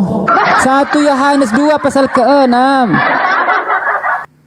Nah, barang siapa mengatakan bahwa ia ada di dalam dia, ada di dalam dia, ya, ia wajib hidup sama seperti Kristus telah hidup. Nah, Benar maka betul, makanya aku tanya, Yesus waktu hidup, itu Yahudi ala Yahudi atau ala Kristen? Dengar dulu, kalau ada Kristus atau Yesus di dalam dirinya, dia bersifat daripada seperti Yesus. Yesus saat hidup, dia hidup ala Yahudi atau ala Kristen? Dia menuruti ajaran daripada Yahudi. Nah, kenapa kau hidup ala Kristen? Hah? Iya, kenapa kau hidup ala Kristen? Berarti kau bukan pengikut Yesus kan? Dia adalah menggenapi seluruh para nabi dan Taurat. Iya, kan pertanyaannya, barang siapa yang mengaku ada Yesus dalam dirimu, lengkap semua para nabi dan Taurat dan hukum ada di dalam dia. Apabila kita percaya kepadanya, iya, barang siapa yang mengaku ada Yesus dalam dirimu, maka harus hidup sama seperti Yesus hidup. Iya, benar. Nah, betul kan? Pertanyaannya, ini sama seperti Yesus. Oke, kamu sama seperti Yesus. Yesus makan babi enggak? Yesus makan babi enggak? Saya tidak haram itu. Jangankan babi, unta juga haram. Yesus bersunat enggak? Yesus bersunat enggak? Yesus bersunat enggak? Bersunat. Kau bersunat Tapi enggak? dia tradisi Ya, kau bersunat enggak? Kau bersunat enggak? Bersunat. Ada apa? Berarti Kristus Yesus tidak berguna bagimu. Nah, bertentangan kan? Baca Galatia 5 pasal kedua. Ya, baca Galatia 5 pasal kedua. Ayo baca dulu Galatia 5 pasal kedua. Ya, baca dulu Galatia 5 pasal kedua. Baca dulu karena beda. Baik, baca dulu Galatia 5 pasal kedua. Baca dulu Galatia 5 pasal kedua. Mengimani Taurat, tidak mengimani Yesus, itu dia. Baca Galatia 5 pasal kedua kalau kau bersunat. Ya, baca dulu. Apa bunyinya? Apa bunyinya? Yang bersunat itu hati. Ya, tidak Di wajib. mana sunat hati? Tidak wajib pelermu itu disunat? Apa Oh, di pelermu? mana? Di mana tertulis itu? Di mana hukumnya? Pelermu kau bawa ke Di surga mana dah. hukumnya? Iya, Di kalau mana? Di kau- mana? Waduh. Di mana tertulis? Bidadari di bawah Baca alat Kejadian sunatannya 17 itu. pasal Ya. ke-14. Dan orang yang tidak disunat, yakni laki-laki yang tidak dikerat kulit hatannya, maka orang itu harus dilenyapkan dari antara orang-orang sebangsanya. Ia telah mengingkari perjanjianku. Apa orang ini? Apa sih orang ini? Baca Kejadian 17 pasal ke-14. Ayo, baca itu kejadian itu. Kenapa kau kejang-kejang? Seks itu di sorga Islam. Ada kau pergi aja lah. Ya pergilah kau, malas aku, malas. Udah tua bangka pun kau. Mana ada sunat hati? Udah jelasnya itu di Kejadian 17 pasal ke-14, dan orang yang tidak disunat yakni laki-laki yang tidak dikerat kulit hatannya, maka orang itu harus dilenyapkan dari antara orang-orang sebangsanya. Ia telah mengingkari perjanjianku. Bahkan ya, orang yang tidak dikerat kulit hatannya haram hukumnya masuk ke bait suci, dibilangnya. Iya nggak Bang Ali? Iya, jadi di sini tadi sunat hati, apanya yang dipotong? Sunat hati, maksudnya dari sunat hati inilah tunduk kepada perintah yang Allah atau yang sudah dinubuatkan oleh Yesus. Itu sunat hati. Begitu. Sekarang ternyata kau tidak bersunat, ada larangannya meskipun yang melarangmu itu bersunat. Siapa? Paulus. Galatia 5 pasal kedua. Sebab aku Paulus mengatakan kepadamu, barang siapa yang menyunatkan dirimu, maka Yesus Kristus tidak akan berguna bagimu. Itu kemana kau? Berarti harus nggak waras ya. Kalau hati sudah hilang, sudah dipotong, sudah hilang ya. Nah, butuh ketidaksadaran di sini. Kalau dalil sunat hati. Nah, ada sunat hati. Yesus ngajarin sunat hati. Dalilnya di mana? Enggak ada. Kok pakai menghujat pula? Dasar kau ya. Itulah orang yang sudah disesatkan itu. Emang agak lain no, kau nih. Untung aku udah nggak tersesat lagi ya. Ih, amit. Masa hatinya disunat, kesadarannya dihilangkan. Nah itu namanya. Kesadaran dihilangkan di sini. Kalau sunat hati itu kan adalah kesadaran kita. Ya kalau umat kewarasan muslim kita. tadi Bang Ali, kalau umat muslim kita bersolawat karena kita mencintai baginda Muhammad Rasulullah Sallallahu Alaihi Wasallam ya Bang ya. Nah umat kita muslim kan memuji di situ. bersolawat karena adanya perintah langsung loh dari Allah Subhanahu Wa Taala dan Rasulullah kan, bentuk cinta, penghormatan dan doa kepada Nabi Muhammad juga, yang juga mendatangkan banyak manfaat kan dan keutamaan di dunia dan akhirat, seperti ya dihapuskannya dosa, diangkatnya derajatnya dan diperolehnya syafaat di hari kiamat. Bahkan di surat Al-Ahzab ayat 56 itu Al-Quran memerintahkan umat Islam untuk bersolawat dan mengucap salam kepada baginda Muhammad Rasulullah Sallallahu Alaihi Wasallam. Jelas. Nah karena kami mencintai yang tadinya gelap gulita kepada yang terang benderang seperti sekarang ini. Kami mencintai Nabi kami, menyayangi Nabi kami, sehingga kami Allahumma salli ala sayyidina Muhammad, ya kan? Wa asghili dhalimin bi dhalimin. Kami mencintai. Nah kalau kalian, barang siapa yang mengaku ada Yesus dalam dirimu, maka harus hidup sama seperti Yesus hidup. Yesus bersunat, kau nggak bersunat tapi sunat hati, nggak lain kau. Ya, Yesus pula jadi pengikut kau. Ngaku pengikut. Enggak lain kau. Lain ya. Makanya kau diusir sama Yesus. Barang siapa itu kan Matius 7:21-22-23. Tidak setiap orang yang memanggil aku Tuhan, Tuhan akan masuk ke dalam kerajaan sorga, melainkan dia yang mengikuti perintah Bapakku yang di sorga.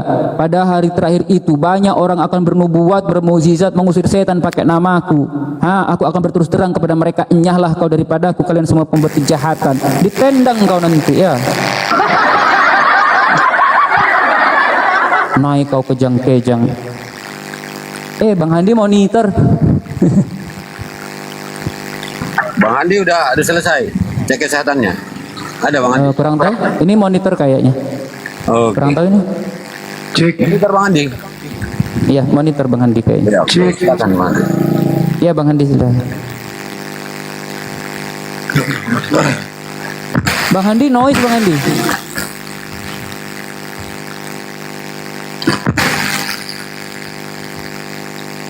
Ya sabar ya kawan-kawan ya. Loh kok turun? Jangan turun Bang Handi. Jangan tinggalkan aku. Jangan itu. Nice. Oh, aku ditinggalkan sama Bang Hadi. Iya, jadi yang terkutuk dan mati di kayu salib itu adalah orang-orang yang mengikuti hukum Taurat, kata Paulus. Galatia 3 nomor 10. Di Galatia 3 nomor 10, orang-orang yang hidup di bawah hukum Taurat, mereka hidup di dalam hukum kutuk. Mereka adalah manusia-manusia terkutuk. Kan? Maka Yesus menjadi manusia terkutuk di tiang salib untuk membatalkan Galatia 3:13. Ini pengajaran Paulus mengatakan yang mengikut hukum Taurat mereka di dalam kutuk. Jadi kalau Sidi tadi bersunat katanya, berarti dia hidup di dalam hukum Taurat. Artinya dia adalah manusia terkutuk menurut Galatia 3 nomor 10. Nggak kelihatan nama-nama di atas Jai. Iya Bunda, Jai pakai anti rungkat. Jadi memang kayak gitu. Di close aja nanti masuk lagi. Emang begitu, susah memang kalau pakai anti rungkat. Mohon maaf ya kawan-kawan. Tapi kalau nggak pakai anti rungkat, rungkat komal kita, apalagi datang penghujat kayak tadi itu. Susah. Iya, jadi minta naik lagi ya. Naik lagi. Mana? Enggak, kita suruh dia naik lagi. Naik lagi. Udah nggak berani deh. Nah, tunjukkan data, kita bicara by data. Bukan modal congor seperti tadi itu si Dimas itu. Nah, Dimas itu mengatakan Yesus mati dan dibunuh untuk menebus dosa. Kapan diajarkan sama Yesus, aku akan mati dan hidup kembali untuk menebus dosa? Di mana tertulis? Nggak ada data. Yang lebih lucu Bang Ali, tadi dia menyebutkan bahwasannya Yesus itu hidup ala Kristen. Kapan Yesus mengenal Kristen? Kapan Yesus mengenal Kristen? Kapan Yesus mengenal Kristen? Nggak ada Yesus mengenal Kristen. Kapan itu? Cambuk pula nanti sama guruku. Nggak ada loh.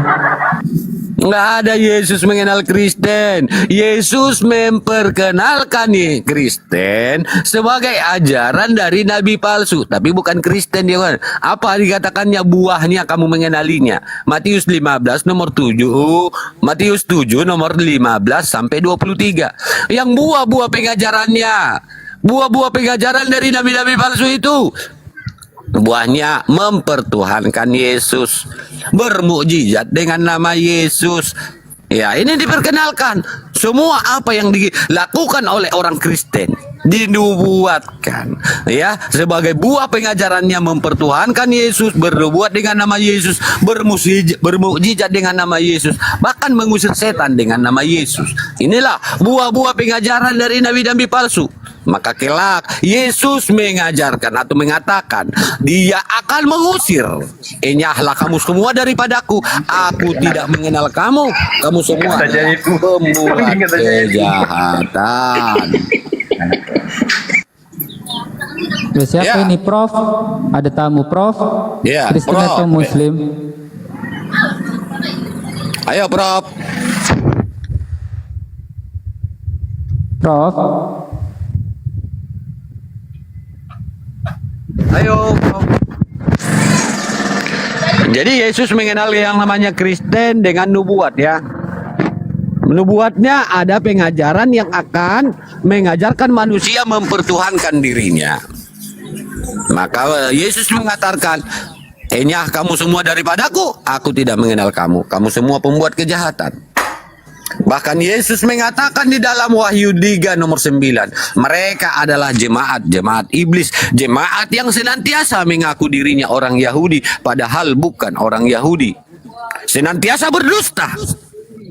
Ya, Roma 3 ayat 7. Ajaran Paulus yang melahirkan Kristen dibangun di atas dusta dan kebohongan. Roma 3 ayat 7, Filipi 1:18. Maka kita pertanyakan, siapakah yang mengajarkan Paulus atau menuntun Paulus untuk berdusta?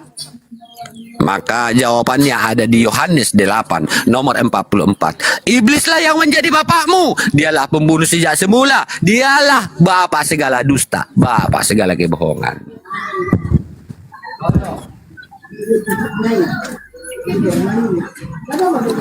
Ya. Aku yang bicara, Bang Ali Aceh, yang warna merah. Jadi jelas ya. Oke, yang baru naik silakan buka mic-nya. Halo Bang Mahok.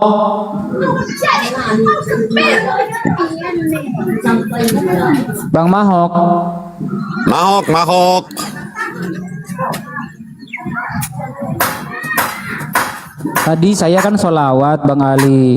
Kepanasan dengar aku sholawat. Mungkin dia nggak pernah sholawat gitu loh. Kenapa Dia kan kalau nggak mau sholawat. Dia Masalahnya- senantiasa di ajarannya mengutuk Tuhannya. Makanya kalau kita kan memuliakan, umat muslim itu kan memuliakan Isa alaihi salam, Nabi Ibrahim alaihi salam, Nabi Muhammad sallallahu alaihi wasallam, semuanya dimuliakan. Ada oten datang, enggak, pokoknya harus terkutuk, pokoknya harus diludahi, pokoknya harus digantung. Ngeri. Aku juga gitu sih dulu. Makanya enggak gitu lagi. Tuh si Sal juga gitu tuh dulu tuh.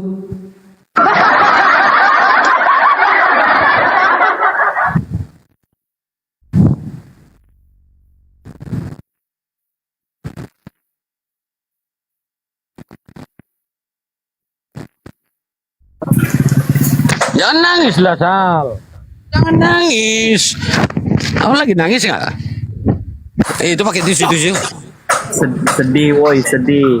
Oh, sedih melihat Bang Tuhan Guru. mati dan dibunuh dan Bukan. sebagai manusia terkutuk di tiang salib. Sedih nggak kamu itu? Bukan, tadi kan habis sholat jenazah. Oh iya. Ada yang meninggal? Oke, kita juga akan mati juga. Tiada manusia yang hidup di dunia ini yang tidak akan mendapatkannya, yaitu kematian. Tetapi apa bekal? Sekarang kita mengajarkan manusia untuk mempersiapkan dirinya untuk menghadapi suatu masa yang dimana masa itu akan didapatkannya, yaitu kematian. Ada 3 hal yang menjadi modal kita. Kullu nafsin dha'iqatul maut. Setiap yang bernyawa itu pasti akan merasakan kematian. Betul, kullu Nah, nafsin. apa nanti yang jadi ini amal ibadah kita? Iya, betul. Ada 3. Seperti sebagaimana pengkhotbah 9 nomor 5 mengatakan, setiap manusia tuh benar-benar tahu mereka tuh akan mati. Kapan matinya? Yaitu nggak tahu kapan, entah dia lagi dalam keadaan senang, susah, kecelakaan dan lain-lain. Itu pengkhotbah 9. Tiba-tiba ada yang mengatakan upah dosa ialah maut. Buset, lebih paham dia daripada Tuhan. Sementara Tuhan berfirman kan bahwasannya orang-orang yang hidup itu mereka benar-benar tahu akan mati. Artinya mau dia baik, jahat, dalam keadaan senang, susah, akan binasa sekalipun mereka tuh sembunyi di dalam apa namanya tempat yang mereka buat itu tong ataupun wahdah, tetap mati bila kematian itu sudah datang menghampiri mereka waktunya, yaitu ajal kan. Nah, tapi dalam mereka itu tidak ada begitu. Mereka itu meyakinkan upah dosa ialah maut. Dalam apa? Dalam Roma 6 nomor 23 ya kalau nggak salah. Kan nggak nyambung. Makasih, Bu.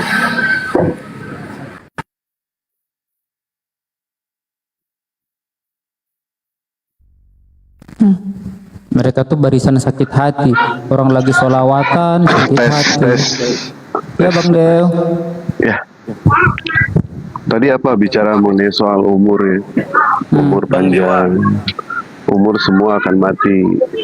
Sebenarnya ada satu cara supaya kita itu panjang umur. Itu mudah sebenarnya. Apa tuh Bang Dew? Caranya kita punya penyakit budeg. Jadi pada saat malaikat maut manggil, kita budeg lagi denger. Tapi Bang Dew, kalau gitu nggak ada malaikat salah loh Bang Dew. Nggak ada malaikat salah. Aku belum nemu atau baca selama aku jadi muslim ada malaikat itu korupsi ayat gitu kan. Ini kurang baik, nggak aku sampaikan nggak ada Bang Dew. Ayo. Jadi pasti tetap orang budak juga metong. Iya, Wahyu tapi kan sampaikan. setidaknya kalau malaikat maut manggil, dia kan nggak ngedenger. Nggak Kan ngedenger nggak dia. dipanggil, dicabut nyawanya bukan dipanggil.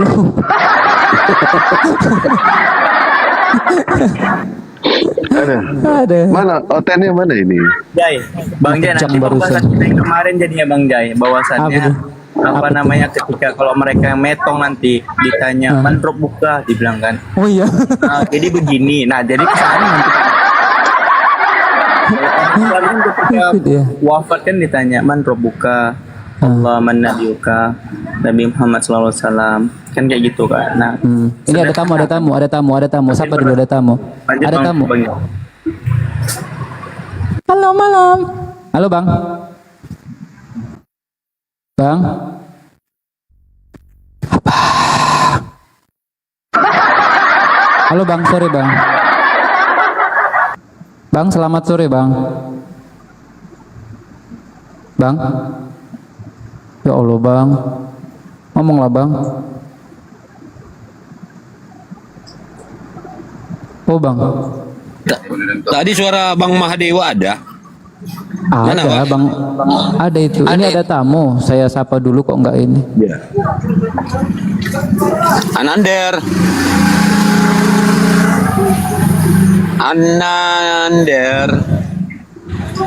Halo. Bang Dewa, halo Bang. Anderson.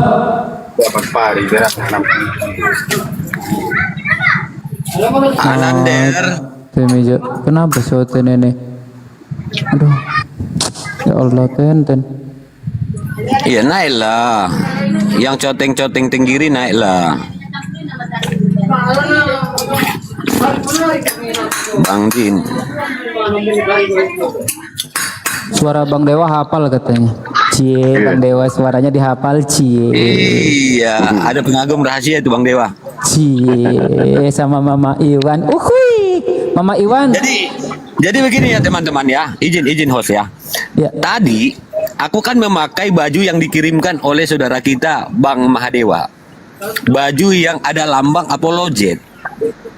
Nah, dengan lambang itu aku tunjukkan kepada pendeta tadi. Mereka ketar-ketir teman-teman. Ya. Dan saya buktikan dengan saya berdiskusi tadi sama dia, nggak sampai 30 menit mereka kabur. Ya, secara offline. Ya. Saya perkenalkan diri saya sebagai Laskar Apologet Islam Indonesia. Nah, dengan memiliki kaidah keilmuan. Jadi saya tunjukkan kepada mereka tadi. Mereka ketar-ketir teman-teman, langsung berak di celana, pengen ke WC terus, kabur langsung.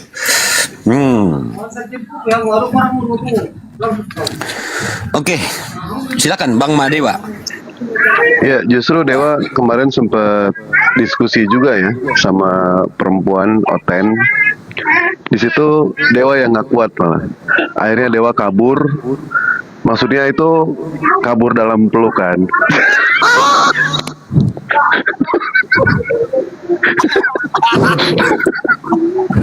Bang Dewa berani nggak Sherlock sama aku Bang Dewa?